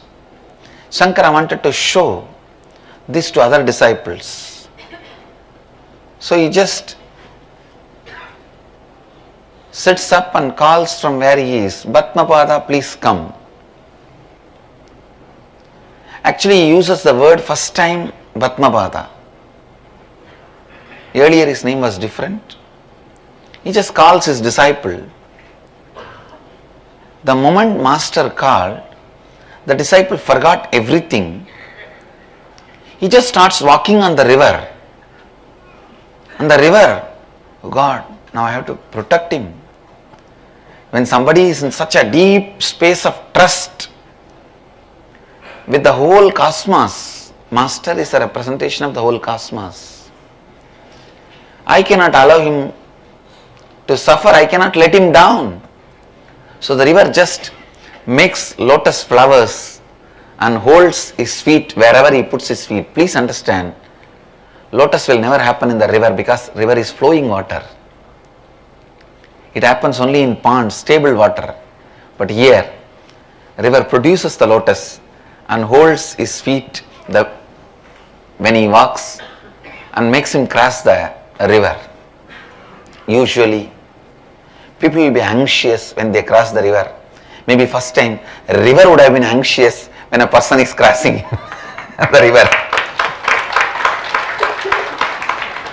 That she has to safely reaching the other side. Because every step is held by a lotus. He was called Batmapada. Shankara demonstrates to all his disciples the need for the loving space for the transmission of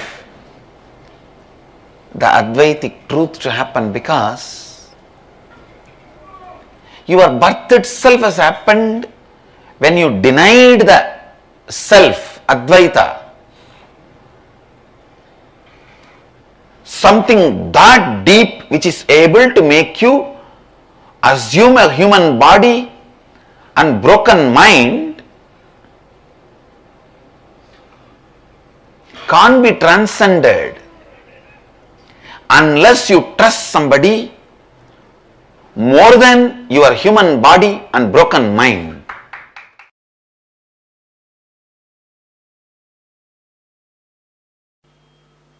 The moment you start the completion process, the Guru's grace has started happening in your life. Please understand. Your self-effort brings Guru's grace. Guru's grace brings more self-effort. Guru's grace inspires you to start the completion process. Completion makes more Guru's grace flow in your life. It is virtuous circle. You might have heard the word only vicious circle. Now I am introducing a new word, virtuous circle. Love of the master enters into you and inspires you to do the completion process. Then it turns as love for the master. When the Guru's grace enters into you, it starts moving you towards completion process. When you start the completion process, automatically the more Guru's grace enters into you. Please understand, Don't ever be afraid. Don't say, oh God, I have so much incompletion. How can I ever think I can complete and rewrite my future? When a fire starts burning the trees, not only the forest reduces, the strength of the fire gets added. So when you start doing completion, you may have 10,000 incompletions in front of you. But when you do even one completion, two completion, all the completed thoughts will become power of you. Not only enemy is reducing, friend is increasing. Opposite army is reducing, your army is increasing. The pattern of completing with incompletion becomes your strength.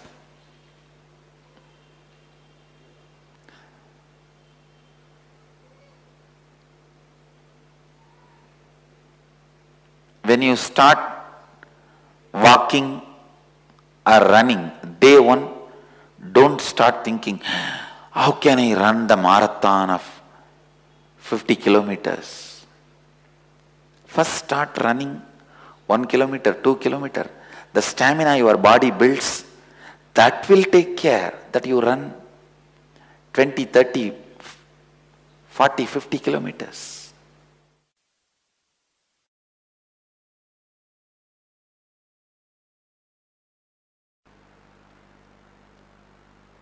Completion with life is eternal love. Please understand. With anybody you feel complete.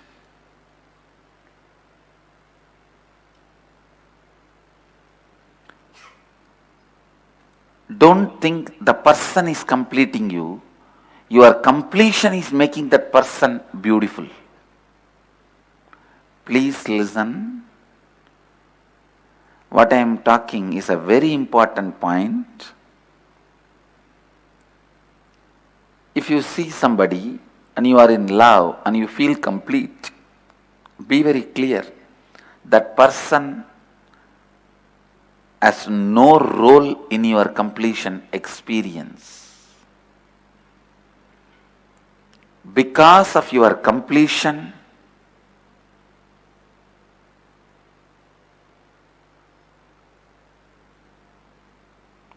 the person looks more greener than the green itself, more rosier than the rose itself,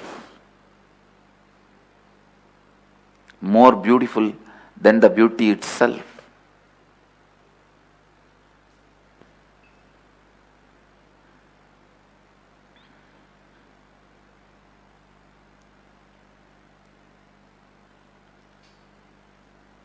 Completion is the state where you rest in awareness. You always rest in unconsciousness, but with completion you rest in awareness. You rest in peace. You rest in your existence. You rest in you.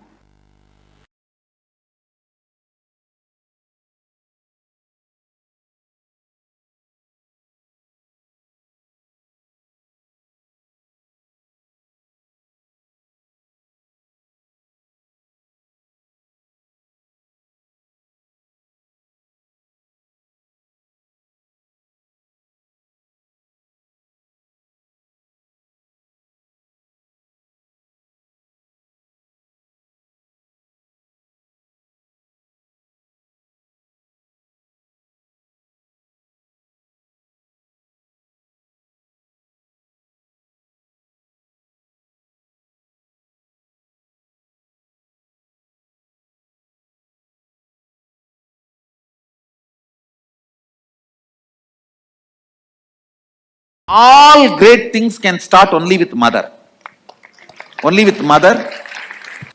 See, all our identity, whether you are in a deep sleep or waking state or Turiya or Turiyatita, we are all from mother and we go back to mother. It's only if the mother becomes active you can get enlightened. Understand? Sadashiva is a state. Only mother holds the key. Sadashiva is a state, but only Devi, Adi Shakti, holds the key in her hip. Key is in the hip of the Adi Shakti. Only if she opens the door, you can experience Sadashiva. Sadashiva is only a space. It's only Adi Shakti who decides who will experience that space.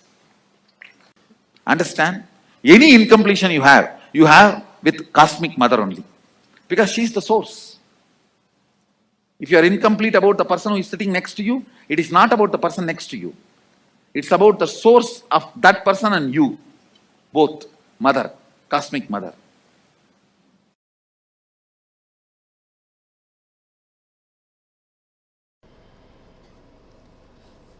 Understand your day-to-day habits, the way you respond, whether you get angry or you are always cool, what for you should get angry, what for what you react politely, how nasty you can get when you get angry, or when you are polite, how you behave, you are good, bad, all these habits.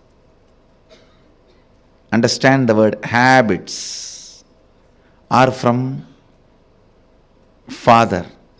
He teaches you. That stays in muscle memory. But how you cognize you, the innermost image you carry about you, comes from mother. It stays in biomemory. Understand? Your behavior, responding patterns are from muscle memory. That stays in your muscle memory. That's from Father. Usually, he educates you about the outer world. He contributes a lot to your outer image. He contributes a lot to how you behave with the world, how you relate with the world, what you should and you should not, vidhi and nisheda, do's and don'ts. Vidhi and nisheda, do's and don'ts. That comes from your father. That is why if you had a father who is unstable, your relationship with the outer world will be very unstable. That comes from your muscle memory. But the way you cognize you, your inner image, comes from your biomemory. That stays in your biomemory. Completion with mother only can heal and complete your biomemory. Mother worship is the direct method. Understand? Mother worship is the direct method. That's the word I'll use. Most direct method to bring completion in your biomemory.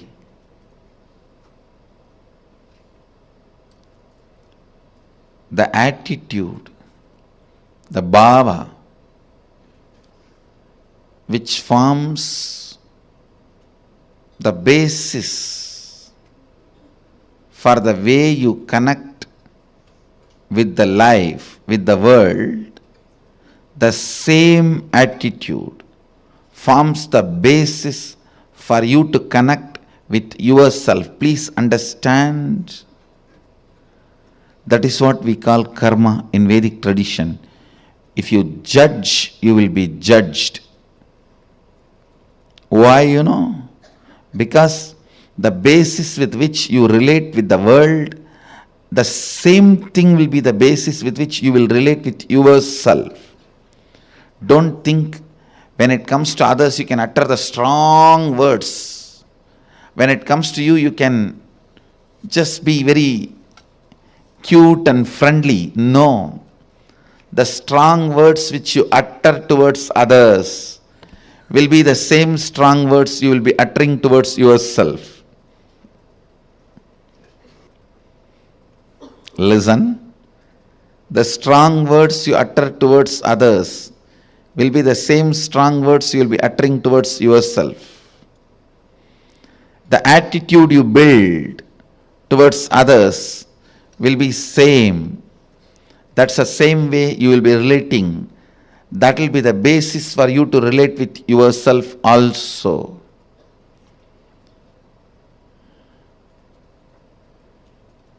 That is why I insist, bring motherliness in all your relationship with others.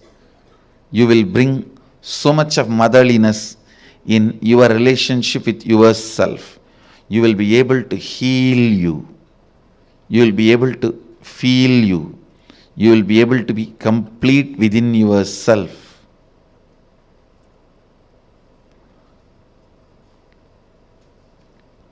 When you bring tremendous healing energy of mother in your day-to-day attitude with everything, suddenly you will see you will become so cool with yourself. I tell you, the best thing can happen to a human being is ability to be cool with yourself. Because you can't be cool with yourself, so much of frustration with yourself, you go on abusing left and right. Anybody comes in front of your eyes. You say, this fellow has cheated me, that fellow has cheated me, that fellow has cheated me, that fellow has exploited me, he has swindled me, he robbed me. Understand?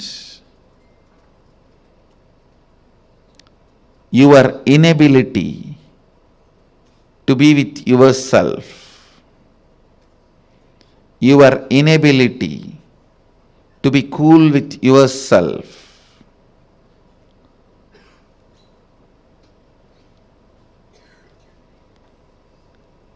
is the frustration in your system. I tell you,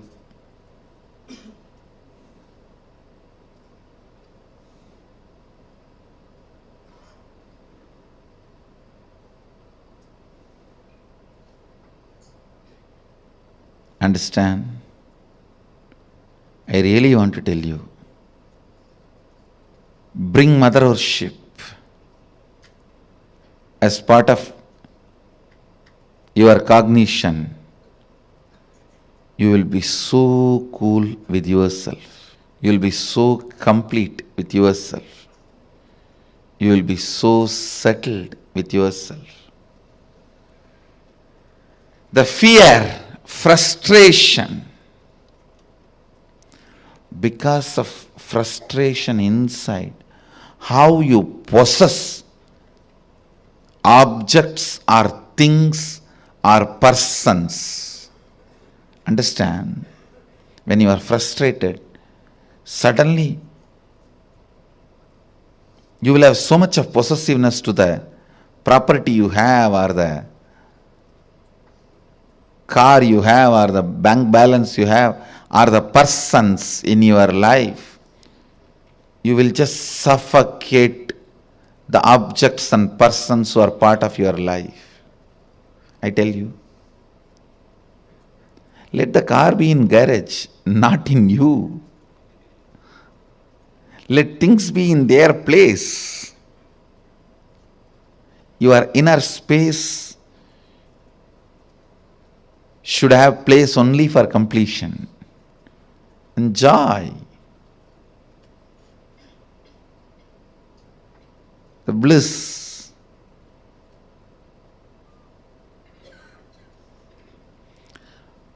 The moment you start cognizing frustration with yourself, the first thing you do, then I don't have anything in the life. Come on, catch.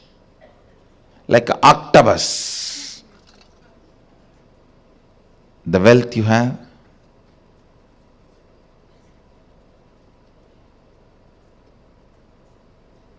persons who are in your life,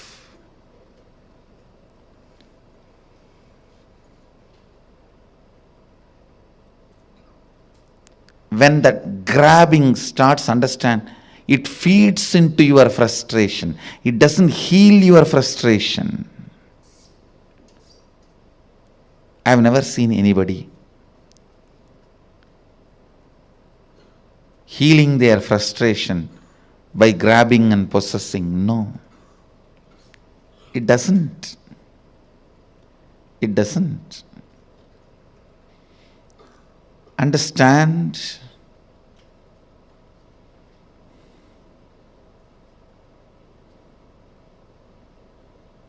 the mother energy,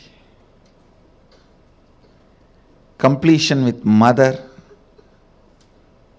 and connecting with life as mother, bringing motherliness in your every relationship, not only connecting with the source of life as mother, for whoever you are source of life, letting them connect with you as mother. That's what I said. Be a child to your source and be a mother to all the people to whom you are a source.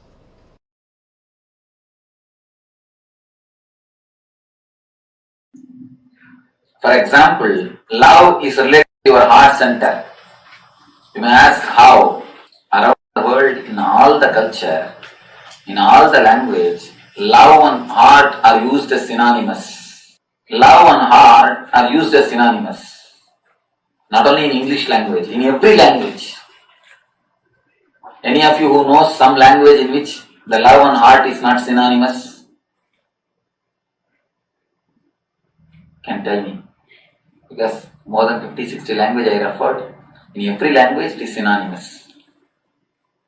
Love and heart, two words are used as synonymous.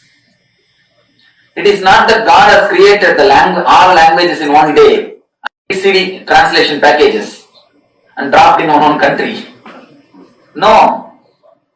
Every language is developed, different languages are developed by different person in different place, in different country, in different situation. Then why love and the heart, these two words are synonymous in all the language, in all tradition? There is some more deep connection between these two, love and heart.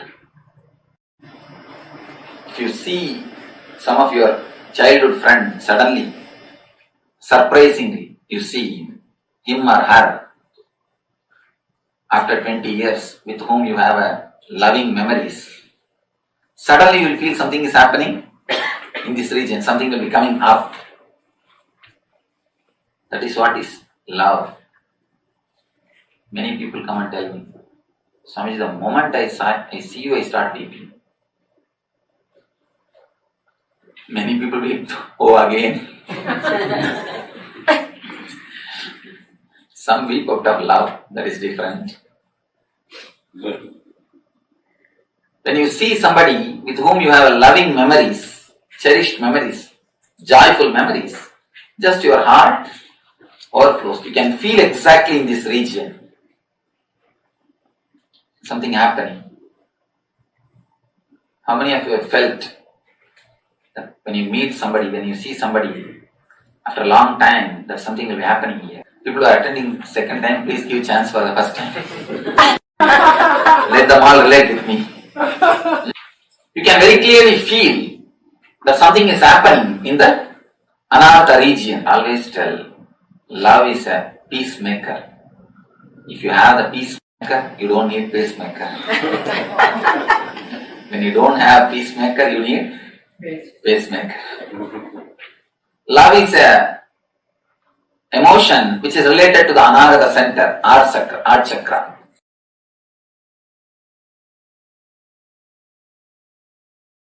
Any root pattern you carry can be destroyed just if you have a love for people.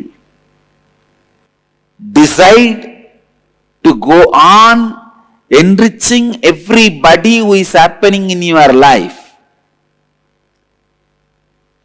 Decide life is for others. It may be your father, mother, brother, sister, a person in the street,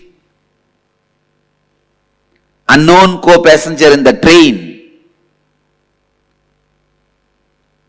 whoever is in your breathing space, life is for others. As long as you are stuck with your small problems, you will see poverty sitting on your head. As long as, I tell you, there are so many people, unfortunately, is not interested in looking to the truth. Vivekananda says very beautifully, when you think and understand life is for others, all the energies are showered on you. Wealth, knowledge, energy, everything.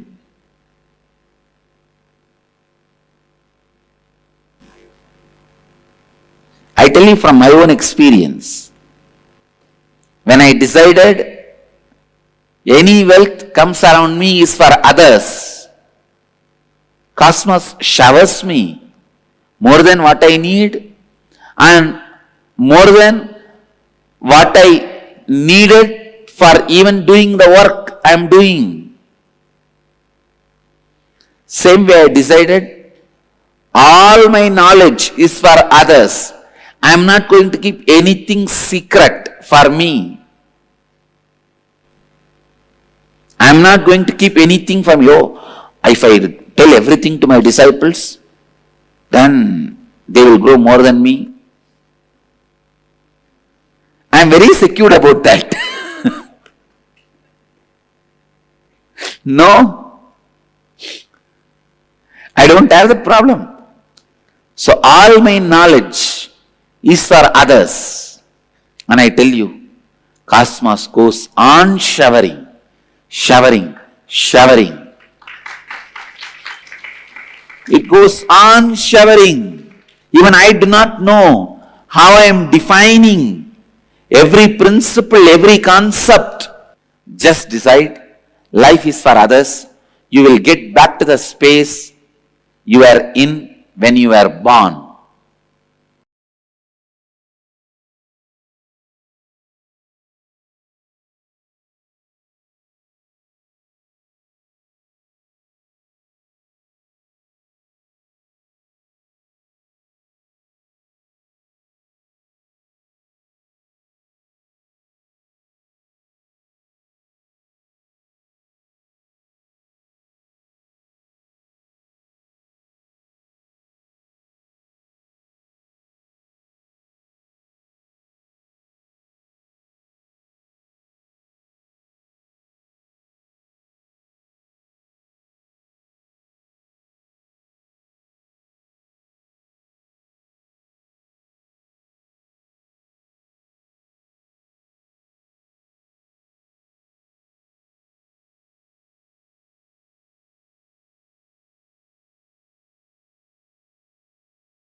True love and fulfilling relationships is your birthright.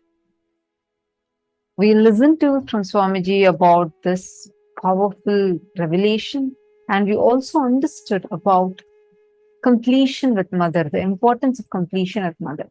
See, fulfilling relationship means every relationship which reminds you again and again, gives you the experience of that oneness, is a fulfilling relationship.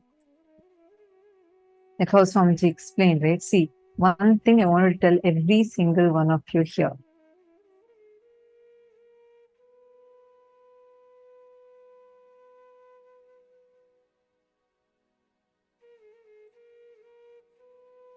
The importance of completion with others and the importance of completion with mother. Understand, if you want to be experiencing the real fulfillment, completion is mandate. And all of you, whoever is here, you are here only because of one reason. You have been chosen by Swamiji. That is the only reason you're here.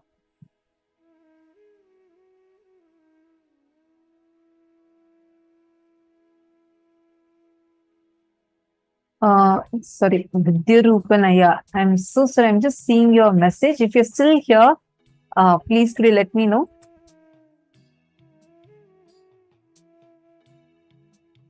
I see your question as to this is about the world and my world. Please let me know if you're here so that I could answer that question. Okay, listen carefully. As Swamiji beautifully explained, the love of the Master enters inside you, fulfills you, completes you, enlightens you, and flows back as love for the Master. Everyone who has even the slightest feeling connection, if you're here itself, be very clear, Swamiji loves you. It is not your love, it is his love that's entering inside you and flowing back as love for the Master.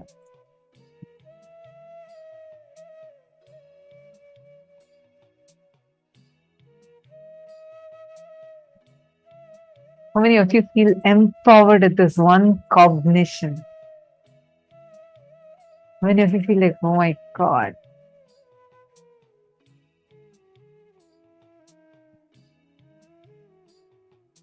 Ma, Melanie saying, this is very powerful for me because I'm a mother. And only in the temple and with family, anyone made such a respectful title as Ma for me.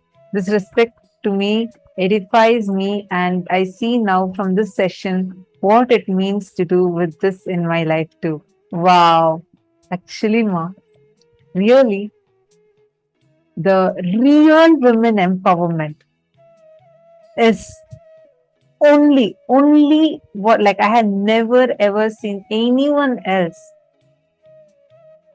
The way how Swamiji empowers women, never anywhere else I have seen like that.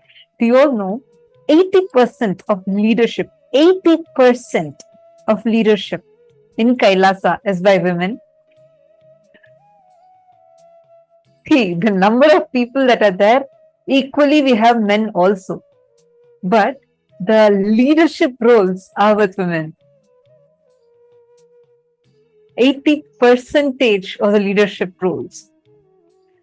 And really, like how Swamiji empowers us, it's not about cerebral opportunities. It is not that women need to become someone like equal to man. No, you become infinitely powerful by awakening Shakti, Para Shakti, who is there inside of you. You don't need to fit into the frame of a man to get equality, but you need to empower yourself by awakening Para Shakti, Paramashiva Shakti, Parameshwari through you. Awakening of the divine feminine consciousness.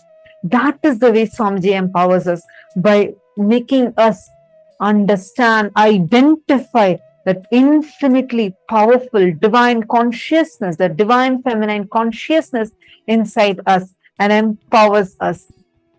That is why the way you feel about yourself, especially in Kailasa, you will feel like, oh my God, my whole being feels empowered, just overflowing, empowered with that powerfulness. And you will feel like the infinite potential of you is identified. It is not about trying to make yourself into someone else, but to empower you so powerfully that you yourself will become infinitely powerful.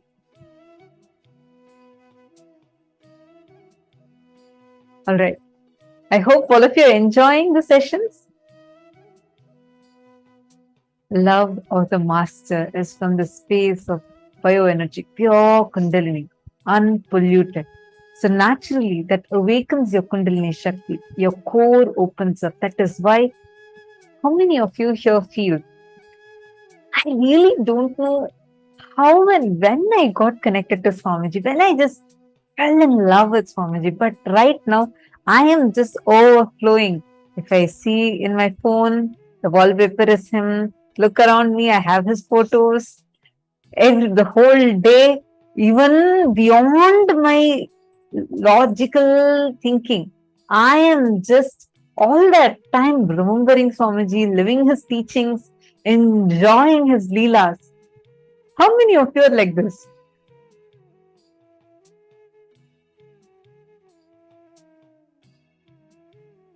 Whole feel like, oh my God, I just don't even know. I can't even remember that time, how it was for me, like before getting connected to Swamiji. Because right now my life is just flooded. It feels like forever I've been connected to Swamiji.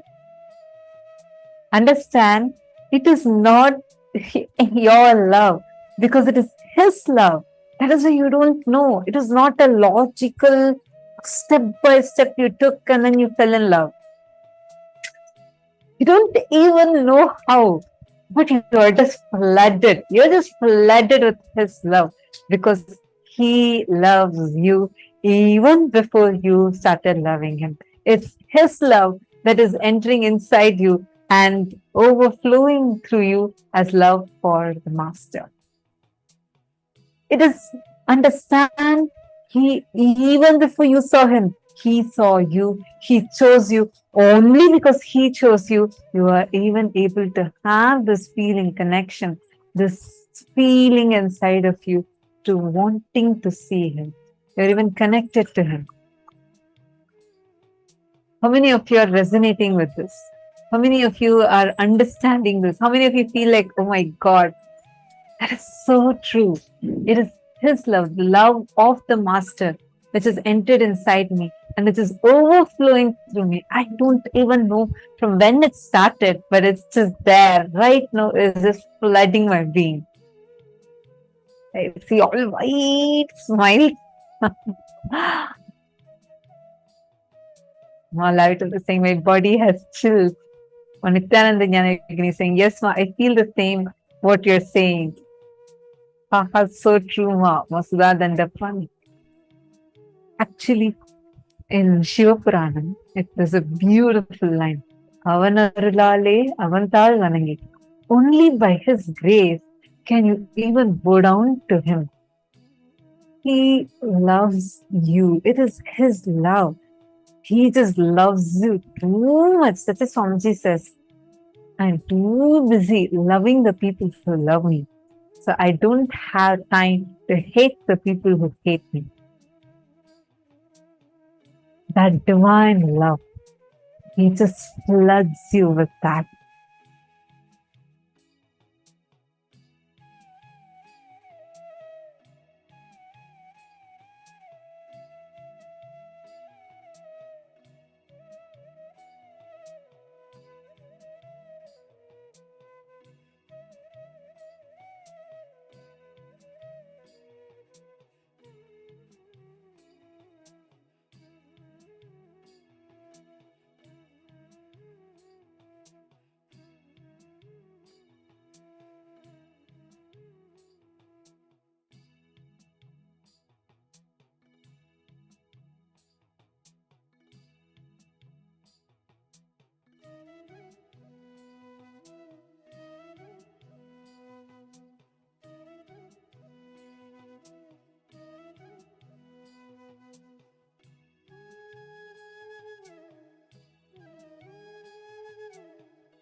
Nithyanandam, I'm so sorry. I sincerely complete with everyone. There was a small technical glitch we faced.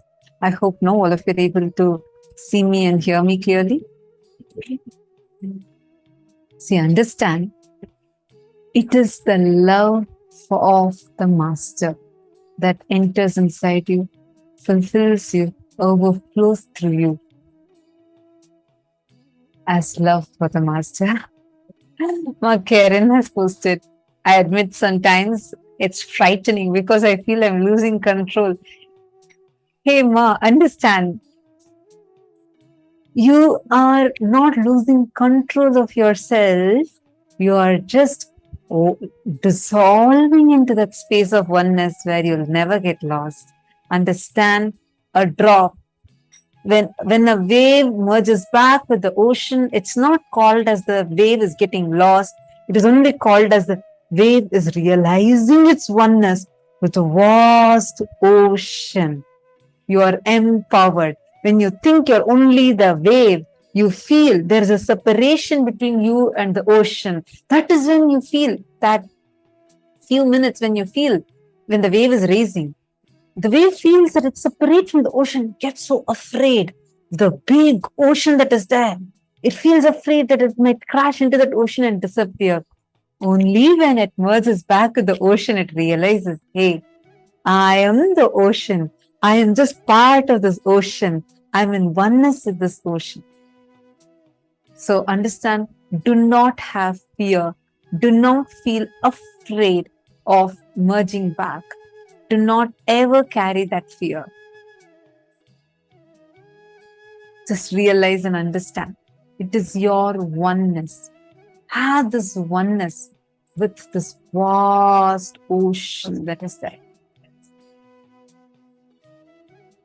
How many of you are clicking with this? Now take a few minutes and we're going to be projecting a question, and I request all of you to please write this down. Please start.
Now, please relax. Hope all of you have finished writing. We are now going to be understanding one of the very important aspects of today's initiation, where we will be learning about what is conscious birthing, how do we experience, how do we receive enlightened babies on planet Earth? Is that possible? If so, how? How does that whole science work? Let us now listen to the revelations on conscious birthing.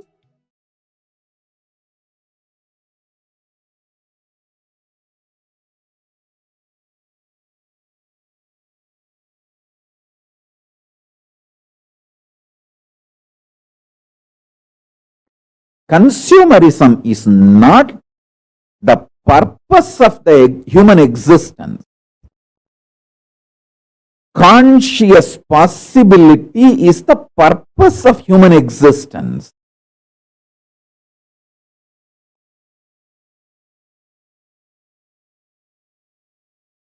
The Hindu civilization again and again and again dedicated itself, rededicated itself in the field of conscious possibilities. It put all its energies, time, treasure, talent in this field. Hindu civilization has done extensive research in this field.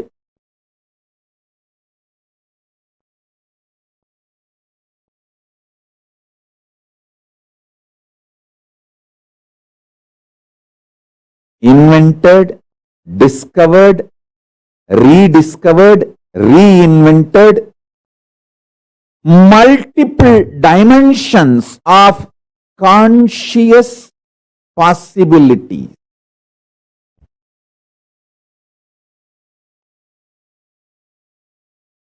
Your very core DNA can be given a breakthrough to the next level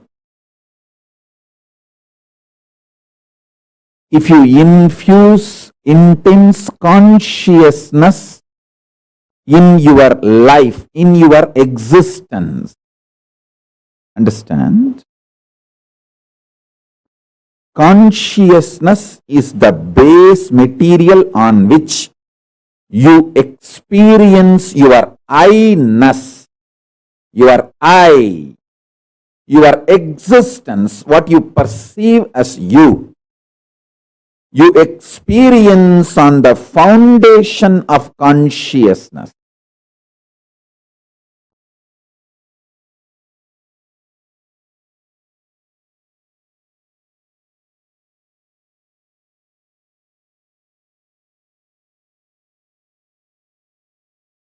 Life is not just probabilities from the mind. All probabilities, good or bad, worst to best, all probabilities are mind-based, mental. I am telling you, all probabilities are mind-based, mental.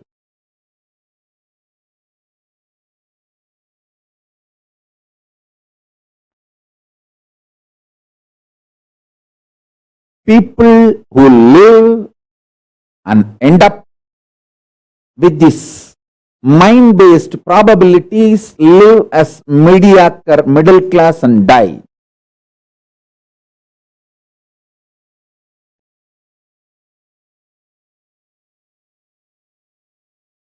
People who experience conscious possibilities in their life give breakthrough to themselves, who manifest these conscious possibilities and demonstrate it to others, give superconscious breakthrough to others also.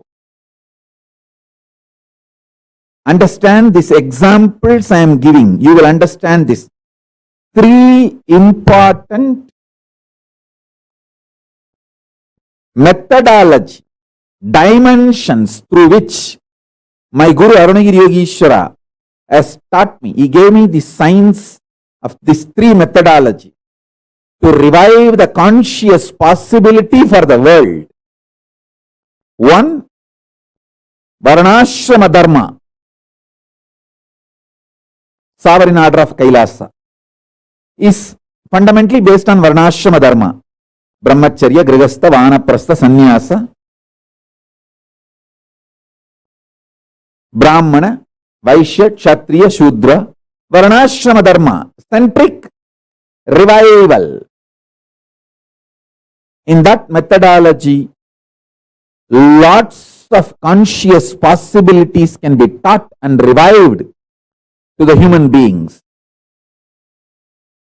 Second is the Gurukul, where a powerful ecosystem is created and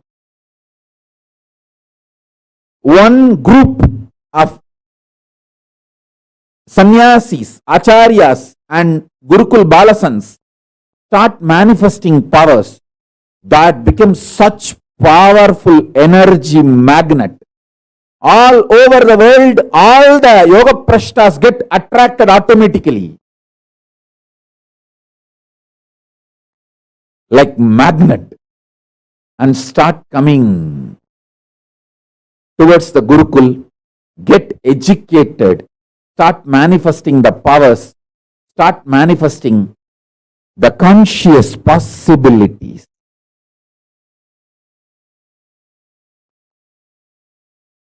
And the third is directly bringing superconscious beings from KAILASA, making them embody, creating an atmosphere, right garbha, womb, right happening, embodying those great superconscious beings from KAILASA directly, keeping a powerful ecosystem and ambience for that incarnations to flower. Understand? This science was alive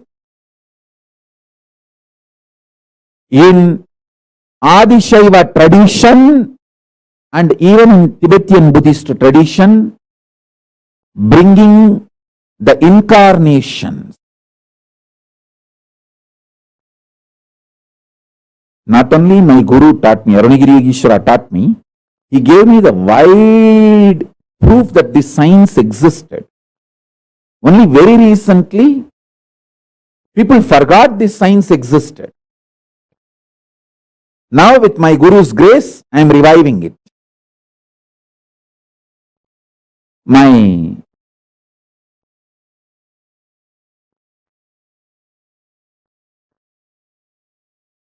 Guru Isaki Swami, he revealed this secret science to me once by explaining. In the Guru Parampara of fundamental Adinam, they use the same title, Jnana Desika Paramacharya Swamigal. I asked him why everyone uses the same title. He said, just few beings who reached the Sayujya Mukti with Paramashiva again and again assume the body and maintain the Guru Parampara unbroken. That is why all of them are given the same name, Jnana Desika Paramacharya Swamigal. Same way with Madurai. Few beings. That is why there are some names will repeatedly come in the 293. I am 6th Nithyananda. In that list, if you see, I am the 6th Nithyananda. There are some 20 names repeatedly will appear. Because our ancestors know the science of reincarnation, bringing those great, highly evolved beings to planet Earth, making them embody and manifest the conscious possibilities. Reincarnation is neither concept nor theory or philosophy. It is a science, greater science of Hinduism.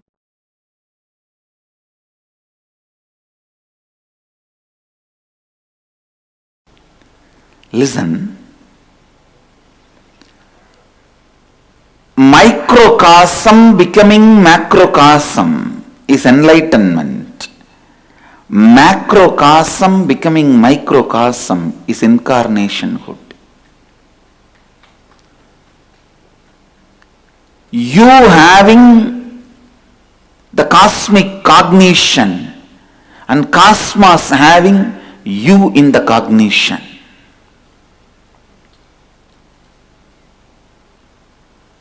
You dissolving into these great truths and these great truths dissolving into you. Both of them are totally different. Listen, catch it. Catch it. Listen. With Upanishads, not only those great truths will provoke you to dissolve yourself into those truths, even they will dissolve into you. Listen, even they will dissolve into you. Provoking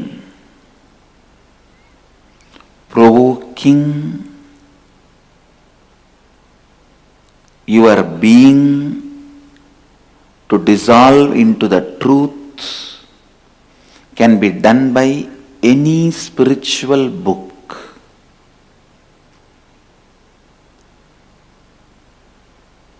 Even if you read some stotras of saints, your whole being will be provoked to dissolve into the truth. That is what the great bhaktas did. The saints of Vedic tradition preaching devotion, the intensity of the passion and emotion is used beautifully to merge with the cosmos. Meera, Jnana Sambandar, Ramadasa, the great devotees, Chaitanya Mahaprabhu, here in Karnataka, Akkamma Devi, in Andhra, Annamacharya, Tamil Nadu, Jnana Sambandar, Manikkavasagar. I can go on listing. They all used the passion and emotion, intensity of the passion and emotion to dissolve into the cosmos.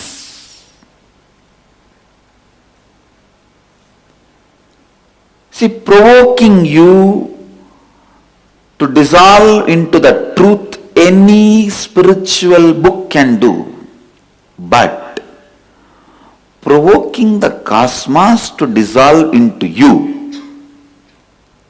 only Upanishads can do it. Only Upanishads can raise you to that height. You become so vast that cosmos dissolves into you.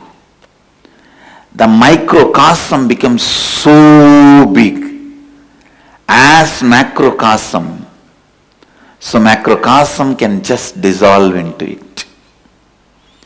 If you have to have the whole universe in your mouth has to open to the size of the whole universe. If the truth has to dissolve into you, you should grow taller than the truth. That can happen only by Upanishads. That is why I am telling, Upanishads don't make just enlightened beings, it makes incarnations.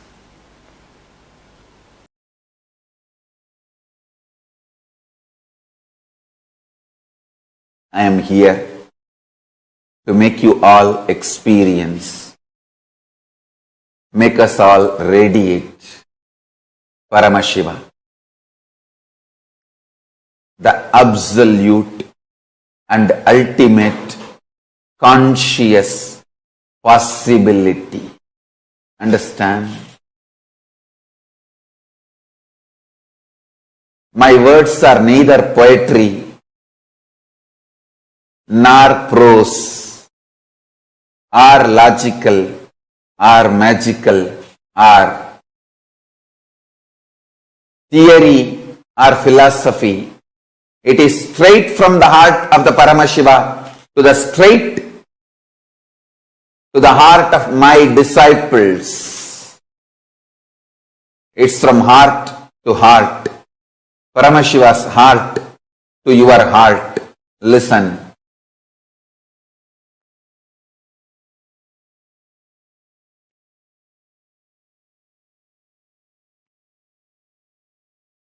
My Guru, Vibhudanandapuri, Kuppammal, she used to say, I am the explosion happened in Arunachala Linga, the Arunachaleshwara. And she used to say, she brought that explosion through Mahakala Bhairava. In Arunachaleshwara temple, there is a beautiful Mahakala Bhairava with 8 hands on the banks of Brahmadirtham, the temple tank. And she said, she brought through that Mahakala Bhairava's deity and kept it in Brahmatirtham to cool off, to settle. Then brought it to my mother's womb. And she says, my mother's womb and my father's body both were prepared at the same time. Then through father's body the male component was brought into my mother's womb and I was given form and manifested.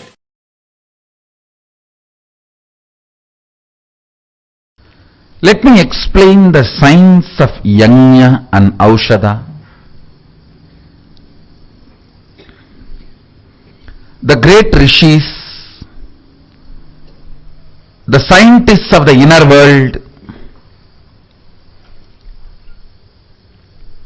mantra drashtas of the Sanatana Hindu Dharma, people like Vyasa, Agastya, Kapila, Ankirasa, Bharadvaja, all these great beings, they sit together.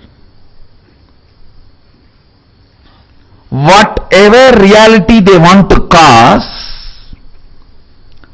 strong thought current which expresses those reality, they bring that thought current and energy into these 5 elements. Bringing that thought current into these 5 elements is Yajna. They bring those gods, goddesses who are embodiment of that thought current. For example, if they want to manifest huge wealth, they bring down the energy of Lakshmi into fire and please her by offerings and receive the boon from her for the manifestation of wealth. If they want the divine city to be constructed, then they bring the energy of Vishwakarma and offer the offerings, take the boon to manifest the huge creativity and construction. So for each action, they bring that energy and please it by offerings and make that thought current into reality. And the thought current which they manifest when it became reality, means when that blessings, that boon is given, that energy is consolidated into an aushadha, a herbal product, and shared. Whoever receives that aushadha manifests that reality. Now, I am going to do two things. Understand, this Putra Kameshtiyaham was performed by Dasaratha, and when the yajnam was complete, when the yagam was completed, the whole essence, the result, the phala was infused into a milk pudding, into the milk, and it was converted into payasam, and that was shared to all the three wives of Dasaratha, and Rama, Lakshmana, Bharata, Shatrugna were given birth. Same way, Meenakshi's parents have conducted the Putra Kameshti Yajna, and it was so powerful. Devi directly landed into the fire and walked out of the fire. She did not even want that result to be converted into a matter and conceived, and she did not even want to go and stay in the Garbha of Kanchanamala, the mother of Meenakshi. Meenakshi's mother, father, both of them are not biological mother and father, because she just walked out of the fire. And same way, Draupadi,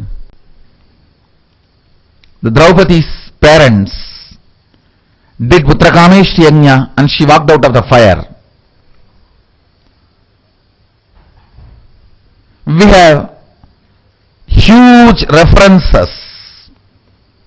I was trying to find who is the first person who did the Putra Kameshti Yajna, and I saw it is Sadashiva himself.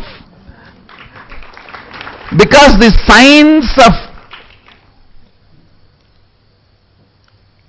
creating the Putra, inheritor, without physical relationship.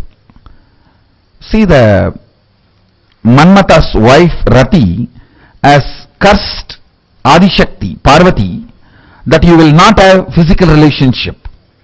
Of course, the curse is nothing, they could have just thrown out. Anyhow, Sadashiva's form is beyond gender and sex. So without physical relationship, he has to create now Subramanya to destroy Tarakasura and Suravatma. So the first Putra Kameshti Yajna, with the fire of his own third eye, he manifests that whole software with his 5 faces. The energy gathers, and all the faces of Sadashiva contributes their energies. Then his unmanifest, the Avyakta component showers the energy. Then Adishakti showers her energy. The whole thing together becomes the form of Vishwarupa Skanda, Subramanya. And now the Skanda Sashti, auspicious time, when this process was done in Kailasa first time, now we are repeating the same process in Gupta Kailasa again.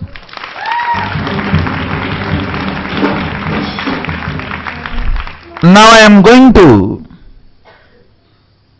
bring that same software through the third eye fire, manifest it, and once that energy is pleased and blessings are invoked, bring all that blessings into Aushadha and share it with you all. So now the process is two level. One, release of that energy itself is going to be too powerful. Second, mapping it on the Aushadha and sending it to all of you. Understand, anyone who has the intention to have a child, your physical qualification, disqualification is immaterial. Doctors, medical science has no place here. Understand, in Hindu tradition, birth has nothing to do with sex. Birth and sex is separated in Hindu tradition. Best births are always Putrakameshti Yajna and Aushadha based. It was never normal physical sexual relationship based.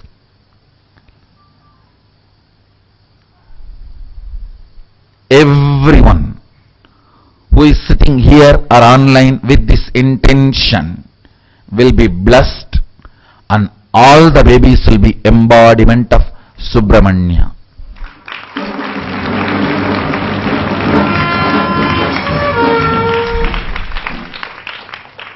It may look very funny in the modern day if somebody says sex and giving birth to a child is separate, they both are not connected in Vedic tradition. Many things I say will look funny till it becomes reality. Materialistic world people, many things they say it will become funny once they become reality. Understand? What they declare, when it becomes reality, it becomes funny. What I claim, till it becomes reality only, it will look like funny.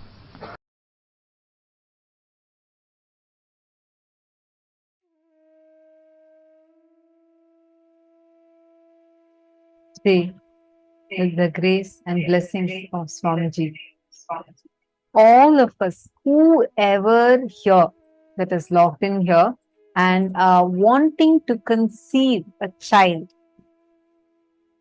you are going to receive this very, very, very powerful initiation.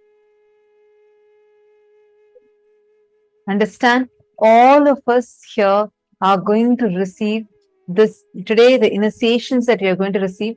Out of that, one of the very important initiation. Whoever wants to conceive a child, you can get an apple or a pineapple and sit as couples, preferably together, or even if you're not there right now, probably your spouse is in the office or elsewhere, you can get them to join the darshan right away. Please make sure they're joining now and getting an apple.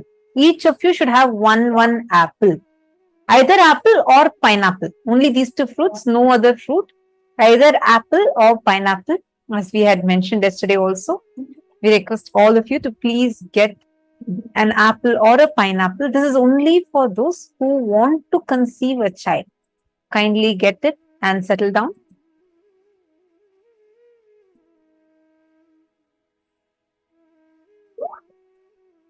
Please make sure you are settling down, because in just a few more minutes, we are all going to be entering into the darshan, the most awaited part of our day. Also, today you're going to be experiencing extremely powerful completion happening, manifesting through you. And this completion that all of us are going to be experiencing today, where any relationship that you are struggling with, you will just see how by sitting in this initiation, all the incompletions, the vengeance, violence, feeling victimhood, struggles that you face in a relationship, all that will simply beautifully get healed. Anyone who wants to experience completion in any particular relationship, we highly recommend that you invite them also right away to join you here in the darshan. You can get them to sit with you right now in the darshan.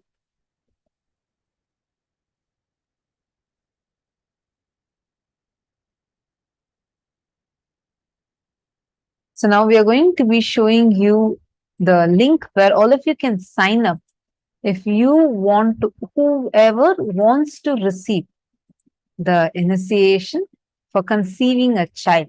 We're going to now be showing you a form right now where all of you can sign up. Today, through this initiation, all of us are going to be literally infused with the consciousness. One, like Swamiji said, literally having the enlightened birthing. Anyone who wants to, any couple that wants to conceive a child.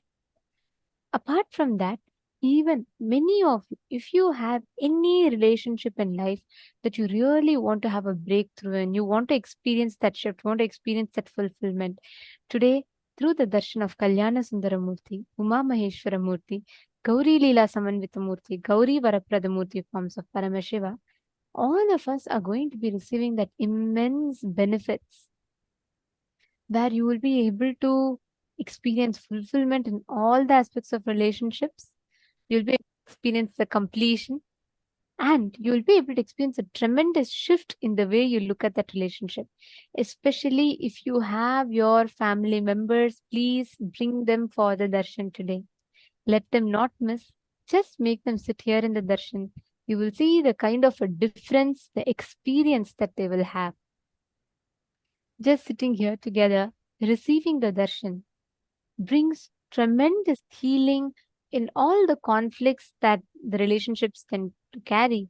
And you will experience the fulfillment in every aspect of life. Today, each of you had selected 3 relationships that you want to have a breakthrough in, right? I request every one of you, if you can, we have just about 10 minutes. If you all can take a few minutes to leave a message and invite, make sure, even if you've invited in the morning, make sure that your friends are here. Attending this darshan together as a family will have an amazing impact in the way you experience, in the way you see, in the way you experience those relationships altogether.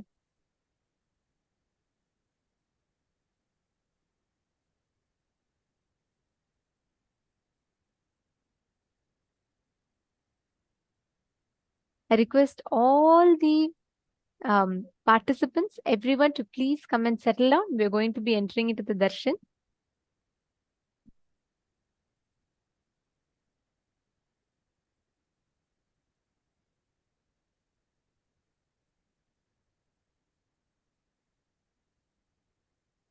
Now, I request all the participants to please settle down. Today, we have understood about one of the key important truths, the sacred secrets, how to harness fulfillment in relationships. How can you manifest that breakthrough? How many of you here have 3 relationships or any relationships that you really want to have a breakthrough? Can each of you list how many really in you really have a prayer that Swamiji, I really want to experience completion. I want to experience fulfillment with, let's say, my spouse or my mother, my father, some relationship in your life. You're yearning for experiencing fulfillment. How many of you have? Could you all please post in the chat?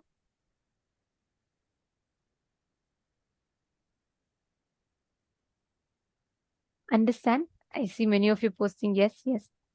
This darshan, whoever you want to have that fulfillment with, if you and that person together attend, just the initiation, Kalyana Sundaramurti, the Bhava Samadhi Darshan, Swamiji literally infuse our inner space with love and fulfillment. You will see how the whole healing happens.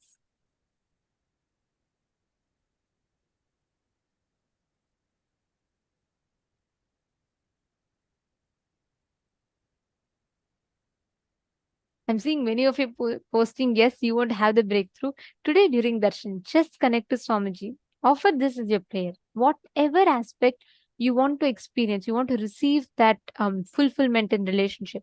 Today, you and that person, whoever you want to experience that breakthrough with, if possible, if you could please bring them.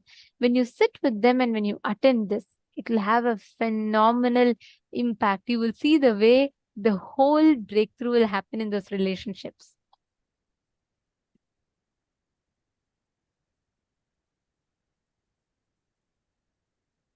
Yes, you all can bring the apple. Some of you are asking about the apple baby initiation. For the initiation, please bring apple or pineapple as we had announced earlier. You can keep that in front of the camera and please connect to Swamiji during the darshan. Make sure it is kept in front of the camera. Swamiji will be energizing it right after the darshan. Once the initiation is over, once the darshan is complete, then you should eat that apple. So if you and your spouse are attending, you both can keep one apple each. Get the apple energized and eat that apple completely right after the darshan. If you do not have an apple, even a pineapple is okay. Ma Nitya Prematavasi, all the people that you have posted that you want to experience through it, just go ahead. If just bring them, sit as a family. You will see the kind of a breakthrough you will experience, the depth, the healing in those relationship dimensions. So now we are going to be projecting the form through which whoever wants to receive blessings. For a child, you can sign up in this form. We are now going to be projecting that form for all of you. Please take a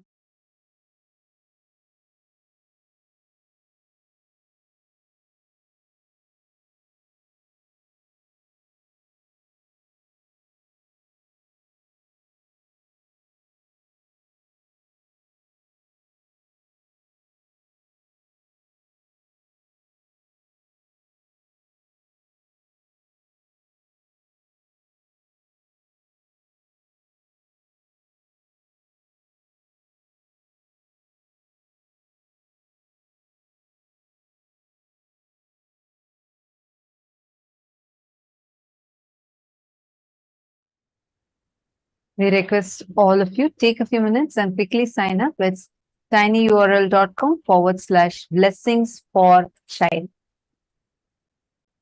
Request everyone, all those, the couples who want to conceive a child. This initiation is for those, the couples who are looking to conceive a child. This initiation is for all of you. And if you have anyone whom you want to experience completion with, take a few minutes and please kindly invite them also to join you here. We are going to now be projecting the form for a few more minutes.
Many of you, many participants calling your friends and family members, do it.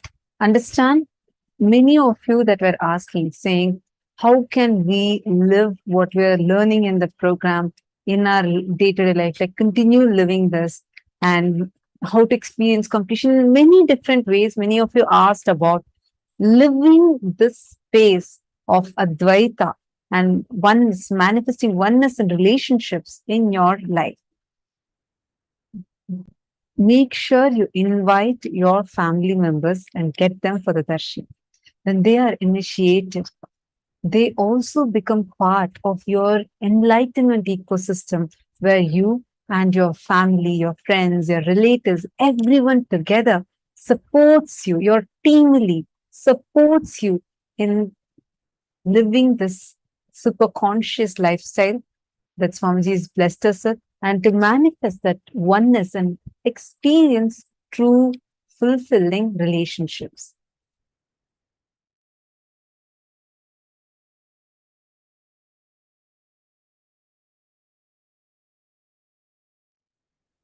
You all can take a few minutes. Whoever has not yet signed up for the superconscious birthing initiation, please take a few minutes and kindly sign up now.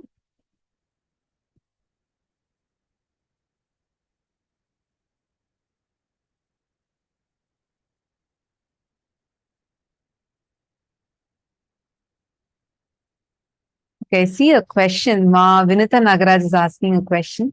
If a person doesn't want to attend the session, will we still get completion, Ma?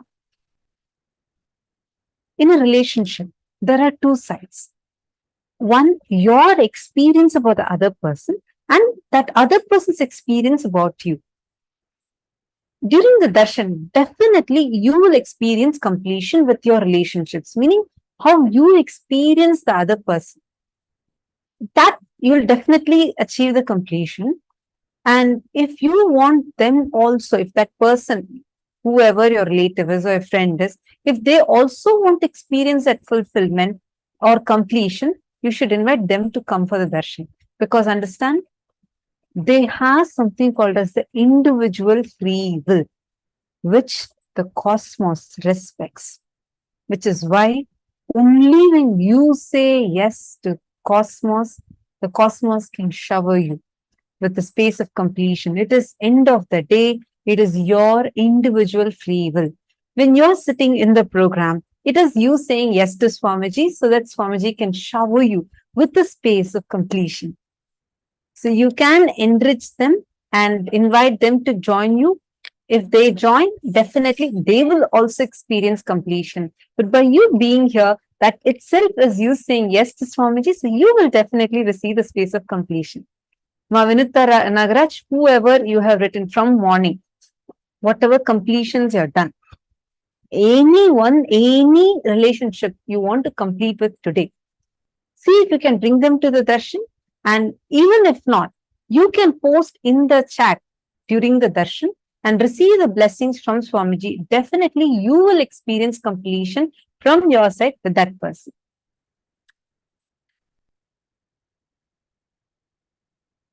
Zheng Shuyun, you're asking regarding the superconscious birthing. If you have participated last time, can you still participate? Yes. You can definitely participate today also, even if you have received the initiation earlier.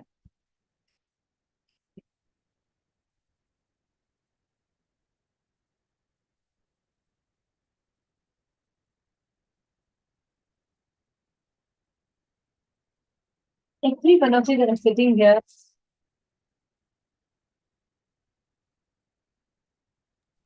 Sorry for that. Each of you that are sitting here in the initiation today, just through this initiation, whether Swamiji's blessing for you to conceive, for you, the couple to conceive a child, or the blessings for fulfilling relationships, all of these directly are going to be giving us the experience of Paramadvaita. Like Swamiji is explaining today, every relationship that takes responsibility to remind the other of the higher purpose in life is the true fulfilling relationship. That is true love. True love, the definition of true love is not what as a society understands. Taking the responsibility for the other to experience the highest purpose in life. That is definition of true love. Now, every one of you that are here, many of you shared how you experience the benefits, how you enjoyed had the clicks today.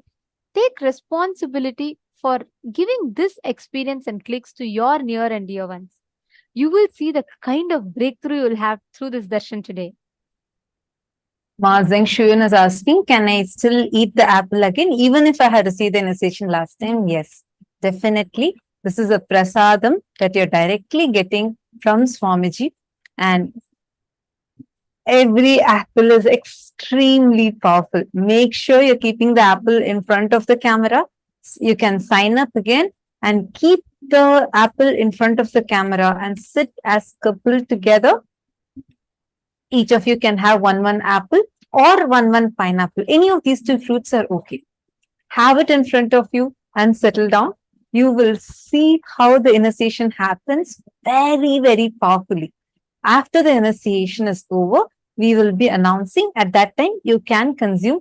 This apple will become energized, and the prasada, consecrated food, directly blessed by Swamiji, it will become a prasadam for you and you can consume it. If any of you have any further questions, feel free to ask. This is an important initiation, and all of you can post. See, many of you had identified the patterns because of which the relationships in your life is getting destroyed, or how you are responsible for many relationship issues you're having in your life. When we learned about the world and my world, some of you had posted and shared. Now, all of you can post that pattern, whichever pattern you want completion with. You can definitely post that in the chat when the darshan starts and receive blessings directly from Swamiji, and Swamiji will be completing you from all those patterns. Now, let us all get ready to receive the initiation. Now, we will be chanting the Dhyana Shloka, the sacred mantras, the shlokas, which describes each of these forms of Paramashiva. Today, all the forms that we are having the darshan of are the very forms of Paramashiva. Each time, the form that he assumes, whenever he comes to marry Devi Paramashiva Shakti, whenever he comes to remind Devi Paramashiva Shakti about experiencing the oneness with him. Today, we're having the darshans of Kalyana Sundara Murti, Uma Maheshwara Murti, Gauri Leela Samanvita Murti, Gauri Varaprada Murti forms of Paramashiva. We will now be chanting the Dhyana Shloka. We request all of you to sit straight with your head, neck and spine in a straight line.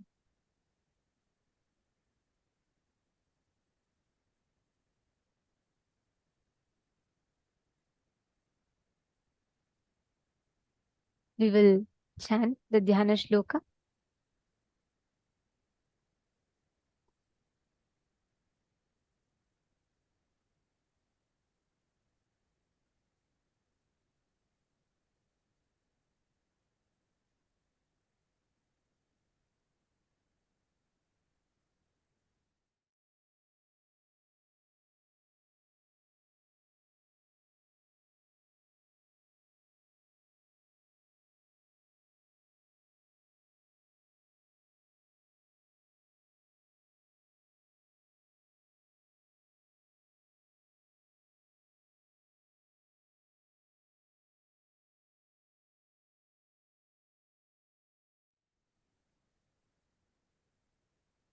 सिन्दूरापरं त्रिनेत्रं युगभुजसहितं हारकेयूरभूषं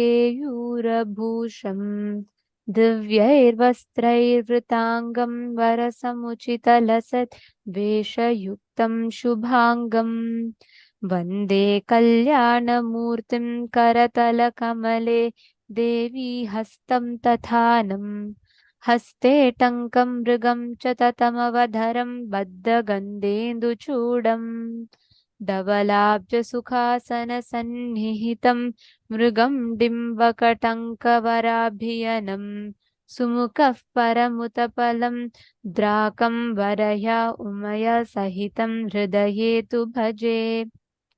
The Dhyana Shloka of Uma Maheshwara Murti. The next is the Dhyana Shloka of Sukhasanamurti.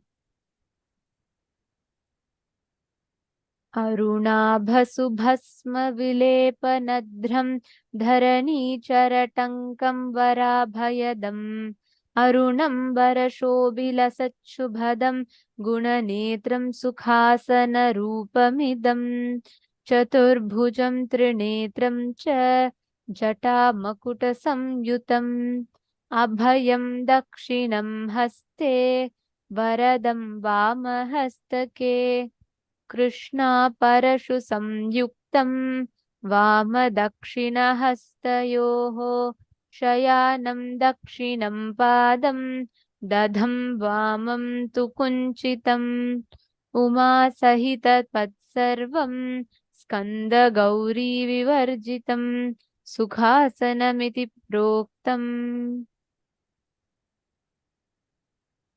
These divine auspicious forms are the darshans that we are going to be receiving today. And you will get to manifest the immense oneness of Devi, Parashakti, Paramashiva Shakti, and Paramashiva himself in each and every one of your relationships. That's why again and again we're insisting that you get your family members and be in this darshan, because this darshan is very, very, very powerful. Anyone you want to experience completion with, just get them to be sitting with you in this darshan. Those who attended the entire day, you will see how whatever you learn, all of that will become your experience, and you'll have such an amazing initiation experience today. Today's darshan is too auspicious and best for all your relationships. And really, you will have that ability and power and the powerful cognition to have true, fulfilling relationship, manifesting oneness in your relationships. Pavanaya is saying, I just want to manifest one relationship with Swamiji. Like how Swamiji told today, right? In that satsang that we watch. Understand, even if you have even that one bit of that love, healing connection that you have, be very clear. It is not your love. It is his love that enters inside you, fulfills you, and flows back as love for Swamiji. Even before you knew him, he knew you. It is only because he chose you, you're even getting to experience him. Like how in Shiva Puranam, very beautifully it says, Avanarulale Avantal Vanangi. Only with his grace, you can even go down to him. So if you had this divine healing connection with Swamiji, be very clear, he loves you. Swamiji loves you. That's the only reason. It is his love. It's not, if any, see, this is for everyone, all of us. The moment you even had that feeling connection, that love overflowing through you, understand it is his love. It is his love. His love is so powerful that it is overflowing from him. It's from Swamiji's third eye and entering inside us and awakening all our chakras and flowing back as love for the master. And Swamiji beautifully tells, right? The relationship with Swamiji, his proposal is not, will you marry me? The cosmic proposal is, will you be me? Will you become me? Means, will we become Paramashiva? Are we ready to become Paramashiva? When the feeling connection with the Guru is nothing but where we become Swamiji's extension, where we become one with Swamiji. And whoever, Pavanaya, like you have asked, like that any one of you want to ask that as the boon, yes, you can go ahead and post during the darshan, you can post all these as your prayers, and Swamiji himself will be blessing each of us. So every one of you that want to receive this boon, where the cosmic proposal, like Swamiji said, will you be me? Will you become me? That's the proposal. And whoever wants to experience that ultimate relationship with the Guru, with Paramashiva himself, in his Nija Avatara, you all can post that as well as part of your prayers during the darshan. And we all have such an amazing blessing where we are able to experience this feeling connection with the master. In samadhis, there are various types of samadhis.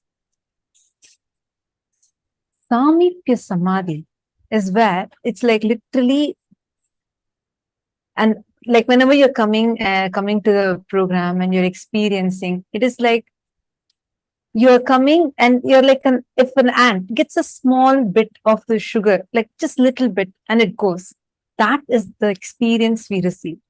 But when you are getting the blessing to live around the master, it is, you will be experiencing Sameepya Samādhi, literally that ant getting a jackpot, like a huge sugar cube, where it can keep on enjoying its deliciousness throughout its life.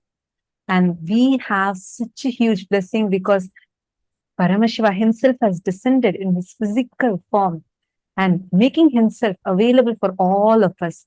And today we learned about the Sameepya Samādhi. So anyone who wants to manifest this in your life, you can post this also during the darshan as a prayer and receive blessings for it. Now it's time, all of us, to come to the moment all we are waiting for. Please sit with your head, neck and spine in a straight line. Close your eyes and chant the Mahavakya.